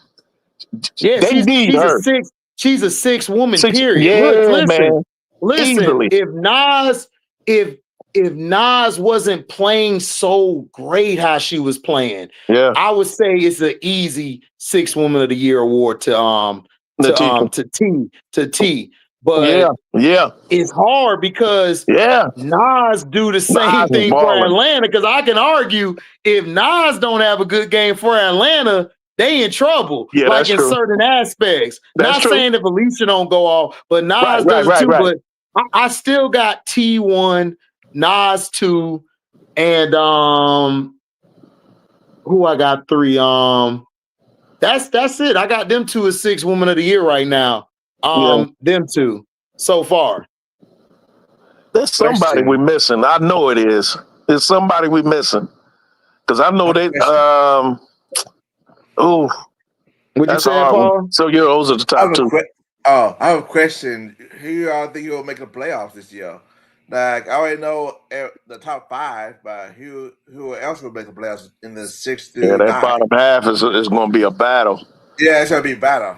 Yeah, it's mostly between that 6th and 8th spot because LA dropped one of the Mystics the other night, but they played tonight against who they played tonight. HD. Who? I think LA play tonight, don't they? Because there's a lot of games on tonight. No, LA play yet Wednesday. No, LA don't play tonight. I don't think they play Wednesday. Tonight. Oh, okay. Yeah, Wednesday. Yeah, they play. Yeah. They play Wednesday. Okay. Yeah. There's going to be a lot of shuffling going on. I think they're the only game Wednesday. Yeah. Man, this is what I hate about the W. You got Lynx Liberty, Sun Mystic, Storm Sky, Dream Aces, Mercury Valkyrie, all damn near at the same time. Yeah, the Sparks play tomorrow by themselves. Man, that's some bullshit. You made that point earlier, Paul. You just mentioned that's what you hated, having these games on at the same time. Yeah, I came up with all of them. I got to see which one I got to watch. Yeah, they all good.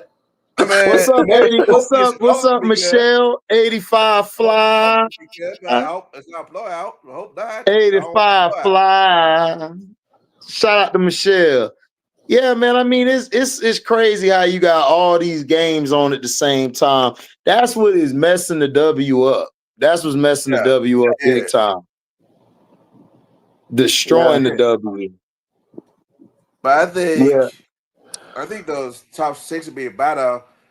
You know the people gonna make the playoffs because the league gonna make them make the playoffs. They aren't gonna make them mix the playoffs. I don't know. They should. They got a little. They got a tough schedule. Yeah. They got a tough schedule. We'll see. They can't have no more injuries. They can't have no more injuries. Oh yeah, about the Valkyrie. The Valkyrie in 6. I think the Valkyrie in 6. They just suffered another injury. Who? They just suffered another injury to one of another one of their bigs. Oh, the Valkyrie. Yeah. Was it Timmy or was it Rupert? What's it? Rupert? Yeah, Rupert. Yeah, it was Rupert. Oh, that's gonna hurt them because Rupert come in like Dantas for the fever. She stretched the floor. Yeah, she getting concussion protocol. She had a collision with a player and she went off the floor. She's in concussion protocol. Vandersloot saving the sky. Yeah, Super Granny Vandersloot saving the sky tonight. Yeah. Man, Vandersloot better save her ass for her kid and retire. Yeah, she needs to. What was you about to say, AB? Nah, I was agreeing with you about the concussion protocol. Oh, yeah.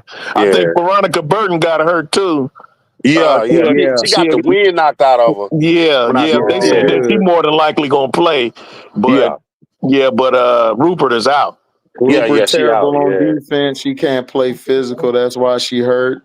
Rupert, I think, is good. I mean, she's not the greatest defender, but Rupert does a good job in the paint. She gives effort. She gives energy. She gives energy and effort. Yeah, she's a body. You're not looking for. You're not looking for Rupert to like be that. What's up, KS? Now you're not looking for Rupert because of their size.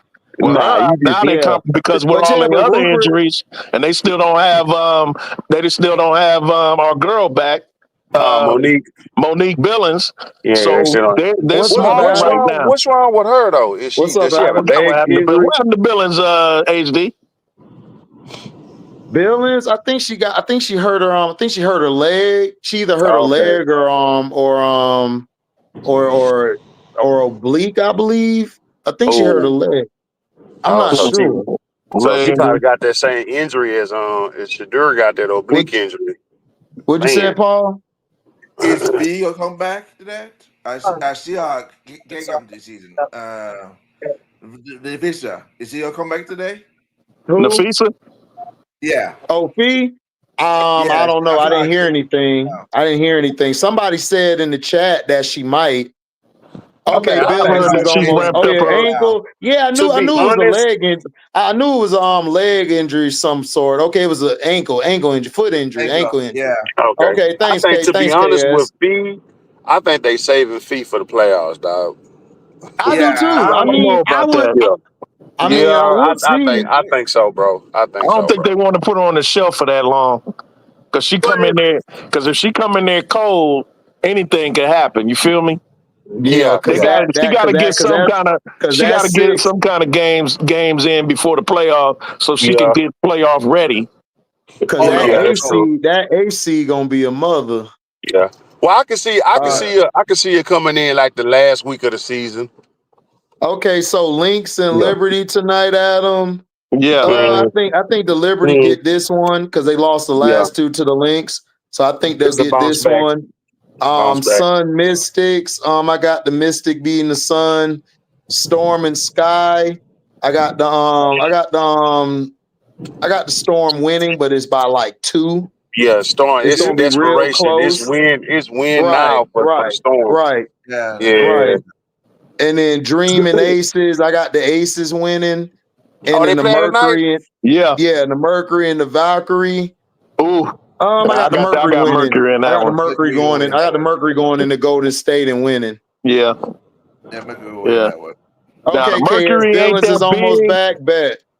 The Mercury ain't that big, but they're gonna be bigger than the Valkyrie tonight. Yeah, Izzy's still in concussion protocol. Yeah, before Izzy went down, she was balling. Izzy was doing her job. I mean, I'm impressed with Izzy this season. And they still don't have Stewie.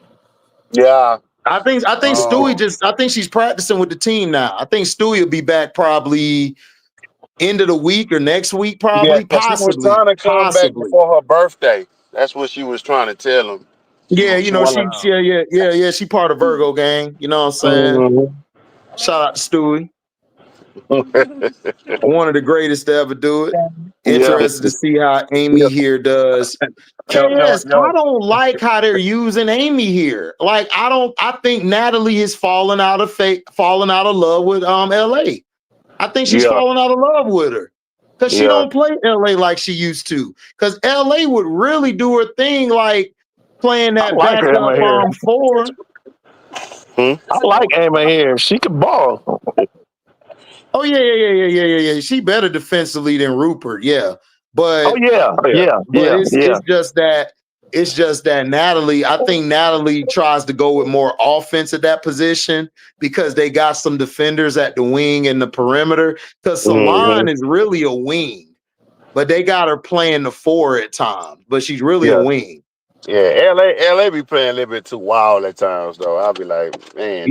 She do play wild. Yeah, she do. I'll be like, but I love her tenacity. Yeah. I love her energy. Her energy is top notch. It's just her play style. Be like, oh Lord. What's up, Motor City? What up, Dove? What up, Motor City MIA? Yeah. Her length gives a lot of players problems. Amy here to the sky. Man, I don't want Amy here to run. If Jeff P and Tyler Marsh is there, no. Don't ruin her. No. She too dark. No. Shit, they gonna do the paper bag. Ayo, they gonna do the paper bag with her. Paper bag test. Yeah, she gonna fail the paper bag test. Yeah. She gonna fail the paper bag test. She gonna be you don't fit the criteria. We already got one in Onion Wedding. We don't need another one. Yeah. That's too many. Yeah, she did. LA did do good against ATL. She did. Yeah. Yeah, and her and E Will, both of them dark. So no, we don't need another one. Right. Well, E Will the soft dark. E Will like the she the Valley dark skinned girl. She not the LA type of dark skinned girl. E Will like the mammy. She's like the mammy, unfortunately. Right. No, not the mammy. Yeah, unfortunately. Unfortunately, dog. Unfortunately. Stop it. I'm just saying, though, Brass. I'm be quiet. What's up, Phil G?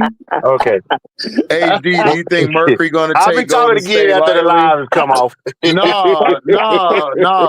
Adam, the Valkyrie are down. They're down Rupert and they're down some people. So the Mercury gotta win. If they don't win tonight, the Aces win, they gonna drop a seed. Yeah, they're not gonna take nobody lightly right now. Nobody. No. This is playoff basketball. Not the time to be taking nobody lightly. Nah, there's too much playoff implications if taking somebody lightly. Hold on. They like players that are dark skinned. Michaela and E Will are not your typical dark skin. We're gonna leave it at being that. real. Listen, we gotta stop. You know, I want LA here. LA is her. Nah. I don't want LA here. And she went to South Carolina. Yeah. I don't want all mayo, all paper bag. Yep, that's what he wants. All white. That's what he wants. Jeff P want all paper bag. He wants the lovable losers. That's funny. What'd you say, Paul? He wants all white people. He wants all overseas white. He doesn't want no black. And Paul, here's the kicker, Paul. He wants the trash overseas whites, not the good. Yeah, he don't even want the good ones. Right. He picked the trash ones. He want the garbage. Oh yeah, you're right. Nadira E. Will did bring Kia Nurse to the team. Yeah. You're right. You're right. She said bro Kia Nurse ass over to us. I'm done with her. Nadira, I love Nadira. Nadira is a Philly chick. I love she is a Philly chick for real. Man, I'm done with ass, man. Brought that weak ass girl over here. Yeah, Nadira for Philly. So you know what she about. Nakasi didn't play Charles much. Yeah, KS, she played Charles for a few minutes. I don't know what was going on in that game. Nakasi was making some dumbass decisions because they shouldn't have lost to Atlanta like they did. And then their rotations on defense was bad. Was horrible. It's like they gave up the second half. It's like, well, KS. Zaya signed back to the Storm. She signed the she rest of the signed back season with her. for the contract. rest of Zaya back on the Storm. They for the rest signed her of the back. Yeah, for the rest of the season. What they doing? See what they doing? Man, Seattle just got them for practice, man. That's it. Yeah. They the practice squad. Yeah, they the practice squad. That's it. Yeah, but shoot, man. Hey, man. Yo, you Look, think Kia Nurse is all hype, HD? Look, Skylar. What'd you say? Either go. What you said, Paul? Skylar. Oh, I'm just checking the No, schedule. no. I said, you think Kia Nurse, she was all hype? Oh, that's Matt. What'd you say, Matt? What do you think about Kia Nurse? You think she was all hype? Or yes. I think Kia Nurse. It's not even about her being overhyped. The issue is Kia Nurse should have gone to a team like the Aces or a veteran team and come off the bench. She's not a starter. And then you got her playing out of position. They got her playing the wing. Kia's not a wing. Kia's a 2-guard. Oh, okay. So and when it comes to defense, she's Ole.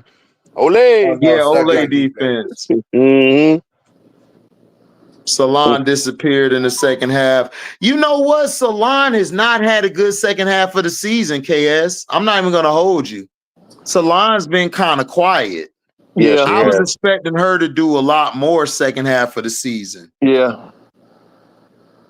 Isn't she a rookie? Yeah, she a rookie. Yeah, she in that rookie somebody wall. says Sivka gonna be Luka Doncic. No, I heard the girl Josite. I call her Joe Sight. Shout out to Tula for correcting me. It's Yosite. Yeah, Yosite. Yosite, I heard, is more like Luka. They said Sivka be getting the business done to her overseas. They saying Sivka ain't that impressive. That's what I've been hearing. Did that? No, nah, Pharaoh X, she wasn't that bad. Stop it. No, she wasn't that bad, Pharaoh X. She wasn't that bad. Trolling. Pharaoh trolling, man. He trolling. She wasn't that bad. Why did Champion think of that? Hey, that boy Brass read between lines said she wasn't that bad. Well, man, I agree with that because I agree with HD with some of her moves that she did was curious at best. But they weren't Tyler Marsh bad. Yeah, no, it's an man, average Tyler, bad, but not bad. Yeah, right, exactly. It was bad, but it wasn't god awful. Yeah, it's bad, but it wasn't god awful. Yeah. Yeah, there's levels to this. Morning. You got bad, and then you got god awful. Yeah, and then you got trash. In the words of our brother Prince, man, what are we doing? Right. Right. When he hit you with that, you already know he finna crash out. Hey, now HD, now HD. Speaking of that, now Nakasi has been the favorite to win coach of the year. Now I don't know that dude for Atlanta. The dude for Atlanta is on her ass now. I don't know. I'll give it to Kasi though.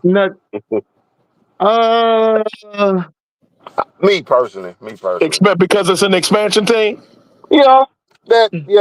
And then she doesn't have.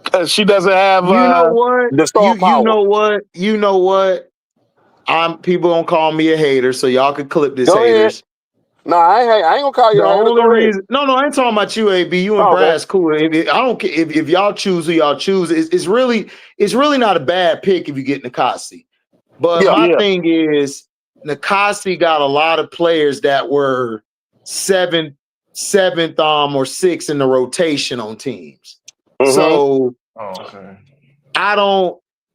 It's great what she's doing, but at the same time, it's like you still have a lot of vets on your team, and it really helped you out. It helped you out. It didn't. I'm not saying she wasn't pressured, but it kind of gave her. It was easy to translate what your ideology, what you want to be done, because these are vets, and then they could teach the young players. What Carl Smeckel has done to Atlanta, dog, it's amazing. Like he got Nas shooting threes, and she's making them.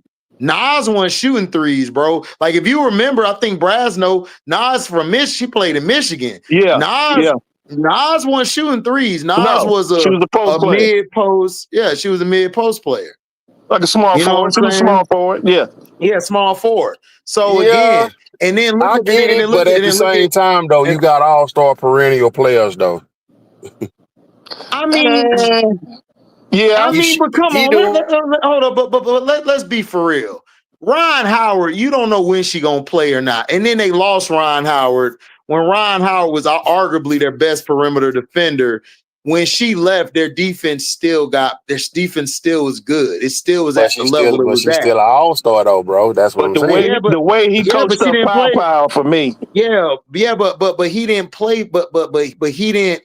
But that team that they have, to have BG in them, BG to say, okay, I'm gonna come off the bench, Brianna Jones and them to take these threes, to do those type of things. Carl Smeckel has really made this team a lot better. And then just putting Pow in position, nobody expected Pow to do anything this year. Everyone was saying Pow not even a first round pick, and me and AB had a defender.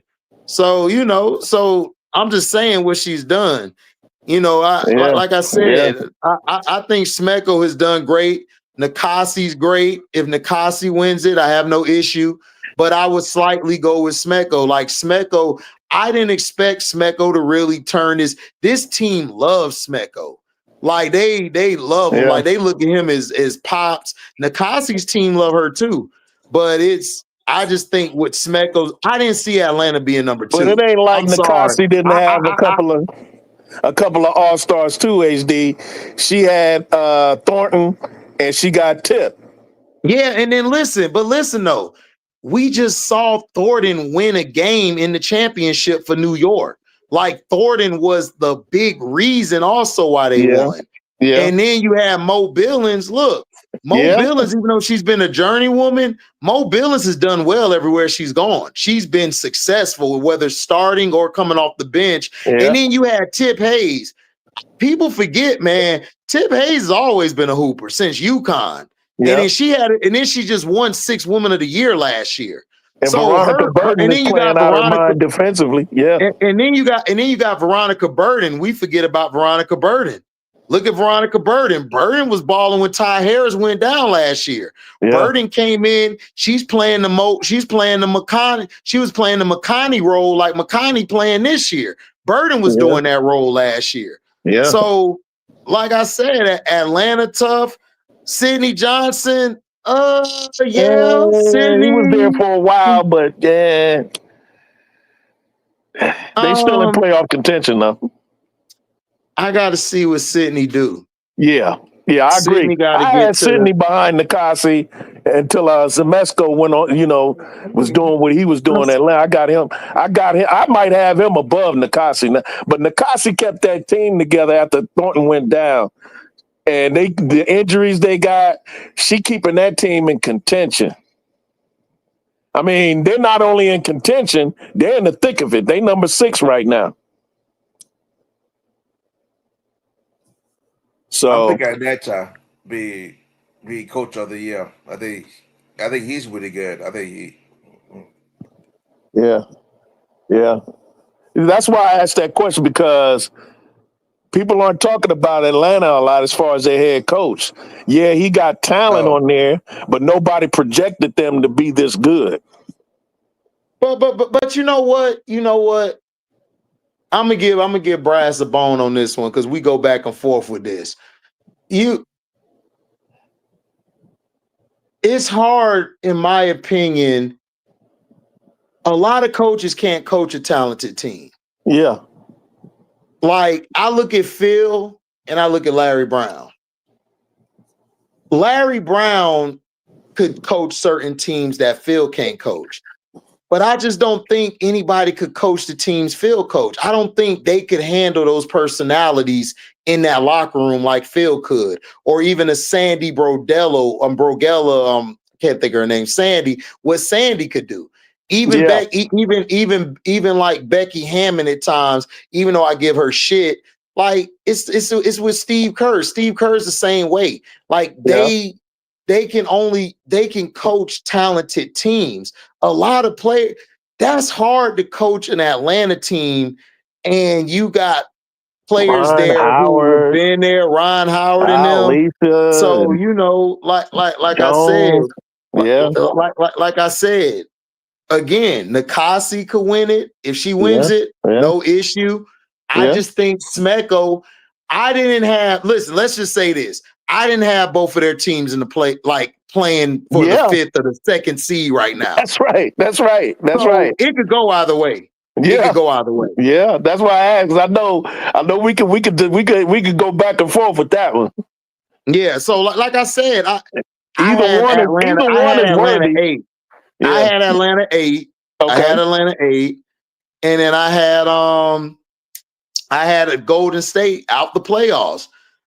They proving me wrong. They balling. Like, like, look at what Atlanta's doing. Like, look, I just think what Smecko is doing, what Sydney is doing is cool and all, but look, people who know basketball know Citron and Kiki can play. They were just in two situations where Kiki had to play behind Juju. Juju's a big star, so she had to be her Robin, and Citron had to basically be the glue player with Olivia and Hidalgo. Right. But you knew these two players, if they could get on the right team, they would be good. Yeah. They would be good. Yeah. So no slight to Sidney Johnson. He's doing a fantastic job. Oh yeah, definitely. Yeah.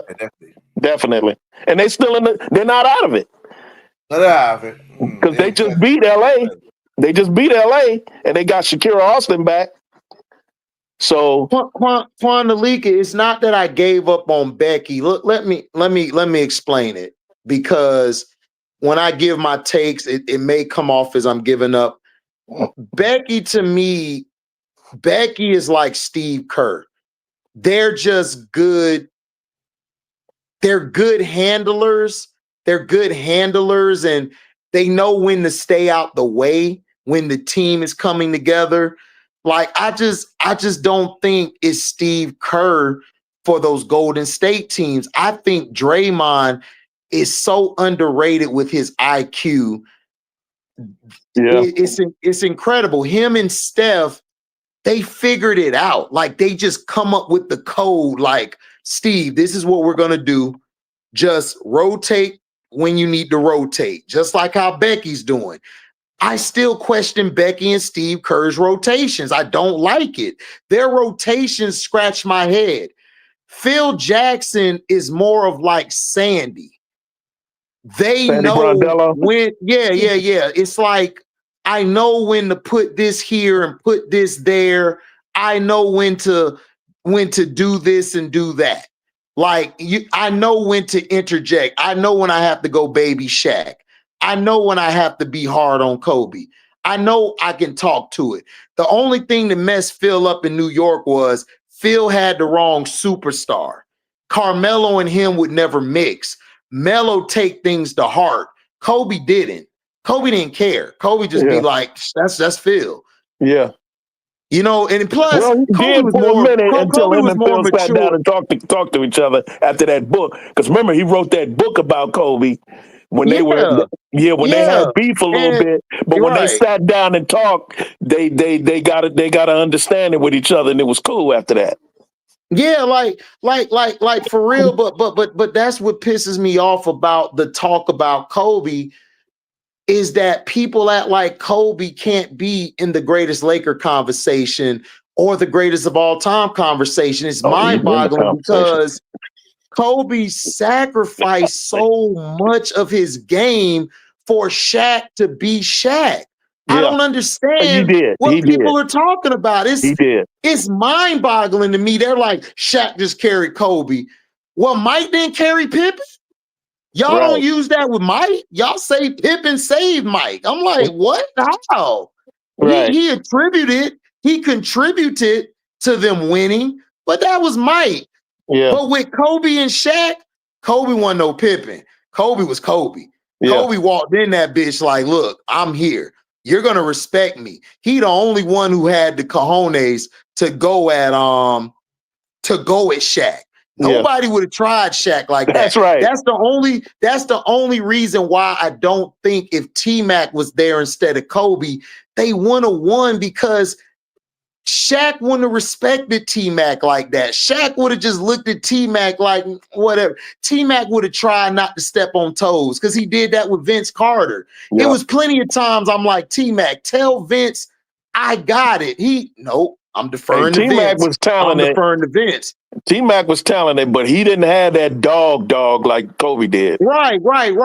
Kobe had that. Kobe is the only guy I know who would go to Michael Jordan or a Magic or a Larry Bird led team and say, I'm taking the last shot.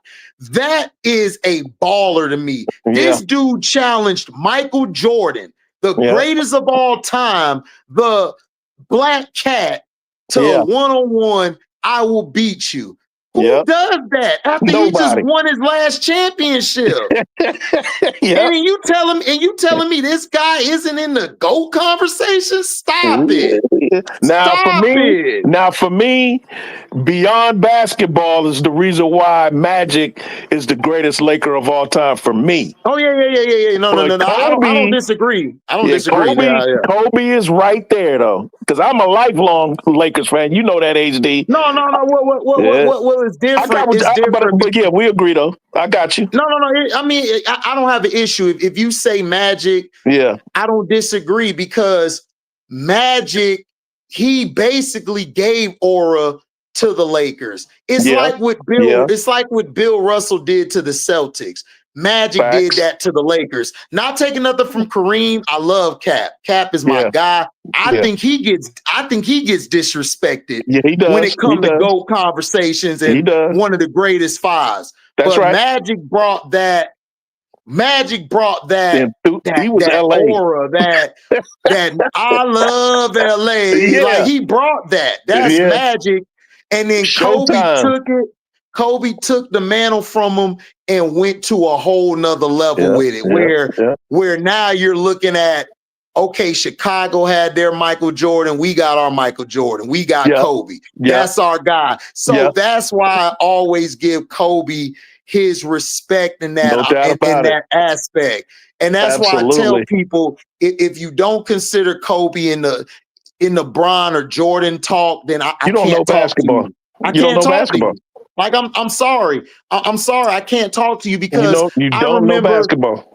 I remember the Dream Team, because Brash, you can tell me this because you're a huge Bron fan. He's from your area. So in that Olympic team, that Redeem team, the fourth quarter, Spain was on our ass. They were coming back. They were they were riding the momentum. Oh, yeah. Who did the team look to win that game? They went to Kobe Bryant. And this is LeBron. This is LeBron, D-Wade, Bosh. Yep. This is their team. Carmelo. Kobe was just there. Kobe was there just to say, I'm just here to win it. I'm just trying to win it. Wasn't Jason Kidd on that team, I just want to play defense. Wasn't Jason Kidd on that team, too? Kid was on the team too. Yep. And he was as much of a veteran as Kobe, but that team leaned on Kobe. You look at the documentary of the Redeem team, HD.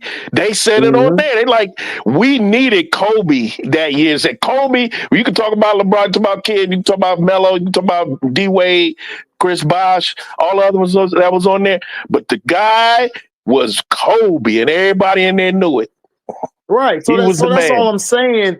I can't talk to you if you're disrespecting this man. I'm sorry. So to the point, I look at it like different now, because I go back and I look at it. I don't think anybody could have coached that Phil Jackson team like that unless it was a possibly a Chuck Daly or somebody of that caliber. Because Chuck Daly is like one of my favorite coaches. Pat Riley. Pat Riley, possibly. So it's only a selective few, but Larry Brown and those coaches, they got to coach. Like, they got to coach teams that don't have egos. Like, that's why Larry Brown did well with the Pistons, because they didn't have an ego. Everybody was like, oh, next man up. All right, bet. Well, HD, just like you need chemistry with the players that you choose, you also have to choose the proper coaching staff that has chemistry with the players. Yeah, I agree. Certain personalities, certain mentality, and certain coaching styles. Because coaching styles differ with different players. Like Phil Jackson couldn't have coached the Detroit Pistons. That wouldn't have been a fit. You know what I'm saying? No. Yeah, Jerry Krause was brilliant in picking the right coach, just like Dr. Buss when he fired Doug Collins and he hired Pat Riley. He knew Pat Riley was the perfect personality and the coach. He even fit the culture of the town, because you know how Pat Riley was, hair slick, backwater Armani suits. Oh man, Pat Riley was the original. Pat Riley was the original mafia boss. There you go. Irishman, because back in the day, people talk about the Italian mob in New York. They forget about the Irish, and Pat Riley is Irish, so he was that Irish mobster type dude. That's what I'm saying. That's how I look at Becky. Becky is Steve Kerr to me. Like, she just stays out the way. When Steph says, look, Draymond's the emotional leader. He the loudmouth guy. He's the energy. But when Steph walk in that locker room and he tell Dre, cut that bullshit out, it's time to play, Dre does it. When Asia walk in that locker room, Chelsea Gray remind me of the funny person. Like, she gets loud, and Chelsea cut them turnovers out. Cut that shit out. J.O. gets into her head sometimes. J.O. get your shit together. Like, Asia runs that team. Like, that's why I couldn't not put her in the conversation of MVP. Becky allows Asia to do that, though. Right. I don't think she fights that. That's what I said yesterday. Listen, Brass, you're making my point. I said this yesterday with Auntie. I said, Auntie, I give her credit for that, because a lot of coaches wouldn't do that. A lot of coaches wouldn't be able to swallow their pride. Right. Think about it. Right. Think about it. Look at it. See, that's what messed Phil up with Kobe. Phil couldn't swallow his pride until him and Kobe had that talk. And Phil had to realize, man, this guy, he wants to win. Yeah. I'm back that way. I know, but I'm saying. So that's the thing I'm saying, is that I look at it like that. That's why I can never take Asia out of that MVP. I always had her in the top three this year. When you talk about the best player in the world, she's always going to be in the talk. Yeah. She's always going to be in contention. Right. And she's only 29. She's still in her prime. And that's why I said, Brad, she's the most disrespected superstar I've seen in a long time. There's no question about that. Because you're 29, but they making it seem like you 39.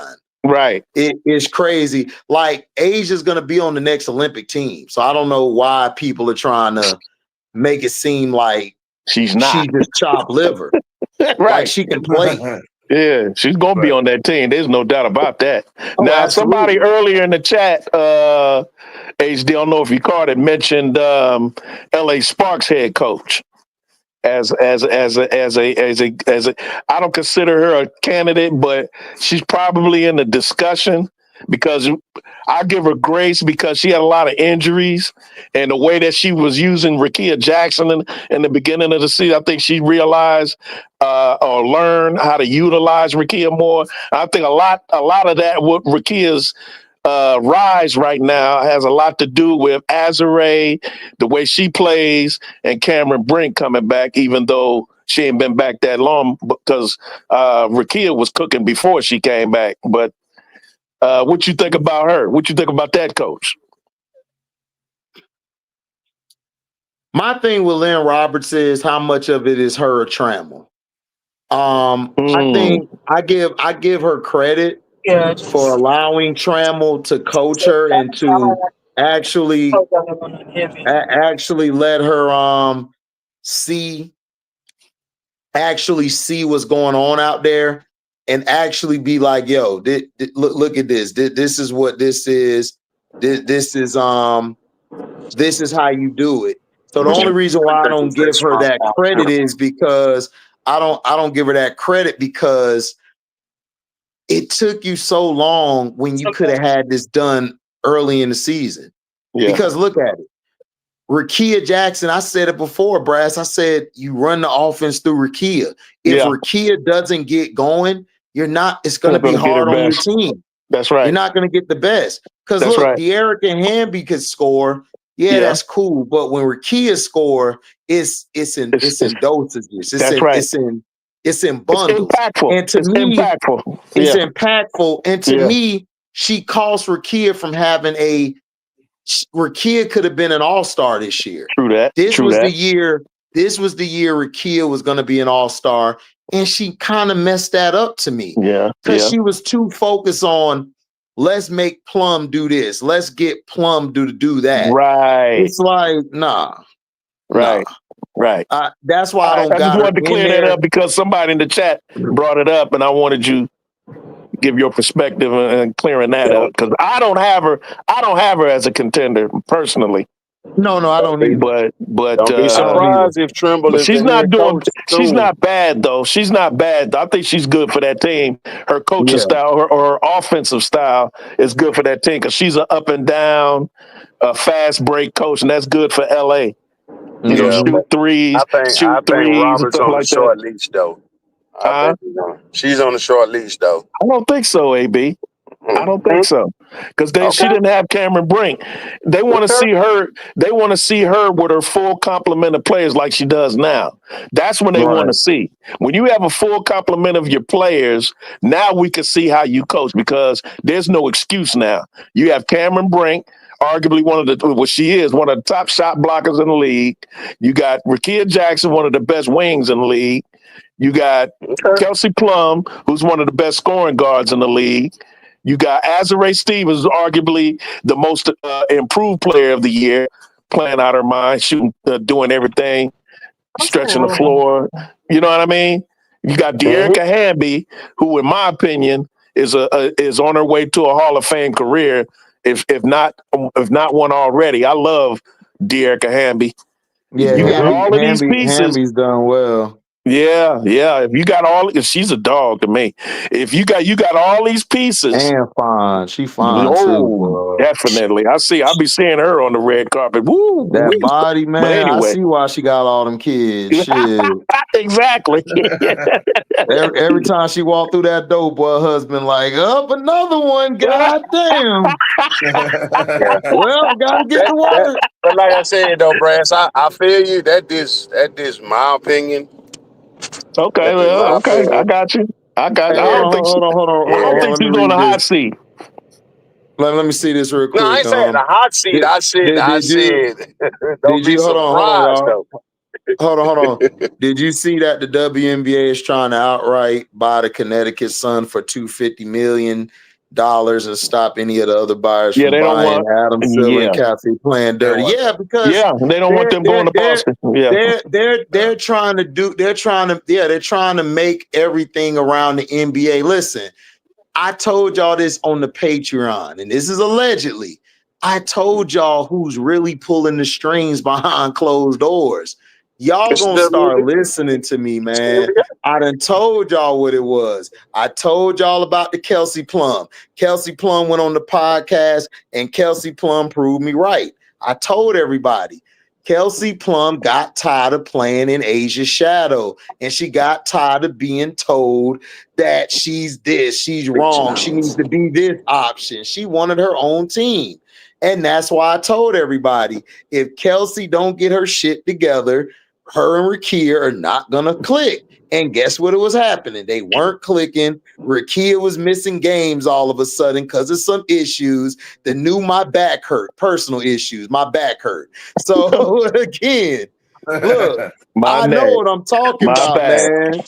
And then all of a sudden, Odyssey Sims has another personal issue. Yeah. And then she back. Now she on the fever. Right. Man, come on. The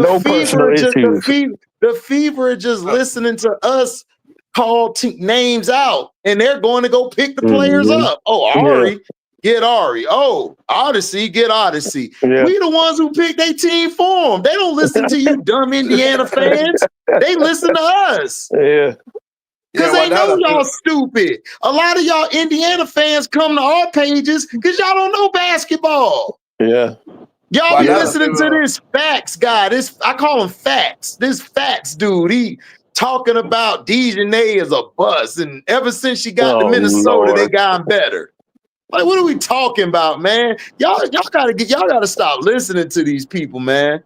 These people don't know what the hell they talking on this about. subject right here, though, I heard about this, HD, because what they're saying is they want Boston to pay the fee to pay for an expansion team. They don't want Connecticut to just move there.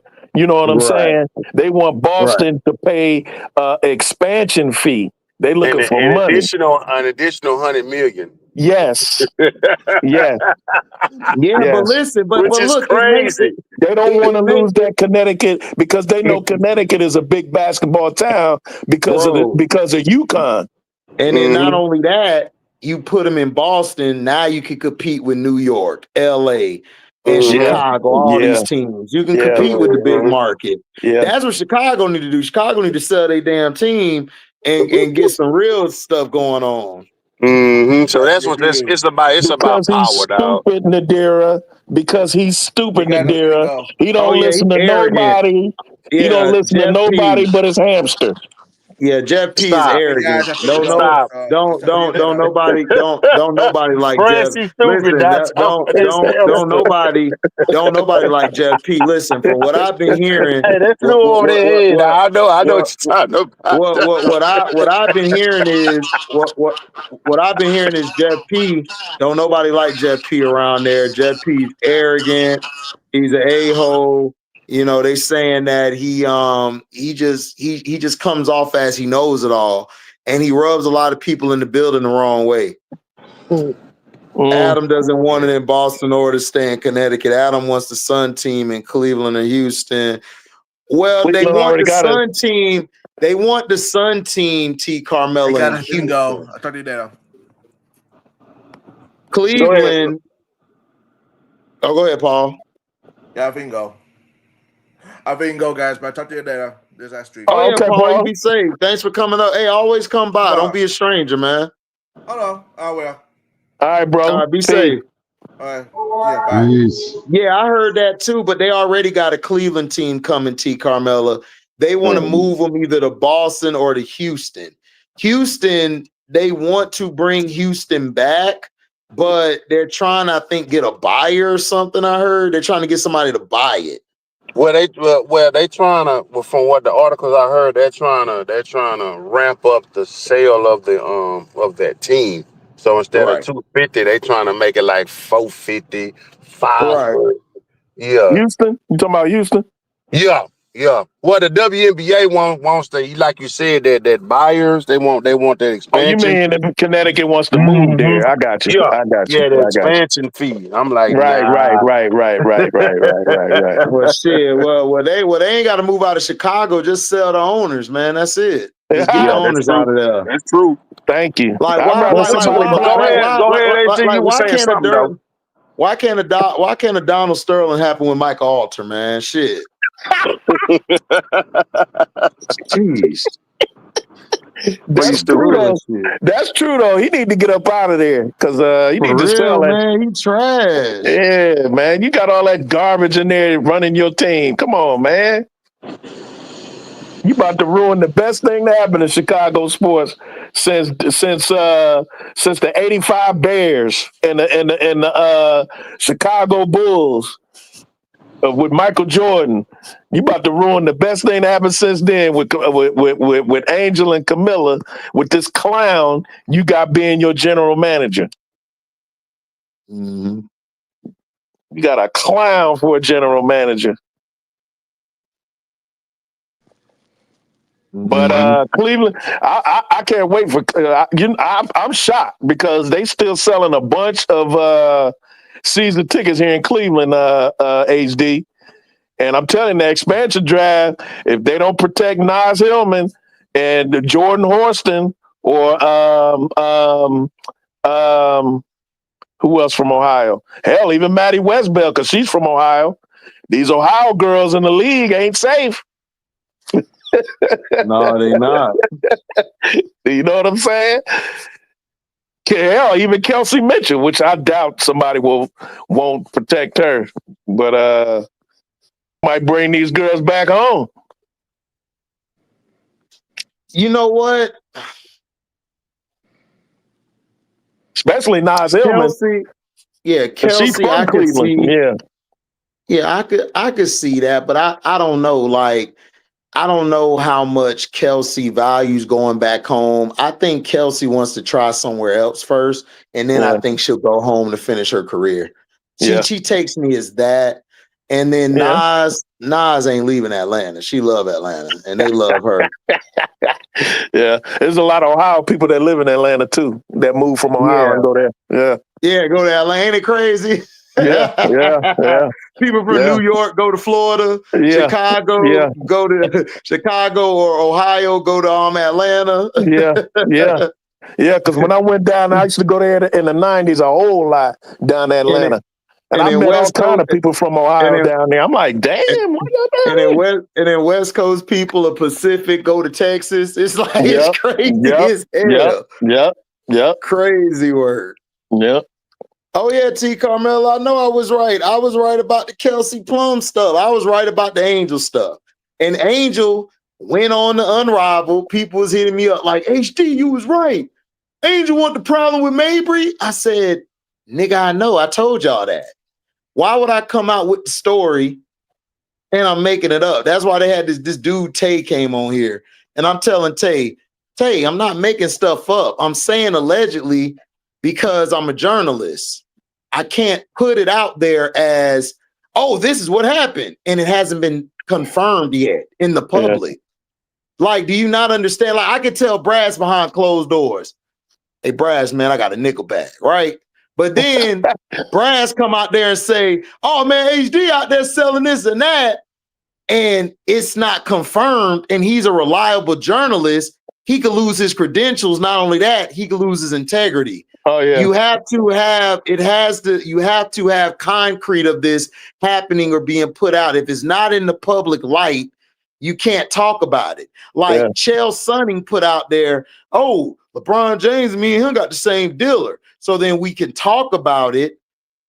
And LeBron hasn't sued or done anything yet. He possibly is behind closed doors, but we haven't gotten no word of it. So people are going to attach that as, oh, he is doing PED. You understand what I'm saying? It's a slippery slope with your information that you get. That's what I'm saying. If it's not put out there in the public, you can't talk about it. You got to put allegedly behind it because that person could come and sue me, and they could take my page, and it's out. That's what happened with Tasha K and all them. They kept putting that bullshit out. They got their ass taken. They got taken to the cleaners. Exactly, and that's why the mainstream sports media outlets didn't run with that foolishness. Fat Boy was talking about Angel quitting on her team and faking an injury. ESPN didn't pick that up. Fox Sports didn't pick that up. CBS Sports didn't pick that up. Yahoo Sports didn't pick that up. I mean, they'll report that he said it, maybe, but they're not going to co-sign it because they could get sued because it's not true, number one, and it's defamation. Right. So that's why they didn't run with his dumb ass and what he was talking. Right. And because they know what'll happen. They know that Angels people will be like, I'm suing you. Exactly. We're suing you. Yeah.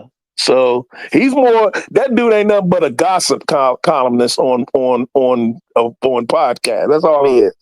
And I'm not gonna Man, say his name. For those that don't know, you don't need to know.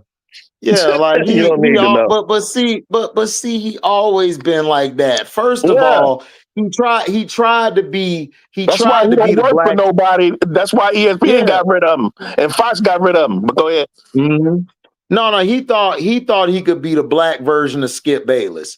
Skip Bayless makes sense in some of his crazy stuff, and you can't do what Skip do. You're not that creative. Now he can write his papers because he's a journalist. He can write. He can do all of that. I give him credit for that. He can write, but he thought going that route would get him the clout that he needs and stuff, and it didn't.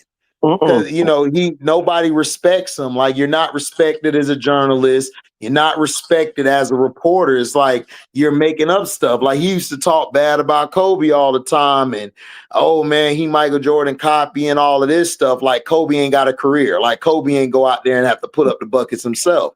So it's like, I've never understood that situation. Like, I could mimic what Walter Payton does, but I gotta go out there and prove I can play. You still got to go play. I never understood that shit. So anyway, he's always been a clown. Like, he's been a clown. Stephen A got to that later. Like, once he started getting the money and shit, he changed. You know. So and then Shannon, what messed Shannon up was, and I kept telling everybody, Shannon became that character when he wore that wave cap, that black and mild, had that robe. He let it get to his head, and I said, that cognac. Right. I'm like, Shannon, what are you doing? But people got mad at me. They like, HD, why are you hating? I'm not hating, bro. If you don't do that, you can't, like, okay, for instance. You know this. Thank you. You know this, Brass. You can't fake it till you make it. You can't fake it. Like, you can say, you can talk about O's all day, right? But unless you actually touch O's, nigga, you can't talk O's. You can't talk it. You can't talk it. I'm not finna exactly. So you can't get on somewhere and talk like you really do that, and then you don't do that. You're not living that persona. So that kind of messed Shannon up, and he let it get to his head. And then also what messed Shannon up was, you never outshine the master. If somebody puts you on, that's cool to be bigger than them, but you never show you're bigger than them. You never make it seem like you're bigger than them. You don't. You just don't. You don't. Like, it's just Skip, as much as everybody hates Skip brought him back from the desk. Because remember, that CBS thing messed Shannon up for a while. Yep. So and he admitted that. He said Skip brought him out from the dirt. Yeah. Now, I will agree. Do I feel Skip was disrespectful to Shannon? Yeah, he was.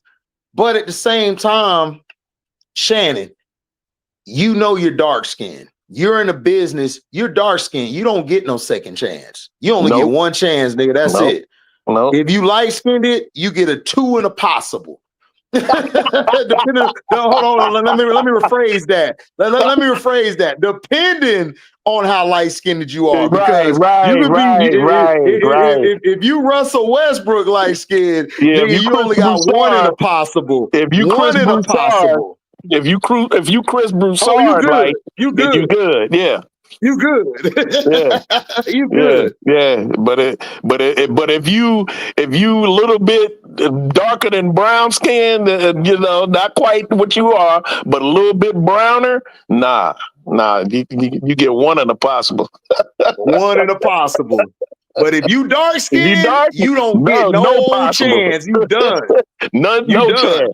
Right. You done. Right. What's up, Ash Young? Ash Young done came in there. What's up, bro? What up? Chilling. What's up with you? Nothing, man. Just watching this craziness going on in WNBA. What up, S Young? What are your Yeah, it's thoughts? crazy. What are your thoughts about this playoff run that's going on right now? Who you got? Actually, I mean, I'm disappointed. It looks like a damn cartoon show, circus show watching this damn playoffs. Like, What's the cartoon show about it, little bro? This my little bro, man. We from the crib. We speak our mind. Go ahead, bro. I heard him before. It's like watching a horror. Was like watching a uncable, no cable, cartoon born show. You see, like in Australia. Oh yeah, it is. Like, ridiculous. So who you got? Who you got? Oh man, you know Minnesota, the Lynx. I mean, they got the Lynx. Okay, they gotta win it because now you got DeJounte. Now you got defense. Oh, you gotta take it all the way. Shit. Man, DeJounte and that pink man. Listen, gonna have to see me, nigga, with these hands. We gonna have to fight. We gonna have to. DeJounte fine, dog, and she knows she is. And the thing about that's curious about that on that subject is when they tried to call her a stud, but she was like, "No, fembud." I'm like, "But you ain't with a dude, though. I'm just saying." Man, I'm not trying to open up Pandora's box on your channel. Man, I ain't gonna get you in trouble, DeJounte, but you know what's up, DeJounte. You way too feisty. Am I reading into it a little too deep, HD? I'm sorry. No, you not. But she's so fine, dog. But guess what though? But guess what? Most of the time, them studs be the ones who get pregnant. True that. What's up, Ms. D? Yeah. I ain't gonna hold you. Most of the time, them studs get pregnant, man. I'm telling you. She's lying. You can fight the temptation, but it's still, listen, you can fight the temptation, but like my dad told me, son, it go in, yours go out. At the end of the day, yours days go in, yours goes out. That's just how it is. Look, listen, hey, Miss D, hey, baby. What's up, Miss D? Hey, B Will. Yeah, she said I ain't that. I just love Liz. Yeah, exactly, man. Look. Stop it. I'm not buying that. I ain't buying none of that. I am not gonna lie, man. I'm not gonna lie. When I saw Fee Naffy, when I see Naffy when she had that ankle injury and the way she was laying back, I was like, Who? Nafisa. Nafisa Kaya. Fifi. What happened? Fifi fine, boy. I love me some Fifi. But that thing she wore at the All-Star game when they were taking pictures, that little bikini, whatever that was, I was like, man, Fee got that corporate booty. When you hit her, you got a high 401k plan, your credit go up. That's what I said. No, when she had that ankle injury, when she was laying her neck back up, when she lift her head back, like, I was like,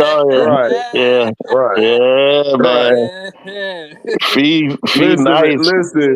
Listen, you hit Fee, boy. You got a 401k plan, you got a new league, you got everything. You good now. You got insurance on everything. Everything. Hey, Miss D. Hey, in the house. What's going on? Miss D, what you think about Alicia Gray being underrated like she is? What do you think? I need to do a video about that. She is underrated. You know, we forget about her because she's so quiet. We always think about even on the team, we always think about Ryan Howard and everybody else. Bree Jones and Yeah. That's what I was saying earlier. I was like, I created this video because I think it's too many times we want to go viral or we want to get the views and stuff. But me, I didn't create my channel for that. I created my channel. Well, first of all, my pops passed away. I didn't have nobody to talk ball with. So I created the channel. But second of all, I wanted to highlight the players that don't get no love. Like, it's crazy to me how Kelsey Mitchell and Alicia Gray have been playing some great basketball, but we don't highlight them. Like if you highlight Kelsey Mitchell, everyone think you slighting Cece, But which you is a know what? lie. She's the MVP Yeah. of the team. I don't care what nobody say. She's the Right, MVP right, of that right, team. right, If right, she don't play, when right. she play well, they win. When she don't, they lose. Even as good as AB is, if she's not playing Right. well, the team don't go. Right. That's what I'm saying. Right. Because it's like they don't get the recognition. It's like look at what happened with AZ Fudd Dad. AZ Fudd Dad was just trying to give props. They came and destroyed him. He Exactly. can't That's even so give silly. props. And then even with the Miller stuff and all of that stuff, they talk about the Ken and all of that stuff. I'm trying to tell people, y'all really need to be mad at Jeff P, because if we would have never lost Mabry at the halfway point, we would have been in the playoffs easy. Right. But they got rid of Mabry. So we gotta stop focusing on narratives and focus on what's really happening. Because y'all about to have another season of letting Jeff P skate by trying to put this Miller versus Angel bullshit, which is dumb, put It is. that together. It is. But what you think about the story about Sophie Cunningham family coming out to WNBA and Bria Hartley? See, Oh yeah, I this heard that. And that was crazy. I said this on Sunday. I don't know if you caught the show. On Sunday, I said it. You and your people put this energy in the air. When you put it bad mojo in the universe, Miss D, Brash, everybody on the panels, like that comes back and bites you in another form. It Yep. could mess you up somewhere else.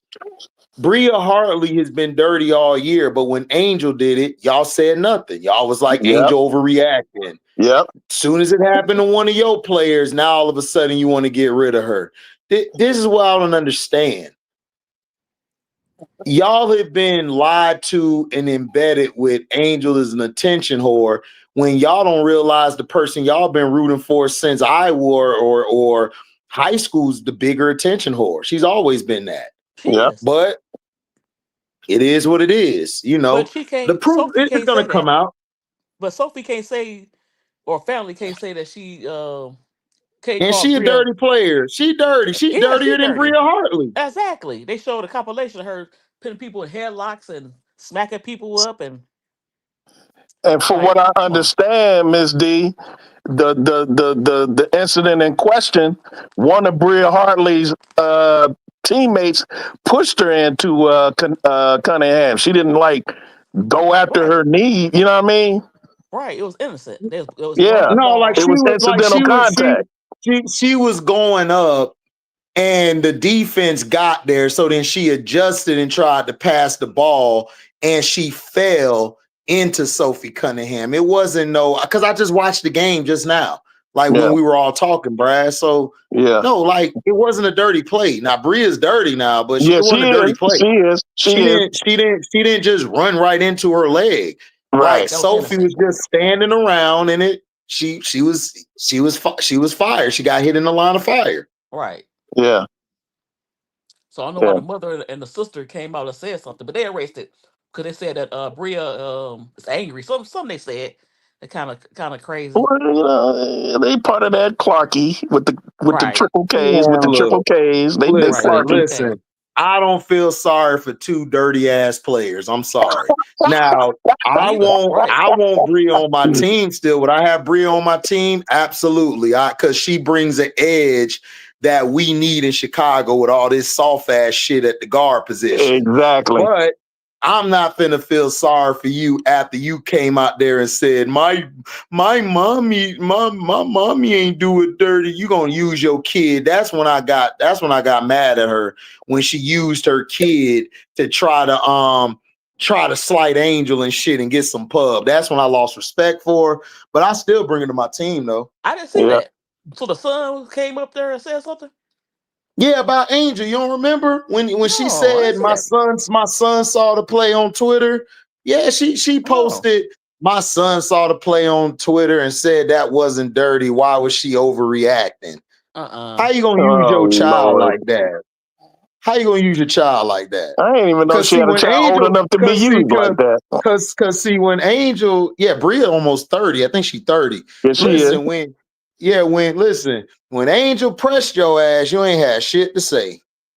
Oh, she was about to put a fist in her mouth. Her and Sophie, they do dirty stuff, but they don't want the smoke. They don't want that smoke. Now Bria does want smoke, but she don't want it with Angel. Look, she ain't want it with. I've seen Bria get in people's face when they come at her for being dirty, but listen, she don't want that smoke. Okay, she didn't want it with Errol Atkins either. Errol cussed her out. And, yeah, that's true. That's true. Ariel, dog though. Dogs know dogs. Miss D. They said you can look at certain people and say, "Oh, nope, leave that one alone." Exactly. And that's how Bria is.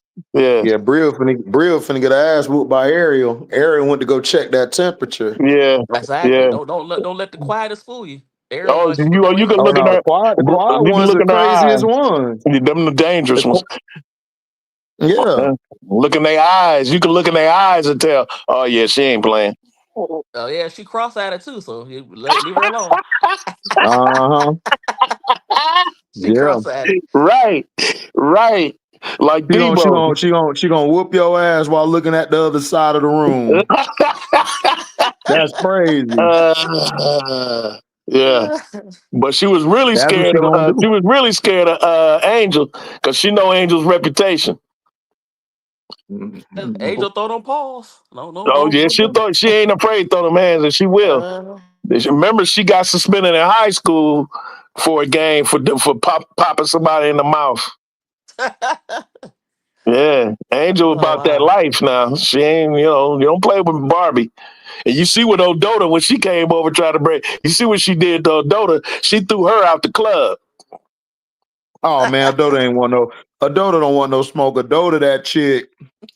Odota that chick who just look pretty and shit. Yeah. She ain't finna throw no hands. She just going out to look pretty. Yeah. Angel threw her out. Angel threw her out the club. Don't put your hands on me. You better get her from grabbing my hair. Right. Angel and Tina Charles are finna bump. Yep. And then she came right back, got that rebound and scored. That kid in the front row swore. He did the same thing Angel did, put them arms in there like swole. And Angel scored, and then she looked, and then she walked right by their huddle. That's what I thought. Weak. Right. None of them niggas, hey, none of them do nothing, bro. I said, yo, man, they don't want it with Angel, man. She ain't afraid, but she was afraid young Angel. She ain't want no smoke. No. Oh no. But no. She intimidated Leah Boston. She smacked Leah Boston down after Leah was throwing them elbows. Yeah, oh yeah. Yeah, Leah Boston ain't about that life. Leah Boston don't throw no bows on Angel. She know what'll happen. Right. Yeah, you elbow Barbie. She gonna put one on your. She gonna put the trademarks around your eye. Right. For real, she don't play that. And you know Angel ain't no joke when she go up against Tina. When she look at Tina Charles and be like, nah, you don't want none of this. And because Tina Charles ain't no punk either. She a dog. Tina Charles a dog. Thank you. She a dog. Nobody mess with her. Yeah. So that would have been a pit bull fight right there. Mm-hmm. For real. But yeah. She one of the last few real dogs out there. I love Tina Charles. Yeah, and I do too. I want her on the contender team, but I would love her to be on Chicago. But right now, but she ain't gonna end her career in no damn Chicago. They would help Minnesota. I want to see her in Minnesota. Man, they got enough. Bigs. They need big dogs. They don't have enough dogs. Well, yeah, you're right. Because I can't think of Tina Charles. Yeah.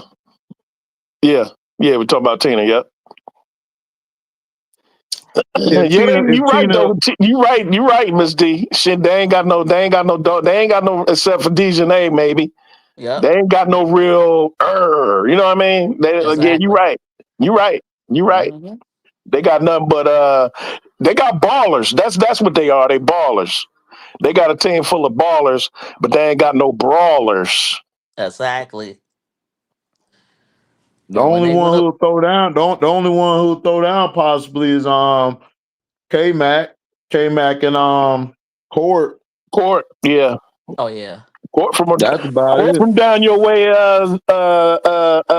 Yeah, she from the crib. She from the crib. Yeah. Court throw. Court throw. K-Mac will throw too. Yeah, K-Mac. Yeah, I know Kayla will. Yeah, that's right. Dejanay will too. Dejanay. You Yeah. got three. They. The thing with Minnesota is they just got to close the deal. Like Kayla got to be hot down the stretch because that's the reason they lost last year. Kayla played terrible them last 2 games. She did. Right. And then, but you know the Liberty they was missing. What really hurt the Lynx was Thornton and Lady Hamilton. And you know they both gone. So and I'm telling you, Miss D, I don't know if you noticed, Miss D, John Quell is not having the same effectiveness as she had when she had them 2 with her. Exactly. You know what? She didn't play. Look, Stewie didn't play good. The whole series. Sabrina didn't play the whole series. None of the big 3 did. It was mainly the youngsters and the older vets. I mean, the younger vets. That's what I said. That's what I said, Brass. But bitch ass nigga trying to tell me otherwise though about Sabrina.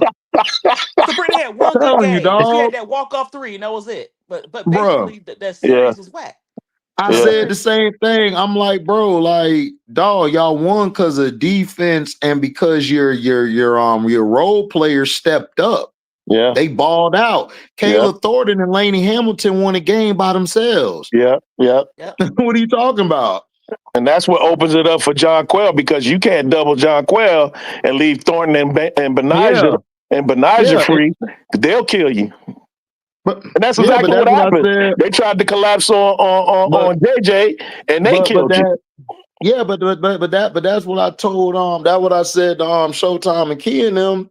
Yeah, I was like, bro, like what happened was the role players like Kayla and Lainey, they balled out, and then JJ finally realized she's 6'6" and not 5'6", and she balled out. Right. That's what happened. Like that's what happened. The better bench, the better, you know. Yeah, they were deeper. Yeah. Yeah, they were deeper. Not this year though, so they might have a chance. No, not this year. And that's the thing. That's the thing I'm afraid of. What I told. Hey, Nadera, tell them people who love Kennedy Carter why Kennedy Carter got an ass whooping and kicked off the team. It was because of Courtney. It was Courtney. Yeah, Courtney. Who won? So Courtney. Kennedy Carter. Yeah. Oh yeah. I heard Courtney. I heard Courtney won. Yeah, that's what I heard. Yeah, I heard Courtney put her in her place. Like, nah. Wow. Nah, light skinned girl. I heard Courtney let her ass know something. Yeah, sent a message. That's what I heard. Allegedly. I don't know how true it is. I'm just saying. I heard I heard. Listen, all I know is one still in the lead kicking, the other one not. So hey. I'm just saying. Right. She knows gotta get your hand game better. She left Atlanta too because she was fighting people at the food truck. Crystal Bradford too. Crystal Bradford too.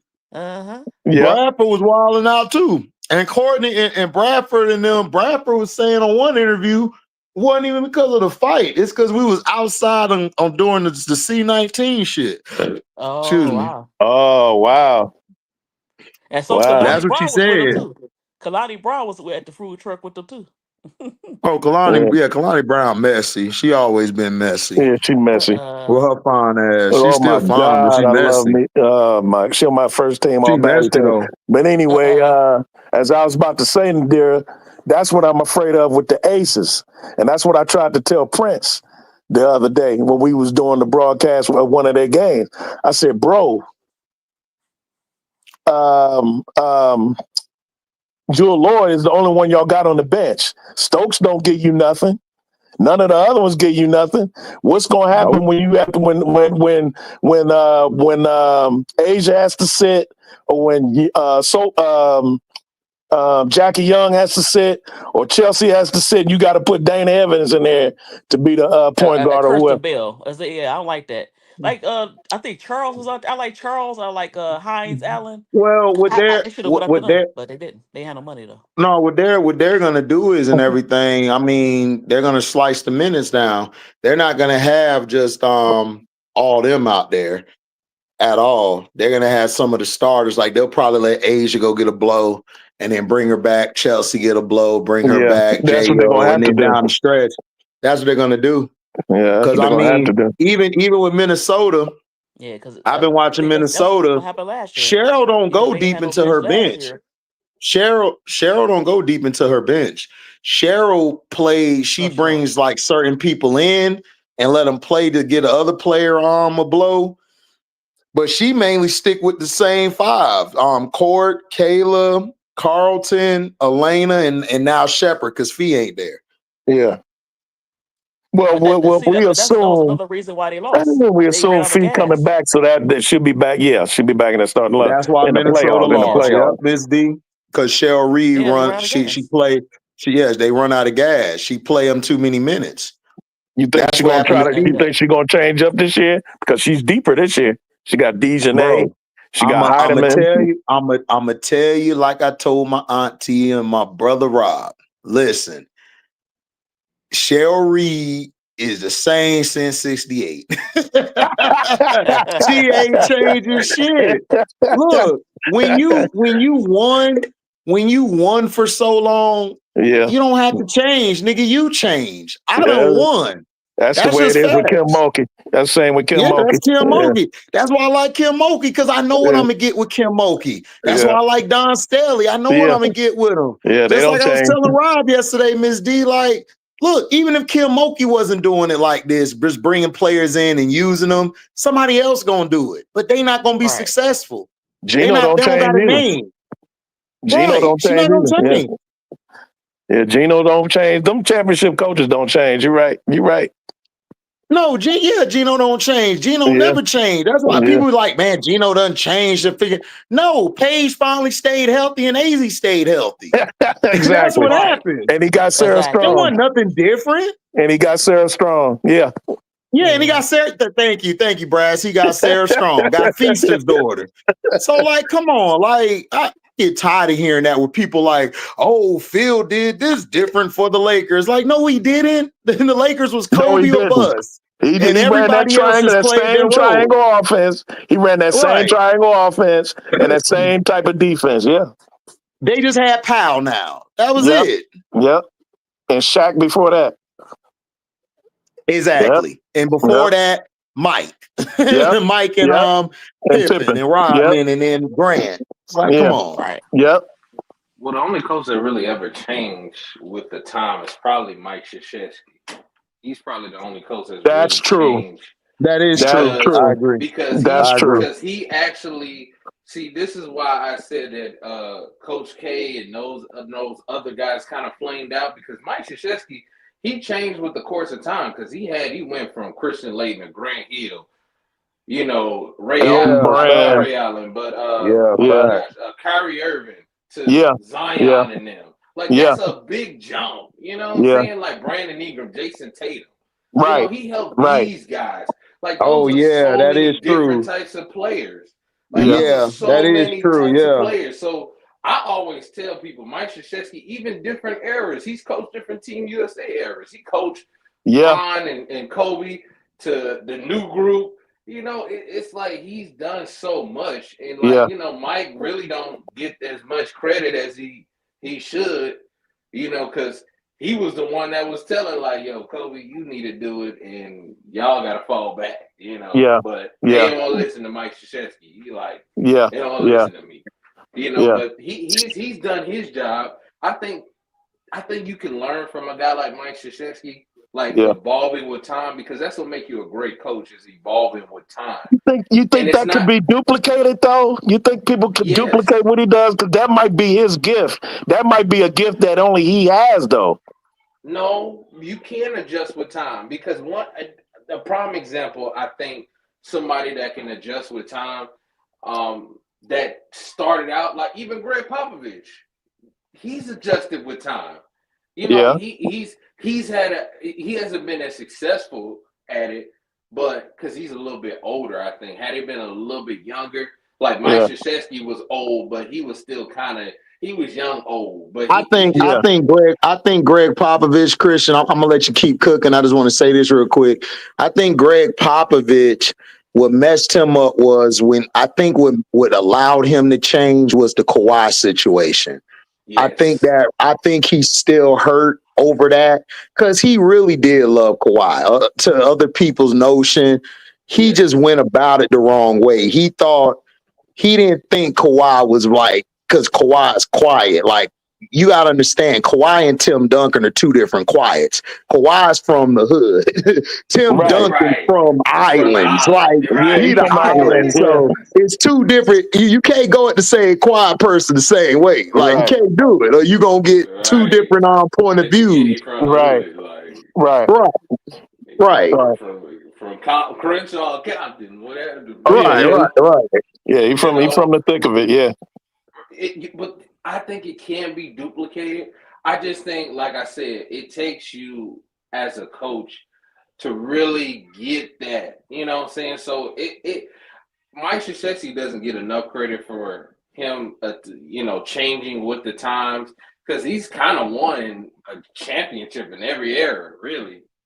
He kind of did. Like, he's won in every era. Henry T. Hurley, like the liners will have to change in the 7-game series or you're losing. That's true. But the thing is, with Dejanay Carrington, it gives Cheryl Reed flexibility. And because she got a shepherd on her team, she'll use them, but she's not going to go deeper than that. Like, well, T too. I can't forget about T. Heidemann. She'll do that, but she's not going to go that far down the bench. When the playoffs start, Cheryl Reed shrinks. She shrinks her lineups. Like every coach does that, because you don't have time to throw something out there just to throw something out there. You got to be sure, or that's your ass in that game. We can't forget Jerry West. Jerry West changed with the time. Oh, yeah, he did. Shout out to Jerry. The West, logo. Yeah, the logo did. Rest in paradise, Mr. Jerry West. He changed with his GM style. Yeah, definitely. But that's different from coaching, in my opinion. It's kind of the same, because Jerry was a coach. Yeah. He coached.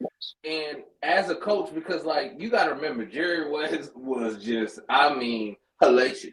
He didn't want to lose. So as a coach and to GM, because the perfect example of somebody not really adjusting with the times and kind of fighting back with it is Pat Riley. But Pat Riley has every right to feel that way. But it's like, if you're gonna do the job, you kind of gotta. You got to adjust. You got to. Either you're gonna do it or you're not gonna do it, because Miami should be way ahead of what they are, but Pat, he has to find that medium. And I think he's so like, man, look, I'm gonna do it my way. Get y'all young dudes. I understand it, because even though I'm a young guy, I don't agree with the young guys. I don't like a lot of their decision makings. You know what I'm saying? But I also understand, but it has to be a medium there. And I figure, Greg Popovich had to figure that out too. Like you said, it took the Kawhi situation, but Pat has to figure that out, or he has to step down. Because Eric Spoelstra, he's another guy that adjusted with time, because he started out with Dwayne Wade. Now he got to deal with Jimmy Butler and all these other that's another coach that had to deal with the game, because the game is totally different from 20 years ago to now. Like, absolutely. These players today, you gotta be careful how you say something to them, or they just I want to trade. I don't want to be here no more. Right. You gotta be careful. Right. And that's how Eric Spoelstra is. Eric Spoelstra, and I kept telling people, Eric Spoelstra is probably the best coach in the NBA. He's the best coach in the NBA right now, and I would give that to Eric Spoelstra, hands down. And I think number 2 would probably I would have to give it to Joe, and then I would give it to Ime. I think those are the 3 best coaches in the league. From a defensive standpoint, offensively, knowing how to, because the thing I respect by Eric Spoelstra, he knows how Yeah, lineup Rick should be. Carlisle too. I agree, Golden God. Rick Rick Carlisle's Carlisle, adjusted yes, too. Rick, hey, Yeah, Rick he's Carlisle got adjusted for very well because I'm not a Rick hey, Carlisle fan. I don't like it Rick wasn't his Carlisle, fault why but they he lost. I ain't adjusted. gonna lie, He it wasn't he his he. fault. No, it wasn't his fault he lost. I don't like Rick Carlisle because of that Detroit situation. I felt he could have Yes, handled that and Mavs situation a too, lot better. That's why I didn't Mavericks like too. him. Yeah, the Mavericks as well. How they gonna give him all the credit? But that was Avery Johnson team. But we'll Right, talk about right, that another right. Yeah, time. yeah. But Oh, but I but wasn't Rick even talking about Carlisle, that part, but I give you that. Rick Carlisle. Okay, then Miss D. See you later. Yeah, Mama say, Rick Carlisle. Yeah, I agree. He's adjusted and everything. Even though I don't like him, I give credit where it's due. He has adjusted what's well. Mike Brown? Mike Brown, Yeah, Mike he's Brown's done a adjusted. good job. Mike Brown is adjusted. You know, even though I don't blame him, that was more the point guard getting him fired than Man, it that was was De'Aaron him. Fox being a little bitch, dog. Like, let call it Yeah, what it bro. is, bro.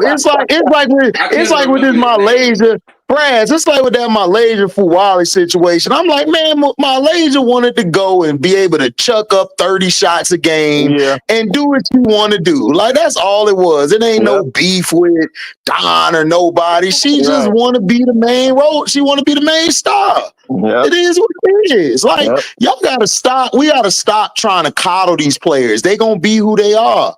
yeah. Let them be who they are. But go ahead, Christian. My fault, Oh, you good? Christian. Yeah. So, Yeah, go ahead. oh, you good? But yeah, I mean, I look. There's a lot of coaches. Like I said, I feel like you to be a great coach and to call yourself a great coach, you gotta adjust with time. Like Yeah, Don Bill Staley Belichick is had, another example of that. yeah, look. I mean, he only well, yeah and no. He I know he had Tom Brady the whole time, but the surrounding cast, he had to change with the times because these other teams were coming too. You see what I'm saying? I like what he's doing in North Carolina. Them kids are really loving Bill. Like yeah. Yeah, he's dude got really like 1,000 changed. rings. No, I mean, but yeah, No, I got you. I'm just joking, but I yeah, but got you. yeah, you know that don't matter. Like Right, it don't matter. Right. right. Yeah, like, but I agree. But like he changed like a lot of his stuff. Like he's not being Yeah, the a-hole he is. Yeah, Andy Reid, Golden God. Andy Reid. Yep, I Andy agree. yeah. Reid. Andy Andy Reid. Reid. Yeah, Hey, Andy Reid. Andy Yeah, Reid had to change. Andy Reid had to learn from the McNabb situation on how to actually, work with a quarterback who can scramble and move.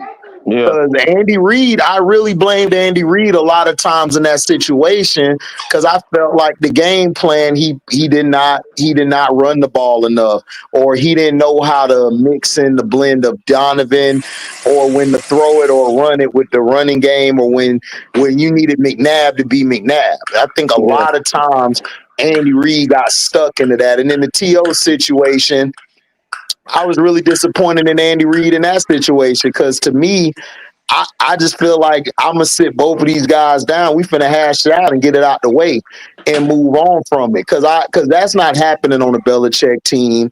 That's not no. gonna happen on the damn Jimmy Johnson team. Jimmy Johnson right. wasn't finna play that. Jimmy Johnson would have said, "Oh, how about this? How about both y'all asses sit your ass right over there?" You know how many times he had Right. you know how many times he had to cuss Irvin and Aikman and all them out because Yeah, people don't remember Right.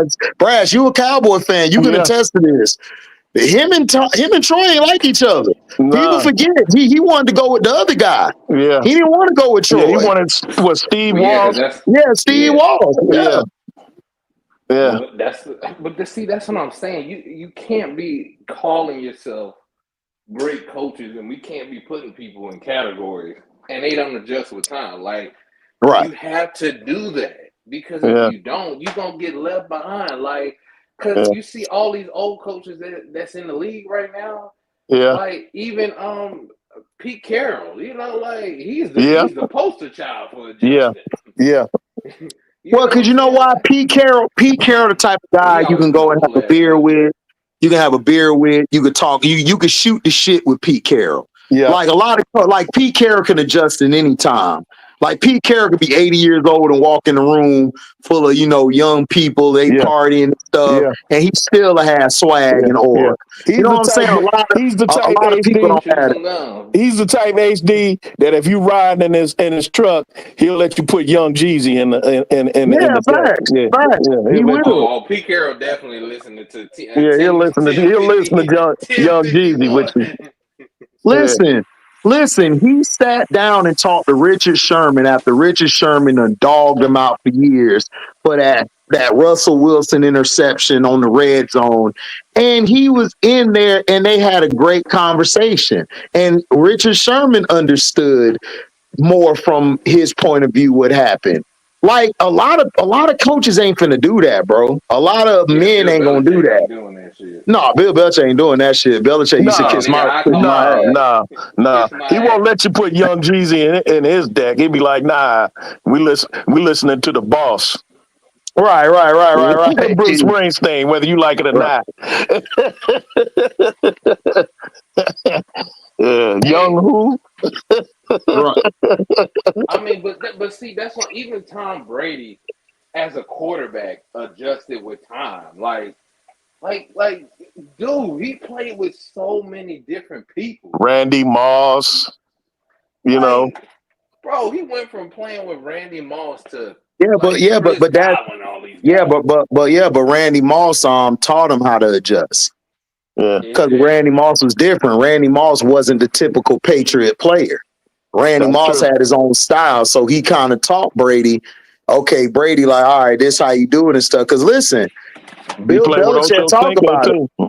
Bill Belichick talk about it. Randy Moss revolutionized their offense. Mm-hmm. He the one who brought all that, throwing it deep and giving it to Wes and all of that, giving it to Wes Welker and all of that stuff. Wes Welker would not have been that successful if Moss didn't decide to, like, you know what I'm saying, take that back seat and say, yo, man, this is a team thing and buy in. Because, look, Moss was like, people thought Moss was done after Oakland. And Moss came and just set records, crazy records. Now, do you think Cheryl Reeves could win without changing with the times, as we say, keep her continuing to do as she's always done? You think they can win it this year with that philosophy? I think Cheryl has adjusted. I think she's adjusted because look at what she's allowing on the team. Courtney Williams and that. Cheryl Reeves she's not going to change the system, but she can adjust personality wise to players like Dejanay. Like when she walked up to Dejanay, gave her a hairpin, or she basically recognized Dejanay's greatness, talked about a specific game where Dejanay just was balling. That's ways that she'll relate to these women because these women just want to be recognized for they play on the court. Dejanay don't want to be recognized as Paige's mom or whatever, like that bullshit. Like Dejanay's a hooper, man. She's a hooper. She's gonna guard you 94 feet. She gonna slap. She gonna fight everything to get to that room. That's what Cheryl Reeves specifically said to a reporter who asked her about signing Dejanay. The first thing out her mouth is how hard she plays. Yeah. Listen. One thing that translates with the times is how hard you play, your effort. Yeah. It don't matter what time you in. If you don't have effort, man, I don't care how cool the coach is. You ain't finna play. Yep. She said, I know firsthand how that girl plays. We've had to deal with her. She plays hard. When they played Connecticut last year, she plays hard all the time. You talking about a motor? You were talking about a motor earlier, HD? Dejanay. Oh yeah, I'm sorry. I can't take a fundamentally player over a person with a motor, man. I'm sorry. I gotta have that motor. I agree. Because we was talking about Ashlyn Jackson versus Cody McMahon. I take Cody McMahon because she plays hard and she has a motor. Listen, I'm with you. Me and you fell in Ashlyn Jackson though. No, I wouldn't be mad either. Remember, me and you love Ashlyn Jackson. We were the only ones saying Jackson because everybody was saying on Reagan, and we was like, she's way better than Reagan. Ashlyn Jackson. Yeah, man. Action Jackson. Yeah. Oh, Like Brass. I wouldn't mind having it, but Cody, man, I know in fourth quarters come and we need to dig deep. Man, Cody, get your hands off me, man. Is gonna bust your ass, dog. Yeah. She gonna bust your ass. Yeah. Yeah. What was you about to say, Christian? I was asking you. So what happened with the Connecticut Sky? I mean Connecticut Suns. I said Connecticut Sky. The Suns. What you mean? What happened with them? So because I know the Celtics owner, he just purchased. Well, they got a new owner. He just purchased the Celtics. It finalized today for $6 billion, but he also he's going to purchase the Connecticut Suns to bring them to Boston because Brass explain it better because he explained it. Go ahead, Brass. Yeah, they don't want. The bottom line is Kathy Engelbert doesn't want the Sun to move out of Connecticut because of that market for the UConn Huskies fan base who love the Sun, especially now they got Aaliyah Edwards there. But also, they want, if they move to Boston, Kathy Engelbert said that they want them to pay a expansion fee because in other leagues when you move you ain't got to pay no fee or nothing like that. But with the WNBA, if you move, they want an expansion fee. And I think it's like extra 200 mil or something like that for the Connecticut. So it's being held up. It's being held up. So they either gonna have to bite the bullet and pay that expansion fee on top of what they got to pay for the team, or just go ahead and expand the WNBA. But that, I don't know if that'll work if you have both Connecticut and the Boston market that close together, because Connecticut is real close to Massachusetts. You know what I'm saying? It'll work because it'll work because the new owner, he's a true fan. And he'll actually have that WNBA team up and going, and they'll have their own facility. Like he'll do it. Like there's he's gonna spend the money. The question is, does he want to pay the expansion fee if he moves the Sun there? But yeah, he could get an expansion team there. Yeah, do it. I think they'll probably negotiate a price for that expansion fee. Because I don't see him paying the full thing. I think it's going to be negotiated. I know that there's a certain price, but because he's an owner that just spent $6 billion for the Celtics. That's big. Yeah. So I can see them negotiating something to where, okay, hey, look, I just spent $6 billion. Let me do this. Because him trying to buy enough, they want him to get the team. They want him to do it because he's a big owner. I see well, he's a businessman. He knows how to market. He knows success. He knows how to work the market. Blase whoopty whoop. Is not a good name. They're gonna have to probably change. They're gonna change the name. There's no question about that. Somebody made up a good name. HD. I think they told you. Was it the Boston Luckies or something? Yeah, the Charms. The Boston Charms. Yeah, somebody said Lucky Charms. It's shortened that to the Charms. That's a good female sounding name for a women's basketball team, like the Valkyrie. The Valkyrie, those are female warriors of North Smith, and then you got the Boston Charms. It has a ring to it too. Yeah. Yeah, that's a good one. I mean, honestly, I think what's either gonna happen, Will, peace.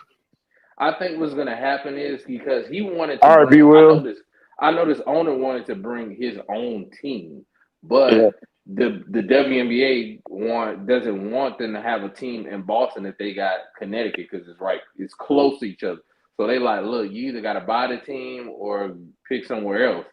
But I think he's gonna end up getting it because this owner got a lot of money and if Adam Silver is involved, so he gonna get the team. It's just about the money.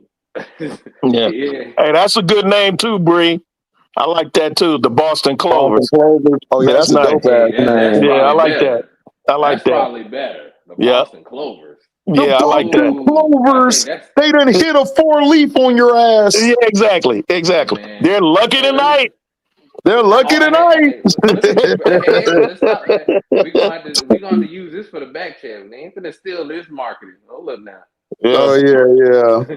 But I, like I said, man, I like a lot of these teams. The Valkyrie, I think they're gonna do great. They're finally finding their way. I think they're gonna sneak into the playoffs. I think they're gonna give a lot of teams really tough outing. They got a lot of injuries though. They got to get a lot of. I mean, They do. Thornton's out for the year. I know that, but they still getting players hurt right now. But yeah, you're right. Overall, you're right though. I mean, they have a next man up mentality, so they They always do. gonna come up. They do. They're gonna be small though. It's one thing to have a next man up mentality, but if that man isn't matching up with Asia Wilson or somebody like that, you're gonna have a problem. So if they make the playoffs, let's say they make it, like, do you see them beating the top 3 teams, the top 3 teams or 4 teams? I can see them get if they. Let me tell you something. If the game is close, that the other team is in trouble, because this team, no matter what the size is, no matter what it is, when it comes to close games, the other team has been in trouble all season. It's about matchups in the playoffs. I know, but if it's close, the Valkyrie got a chance. No matter who they're playing. Yeah. They just a scrappy team. Look, if they play the dream, they getting swept. Thank you. Or they getting swept if they play the dream, because they don't match up with the dream. Dream got too much size, and then they got too much versatility. They got way too much versatility. Yeah, they're deeper. Blowouts. It better be blowouts. No, it's not going. I mean, I don't think it's going to be a blowout. I just think, okay, like for instance, if they play the Lynx, they could possibly get one depending on the Feast's health, but they still losing that series because the Lynx to me are too big inside for them, and they got too many good wings, and their backcourt is just as good, if not better. And then if they're playing like against the Dream, right? The Dreamer number 2, the Dream is too balanced. They're way too balanced for Golden State. Golden State don't have enough for that team. And then Pow is a matchup nightmare off the bench at the point guard position. Late can't guard her. Late can't guard Pow. Pow gonna D her up and shut her down.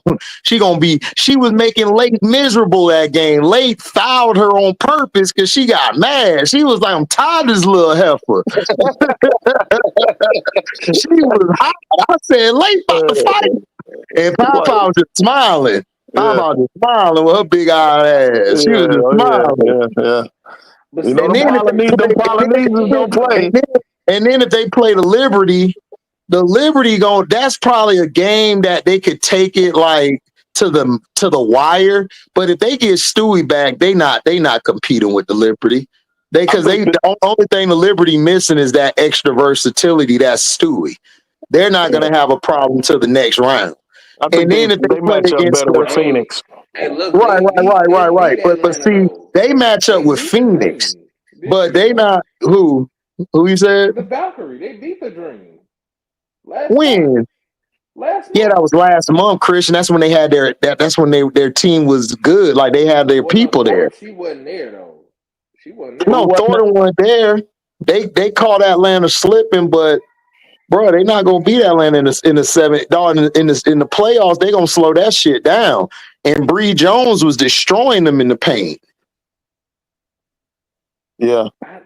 You know this from watching sports, Christian. Hey, Christian, you know this from watching sports, bro. You knowledgeable in sports. You know the playoffs is a different animal, dude. He know that. He did. And the weaknesses show up. The weaknesses show up in the playoffs. So if you undersize, that weakness is going to be exploited. I agree with that point. I'm saying when it comes to a team that's had injuries and they still finding ways to win. Yeah, They're a scrappy team. They're not they are. trust me. If they was one of those teams like that, just oh man, they fell off after they got they girl just got injured. I would wholeheartedly agree with you. But this team, every time they get stuck down, they just come back and they just keep coming back. They're a team that they were supposed to be a lottery team, not in playoff contention. Yeah, but so they don't expect them to go far though. No, I'm not. I'm just saying. Yeah. If they'd have had Kayla Thornton, if Kayla Thornton wouldn't have gotten hurt, they could beat anybody. No, I see. They could beat anybody because Kayla is a dog. She was in the MVP race. She was in the MVP race with Fee, even before Asia started her ascent up to the echelon when her team got better. They just missing that superstar. But Kayla Thornton was their heart and soul. Oh yeah, you know what I'm saying? So if they had her, they could beat anybody in the top 5. But without her, ooh. Yeah. Ooh. I like KT, dog. I want to see what KT. I want to see KT. But you're right though, Chris. You're right though, Christian. They ain't gonna roll over. That's for damn sure. No. They ain't gonna roll over. They're not rolling over. If they could get to a spot where they get Mo Billings back at a certain time, they could fight. But the issue with them is that what Kayla did for them was Kayla gave them balance, and then you didn't have to rely so much on Tip Hayes. I don't know when Tip Hayes will fall on the court and be hurt or not. Yeah, she gave him that half court option, man. That was a true half court team. Kwandalika, Asia, the A2s come out next year. She got the A2s coming out. Mm-hmm. What's up, JP? Yeah. What's up, JP? JP, he must got it on mute. What's up? I'm here. I'm in the car. I'm driving home. That's why I got it on mute. Oh, what's up, man? Gotcha. They got off the clock there. I hear y'all cooking. Yeah, Xander Lacini only good for 2 or 3 games. Yeah, and in the playoffs, she definitely disappeared in the playoffs. She disappeared for the Lynx last year. Yeah, exactly. So she was basically, she was Where's Waldo. Right. Still couldn't find her. You picked the wrong Waldo. What you got on this, JP? What do you think about the WNBA playoff? Man, the Dream looks very dangerous. The Aces finally they got a bench, meaning they put Lloyd on the bench so they could be dangerous. I like Minnesota, and I think New York just pacing themselves right now. Okay. Get your soda, Minnesota. Get your soda. Minnesota. Minnesota. Go get your soda out of there. Coach Coleman talking about Minnesota. Minnesota. Hey, Andy, go get your sword out of there. Minnesota. Man, I'll go get a soda for DJ. The Valkyrie. You hit the nail on the head, dog. I want CB and I want to see BC. I'll go get a Minnesota for DJ. After I watched that game, hey, Brad, we gonna be like, what HD at? I'm in Minnesota. Go to get a soda from DJ. Y'all gonna see me birthday caking with her, man. Shit, hey, JP, he gonna have you know the big coat like they got in New York on. He gonna have that on. He gonna have the Pooh Shiesty on. Yeah, this HD live from Minnesota. Finna have the dreads braided back with the little top hat on. Line up, gonna be straight. You have flowers at every game. That boy, hey, That nigga gonna have a goatee and everything. Now, I ain't never seen a nigga with a goatee. Nigga, I'm gonna have the number 3 jersey on, nigga. Hey, who you think gonna get that 8 spot though, JP? That's where the real battle is, 6 through 8 or 6 through 9. Who 6 is through 6 through? 9. Who's 6 What's the through seed? 9, bro? Yeah, what's the seeding right now? Y'all can tell me. Right now, I think the 8th seed is Seattle. Right under them is LA and the Mystics. No, LA's number 8. Seattle number 9. LA got the tiebreaker. Okay. Yeah, I don't see Seattle making. Yeah, I Seattle. want to see. Go ahead, JP. Go ahead. Yeah, I don't see Seattle making it. I do see the Sparks making it, the Valkyrie, and I like Washington to make it too. I like their little team, but they just so young right now. Yeah. Who gonna drop out though? Because what position is Washington in right now? They behind. They 9, ain't they? Washington 10. 10th, yeah. 10th. I think Washington gonna give up the ghost because they trying to get them draft picks. They only I think a game and a half or 2 out of 8. The Sparks. Yeah. I got the I like Sparks. I like to see the Sparks in it, dog. I want to see the Sparks in it, dog. Cause I like Cam. I like Cam and Riri. They got a lot of offense. They just inconsistent. Yeah. They gotta stay consistent on defense, dog. That's why I got them out. That's why I got them out. Because Washington is consistent. They're consistent on offense and they play a little defense. They're youth and but the problem, like you said, though, the problem with Washington, though, they're young and they at times they don't know how to close. Yeah, but I love that team, bro. The team construction is nice. Let me ask you a question. Let me ask y'all a question. HD, YouTube, JP, AB. Who makes the LA Sparks go? Is it Rakia or is it Azare? Rakia. It's both of them. It's Rakia and Azare. If Rakia and Azare don't score above their averages, dog, they're not gonna win. And then you got Cam coming along as the defensive catalyst. I'm not worried about Cam because she can block shots. But no, Rakia and Azare, Brass, if them two don't give you a good game, you're not winning. You're not winning. That's your guard / wing and your center. KS, stretch 5. KS, I understand. Yeah, go ahead, AB. Get your perspective. I kind of agree with KS. I would just ask you stretch 5 and Reek. She's your all go to. Yeah. Hamby is cool, KS. Hamby and Plum can go off. But if Rakia and Azare don't give you anything on either end of the floor, you're not winning. You're not winning. Because look, KS, if you go back and watch all their losses, they even put this up on the TV. When Rakia and Azare aren't playing up to par or hitting their threes or hitting their shots, they lose. LA ain't good. They got a bad record. Yeah. That's why. And they giving up a lot on the defense, on the offensive end. Right. And they giving up the booty. Straight up. That's the reason why I asked that question. With no date.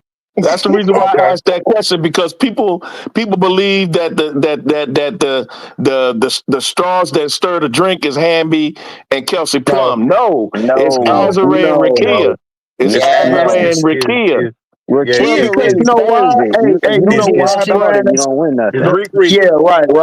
Like JP was saying, like those two players can get their buckets anytime they want. The players who need a rhythm is Rakia and Azare. They're rhythm players. If you don't get them going early, see, this is why I was saying Brass, and everybody was jumping down my throat. I was saying get Ariel and Miller going early because Barbie can get her on anytime she wants. wants. Right. So you need Miller and Ariel. This is why I told people, see, if I coach the team, we would be the 3rd seed right now with this garbage roster because I know how to coach. Yeah. You got to get your main players the ball in rhythm. If you don't get Rakia or Azare in a rhythm, it's going to be a long game. It's going to be a problem. Because defensively, think about it. Because defensively, Rakia and Azare, I would say, are a C or C- on defense. So if their offense is like a B, B+, possibly A-. So if they not getting it going, you're not going to get them on the defensive end. They're, because their offense is their defense. The energy levels gonna be low. Yeah, offense feeds their defense. That's right, HD. Yeah. Their offense feeds their defense. That's right. And that kind of is puzzling because the thing about Los Angeles is their length. Them players are long. The only one that ain't got length is Kelsey Plum. Everybody else is long as hell. And coming off the bench, you got Sweet Baby Ray. She long. Yep. You see what I'm saying?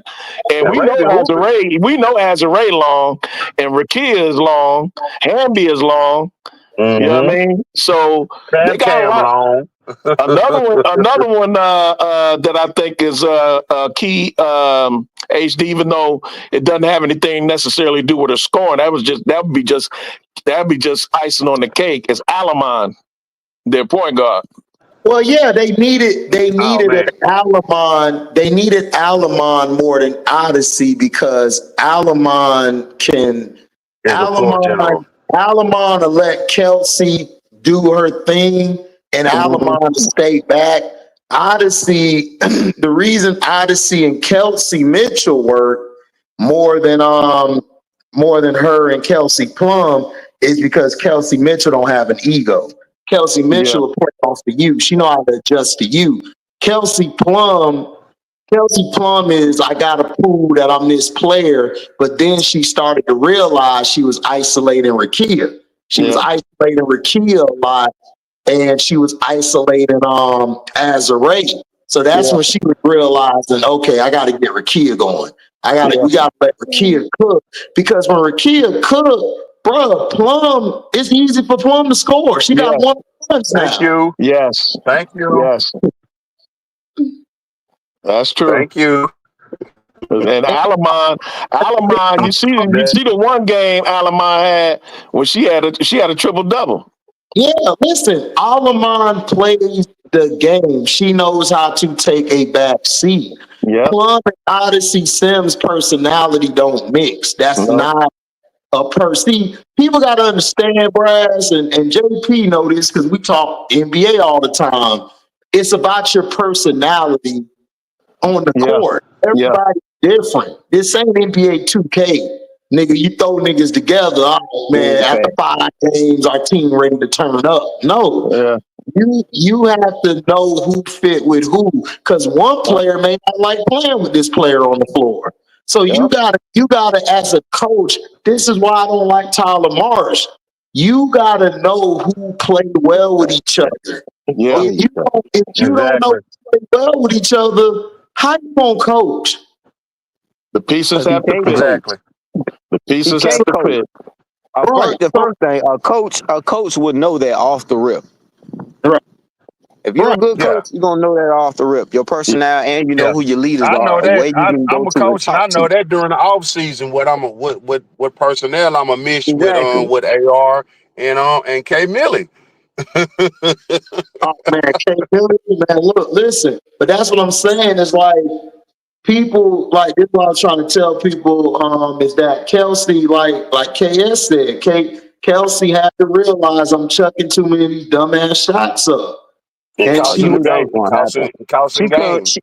she couldn't wait to get her number 1 spot, and look what she's doing. Right. And that's what I was trying to tell people, because she admitted it, JP, when I told people, I said, bro, like, y'all ain't telling me nothing new. I told y'all Kelsey Plum wanted to be her own player. She was tired of being behind Asia. She was tired of Becky always cussing her ass out. Listen, Becky used to cuss Kelsey ass out because Kelsey gets into this mood of I'm a jack a shot up, mother effer. Becky like, come here. Who's that? Jackie. Who that? Asia. Who that? Chelsea. Why are you shooting the ball with 20-some seconds on the clock? That's how it is. And listen, Why you shooting the ball, Otis? Bro, listen, if I'm lying, you go ask them, dog, like off the record, go talk to these players. They gonna tell you, man, Plum was a trip.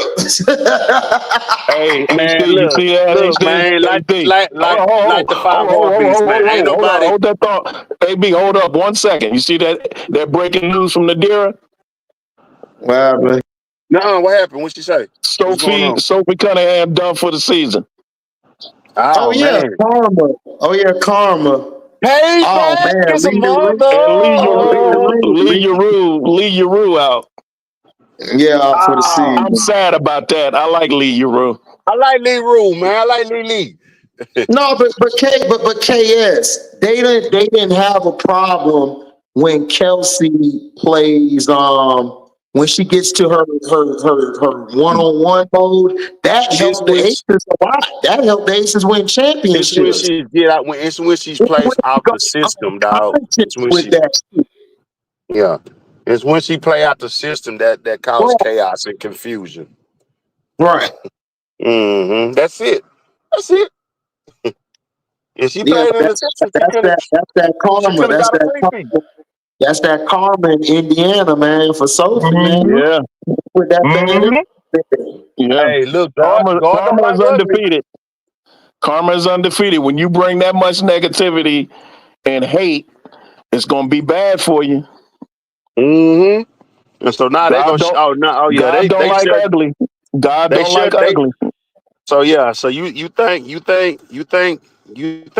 old girl coming back after this? Nope. They gonna shut her down.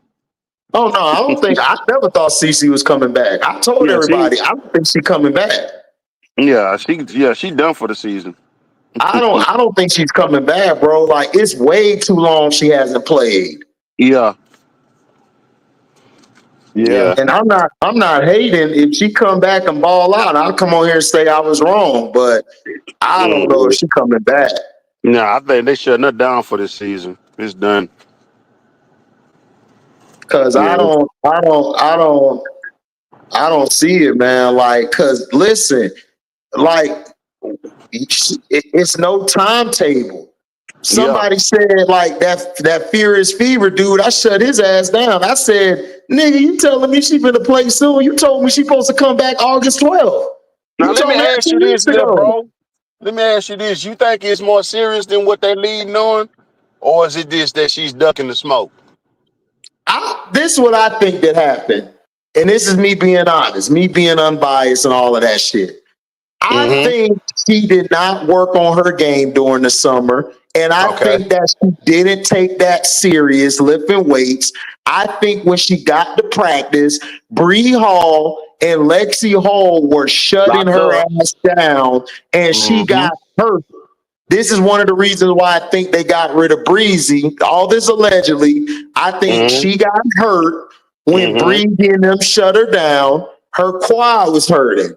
So then they got to the Washington game. They told her, "Yo, you gonna sit down." Then when they played, because Washington, that's when I knew Washington was gonna be serious because of preseason. I told everybody Washington looked like they gonna be serious. And then they played Brazil. Dog, when I was watching her, the Young Bucks were shutting Caitlyn down, bro. Like they were shutting her down. Kelsey Mitchell and everybody else was getting off in that game. And then Caitlyn hit a couple long 3 balls, like long bombs. And it was like, oh, yeah, this and that. And then she sat out again. They played the first game against Chicago. She didn't really do nothing in that game. That was Natasha Howard in the AB game. Okay. Yep. It was. And then I think she started playing. her game got figured out. She couldn't do what she wanted to do. I think she strained her other leg. And then she tried to say, oh, yeah, that quad is hurting. They didn't want to report it as a recurrent injury. So they just said it was the other quad. But I still think it was her same quad. So then she came out there to play again and she got shut down. She had a bad game and she was complaining. And then that's when I believe she hurt her groin and shit because she didn't work on her game. And then she tried to do all that cut, that shooting that logo three, and she strained her groin along the way. So then I think she rushed back after that because she was watching everybody say, oh, you faking online, you faking, you dodging smoke. So she sees that shit. So then she got in her feelings. She tried to come back. She had that hot half against New York. Second half, she played like dog shit. Then the next game, she played like dog shit again. So then she decided to sit out and try to heal and stuff. Then I think her leg has gotten better because she's out here kicking soccer balls and doing all this jumping and running and stuff. In high heels and stuff. I think it's mental with Cece. I think she's mentally broken. I think she knows they figured her out. I think she's scared to come back because she don't want to be exposed as being a fraud, and she's really not all that, which she never was. Yeah. She just played in a weak ass Big Ten. That was all. The week 10. Right. But I do believe she was hurt. I just believe she wasn't hurt like to the extent they're trying to make it. I think it was a strain. I don't believe it was a tear or anything. It was a little strain, which is a slight tear or whatever, but not torn or anything. And I just think it's all mental with CC. I just think CC mentally is out of it. I think she's nervous and scared to come back because she don't want to be the reason her team lose, and she don't want to be exposed that she ain't got no game.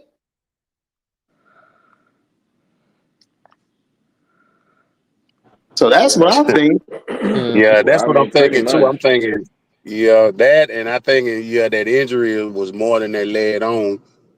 I'm like, damn, this girl really damn hurt. Golly. Yeah.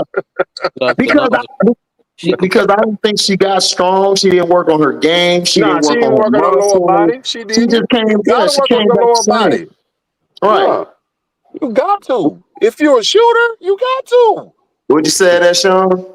Yeah, because she complained that her boyfriend grandmother passed, so she stayed, right? Okay. Right. Okay. I mean, that's what I'm saying. I think it's mental with her. I think she's meant because they had a sports psychologist on the sideline with her. Dang. When have you seen that before? Now, I heard from Rob, and I believe Prince. I don't want to put it on Prince, so I'll say Rob because I remember Rob saying it. That there has been a case where there is a sports psychologist on the sideline, but they've never seen a case where they're actually in the huddle talking to you while the coach is giving the plays and all that. That's weird. That's weird. And that's when I realized, Cece's mentally broken. She's broken.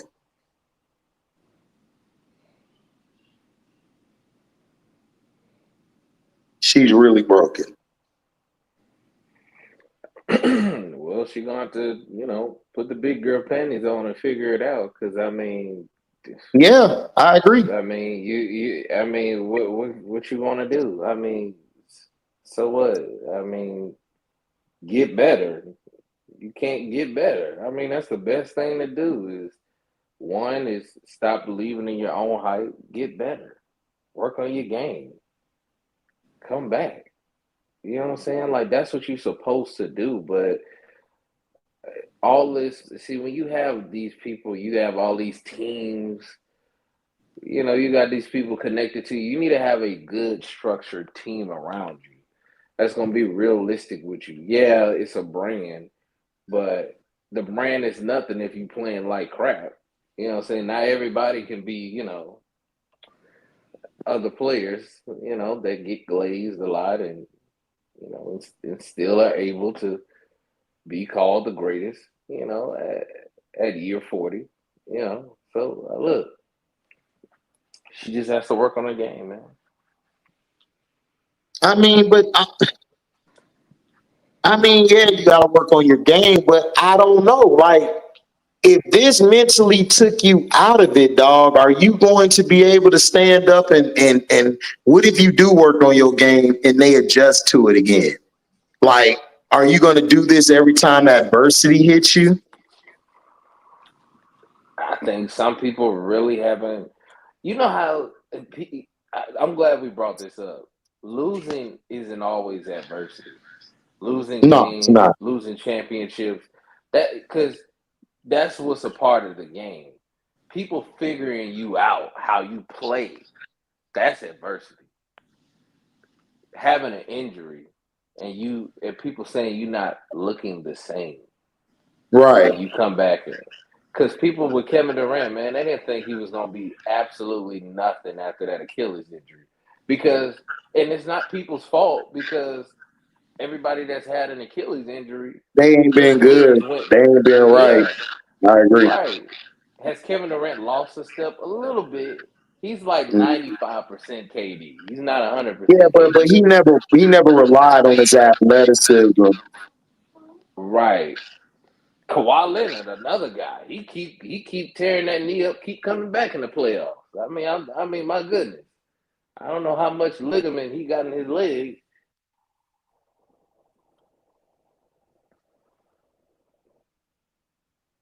I don't think he has any. I don't think so either. But like I said, he keeps coming back. Just like from his injury, they traded Kawhi off to the Raptors, thinking he was damaged goods, and he won the championship. I mean, look. I mean, you you can come out of it. You just have to figure it out. You can't be one. I think Caitlin should fire her team. I Yeah, think she she should needs get to. away from her That's what I team. said, Christian. I would have fired my team ASAP. She needs to fire her team, get a new team. Yes. And one, also two, she needs to take advice from Steph, and she needs to start wearing um, ankle pads on her ankles, the ankle wraps. She needs to start doing that, and at least wearing a knee sleeve for her. I think those are some of the things because the shoes that she plays in, they playing in the shoes, but she needs to have the ankle wrap to lessen the injuries. Because from what I've seen, her injuries be lower body, and I think she Yeah. needs to really work on. She needs to work out a lot to get her strength up. Because you can be your same skinny size, but you need to build strength. Because people think you need to bulk up to get strength, and you don't have to bulk up to get strength. You just train your body because a lot of these athletes are not really training their body. They don't know what to really work on. They think Christian, what that you you're capping supposed, on now? huh? What you capping on now, bro? Hey, nothing at the moment. But And I did. At What's least up, you're son? honest.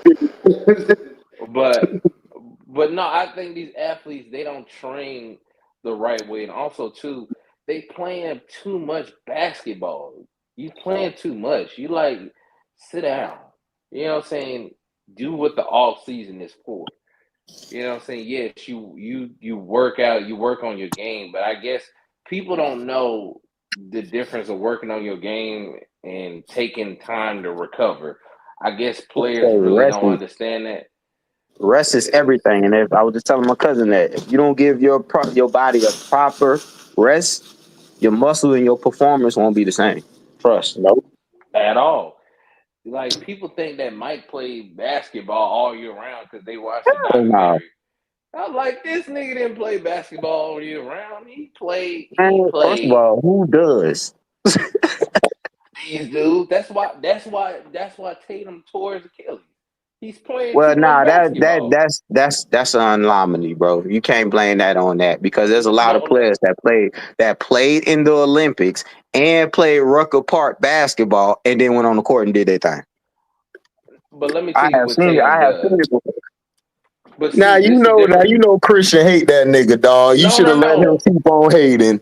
No. Tatum got hurt because he played too much basketball, and also too, these Bro, he guys sat are down in using the Olympics. He ain't even play. no. I know he did, but trust me, Tatum plays a Told lot. you he Like don't I like that can't. nigga, bro. I'm being for real. Tatum really works hard. Like I can never take that away from him.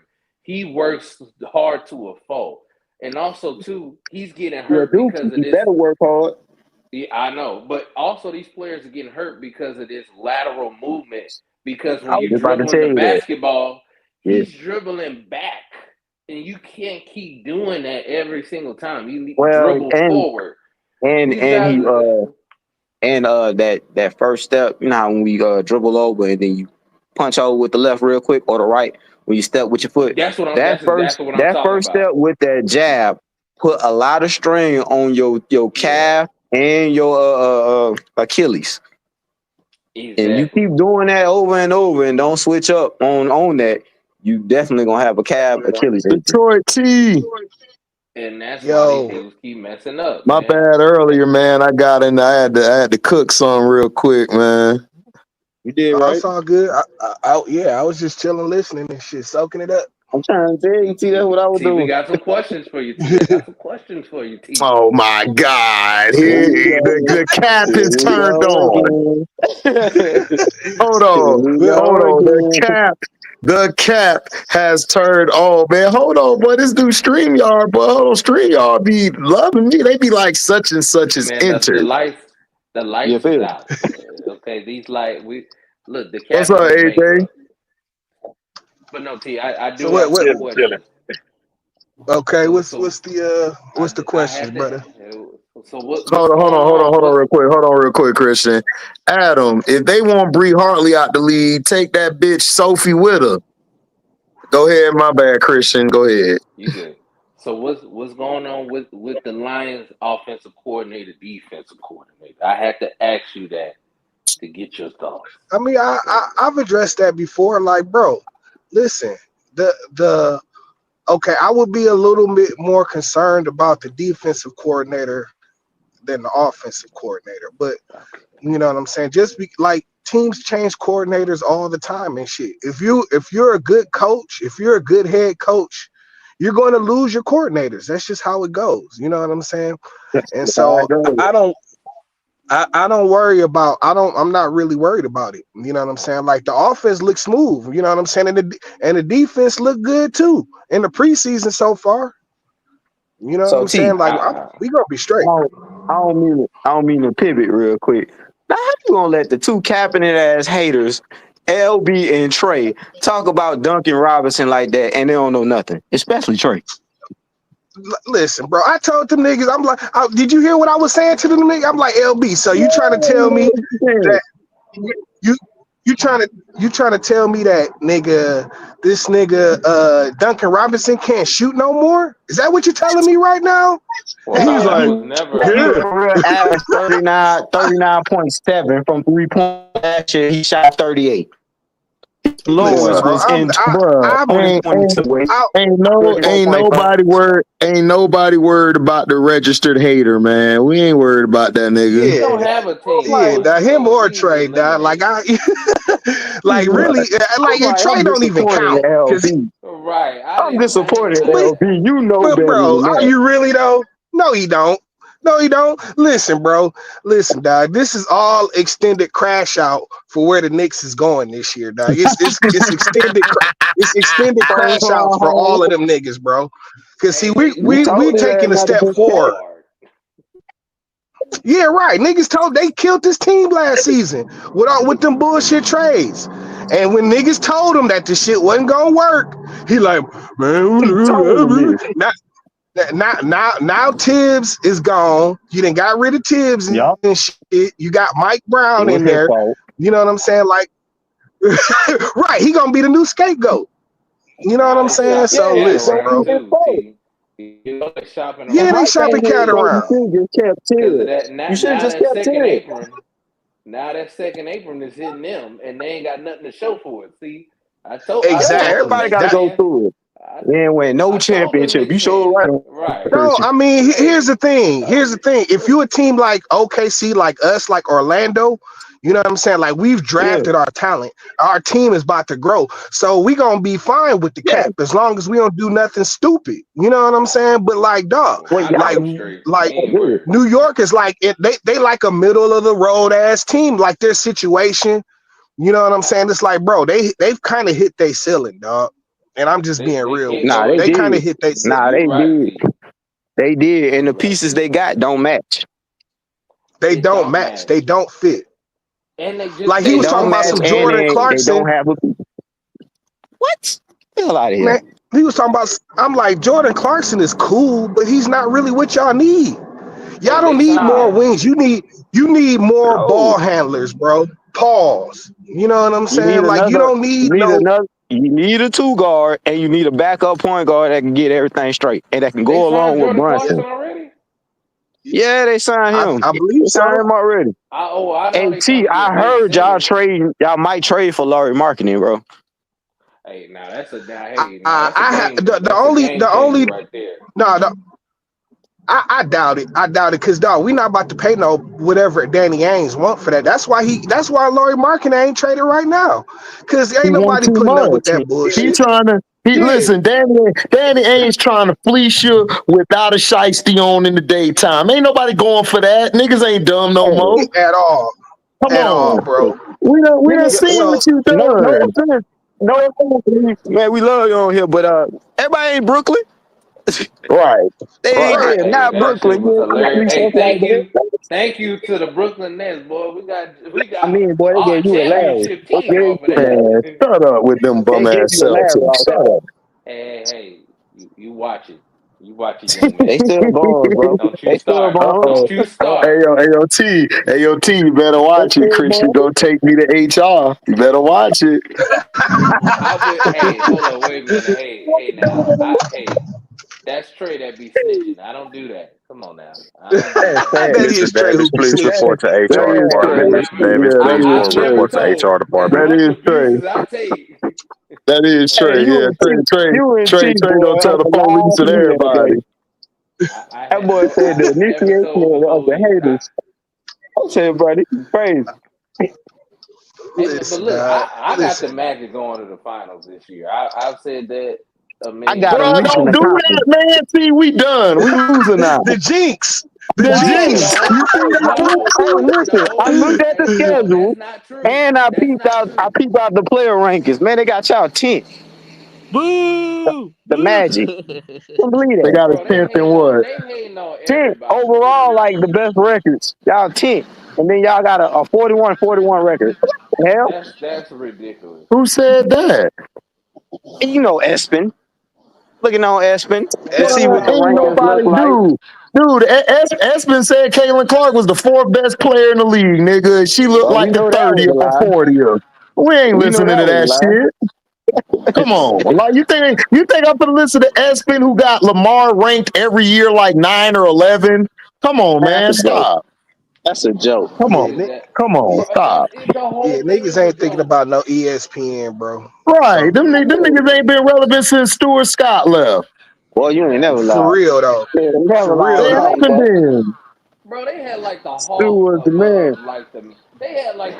above the Magic and the Celtics in Detroit. Like I ain't Nah, I taking ain't them sleeping on serious. the Hawks. The Hawks look Nah, the Hawks okay, got a good but team. they not better Hawks than got a good they team. not better than us, but they look good. I'm Hawks not. definitely got a good No, team, bro. they got to Listen, prove it. I I mean, Hey, I McDaniels, got the McDaniels signed with the Pelicans. Who? who? Jaden McDaniels from Minnesota. He signed from with the Pelicans. Minnesota. Oh wow, that was a good pick. Oh, that's a good pick by That's the gonna Yeah, help Pelicans. That's but in them. New they Orleans. already Hey, yeah, get but your dog, soda. they already Minnesota. mad. They already mad. They already heavy with guards. They got too many guards already. Man, that No, dude but play power McDaniel's not a forward and guard. wing. McDaniel's a wing. He's 6'10". I guess Yeah, so. he's a wing. Is Yeah, McDaniel's that you tall? can't. Yeah, man, he's Yeah, 6'10". McDaniel's tall as Yeah, hell. yeah, he about the Okay. same as He play No, wing. Nas Reed. Like, you can't have too many wings, but you can have too many bigs and guards. For Shit. sure. yeah, Never have enough of them. Hey I man, get Right. that. everybody loves a good wing stop. I don't think the Bucks gonna be as good as they like. I don't think the Bucks. Bro, Nah, you bro. just hate Giannis, bro. Don't do it. No, Don't Yeah, I do it. love no, it's Giannis, not but that Giannis. team, the It's way not that team Giannis, is but currently Man, they constructed, great. dog, them. but So, who's on this bro, you team honestly Listen, though? might be telling right me ain't that looking. team, the way it's currently constructed, can win a championship?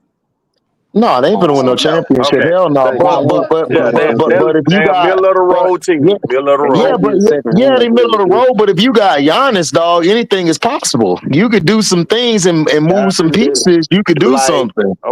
Man, they so ain't got Man, above, nothing like that. so above the middle of the road. Yeah, they I better say get they'll Gian- be around. I say they'll be around 5-6, Yeah, 5-6 or yeah, 7, fourth or maybe. That's what fifth I seed. got them. they better get Giannis I some got help him for he 7 in the gonna need Yeah, them playoffs. niggas for real. He gonna he need Man, them needs a niggas Giannis, lot for of hey real. help, nigga, dog. He's gonna hey, need a lot listen, of help. hey, listen, Giannis, man, Orlando. That's all I gotta say. That's all I gotta say. I'm good. I'm good. I'm good. I'm Hey, good. I'm Giannis, man, good, dog. It's all go good. and take your talents up there If you want a with legacy, To Mafia Miami. Riley, man. Go To down there with Miami. Mafia Don't Riley, man. You said what, Mafia go Riley. Christian? on, go and be with Pat. if you Yeah, What want you your said, Christian? go if down you there with want your Mafia jersey Riley, in the and you gonna banner, be straight. okay. What you If you said, want to Christian? put, if you want a legacy, Giannis, you want to put your banner up there next to Bill Russell, okay. Oh my You put it God! on Don't that nobody one. want to go to them bum Hell ass no. He bean won't come to towns. Miami. Right? He Nah, coming. man. He coming to Sunshine He Orlando, there, wanna, chicks Miami, man. He nigga. water. wanna go You down got there to all the type of Hey, sandy but I life mean, beaches, down Miami, man. listen, there. Miami. which one of Sandy beaches y'all and no y'all state talking taxes. all that shit? Y'all talking all that shit, but who gonna be willing to pay the price to get this nigga though? You know what I'm saying? Miami. Listen, I got Miami Wendell would. Carter. Nobody. I got Wendell My Carter team and a would. couple no names on the bench and some first round picks for you, Giannis. Come on through. Hey, man, hey, no hater stuff today, but I really do. I Here it do come. like the I got Pistons. bum ass hero, a couple picks. I do like the I Pistons give you and the Rozier and you Magic can this have year Wiggins.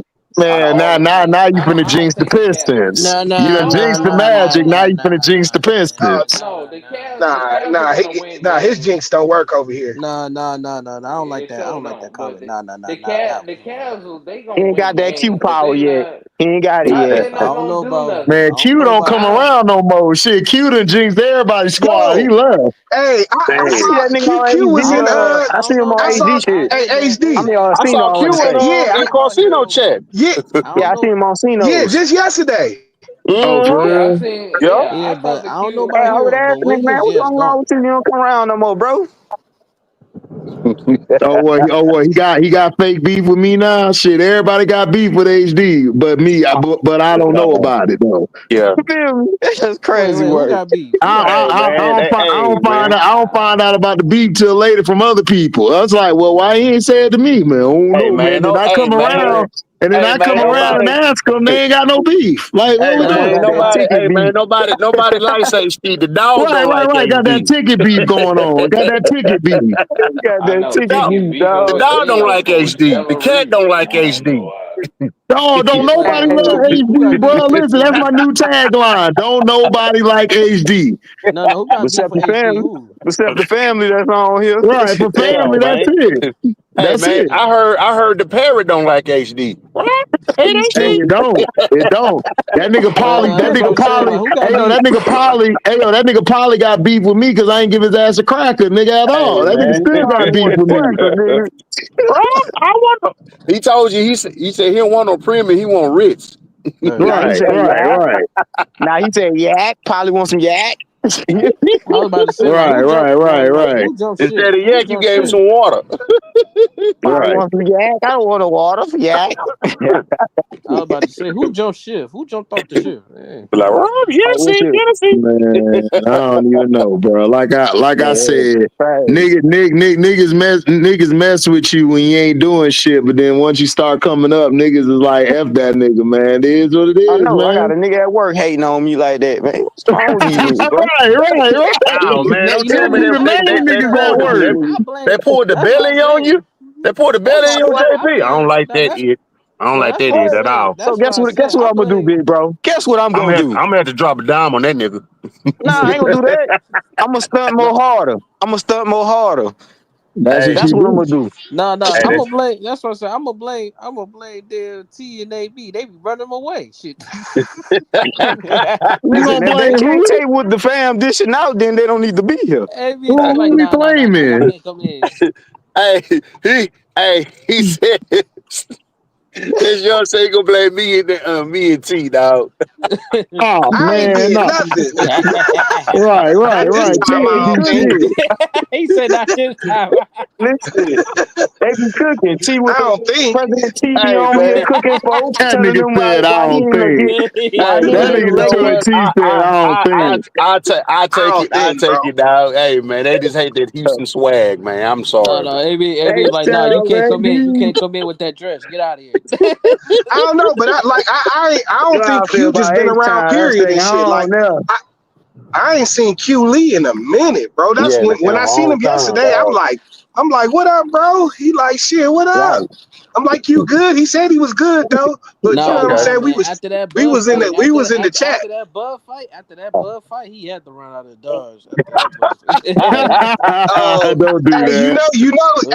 niggas reminded him of that shit too. Cause Yeah. why this nigga started talking about the Bud and Canelo fight, and Cino I'm like, this nigga Q will never bet against Bud again, dog. He disappeared, no, because I'm like, after bro, that shit was so classic, dog. That shit because was so classic, dog. we won though. Hey, We hold on. hey, y'all hold up. I'm finna end the stream. Hold on. Bet. All right.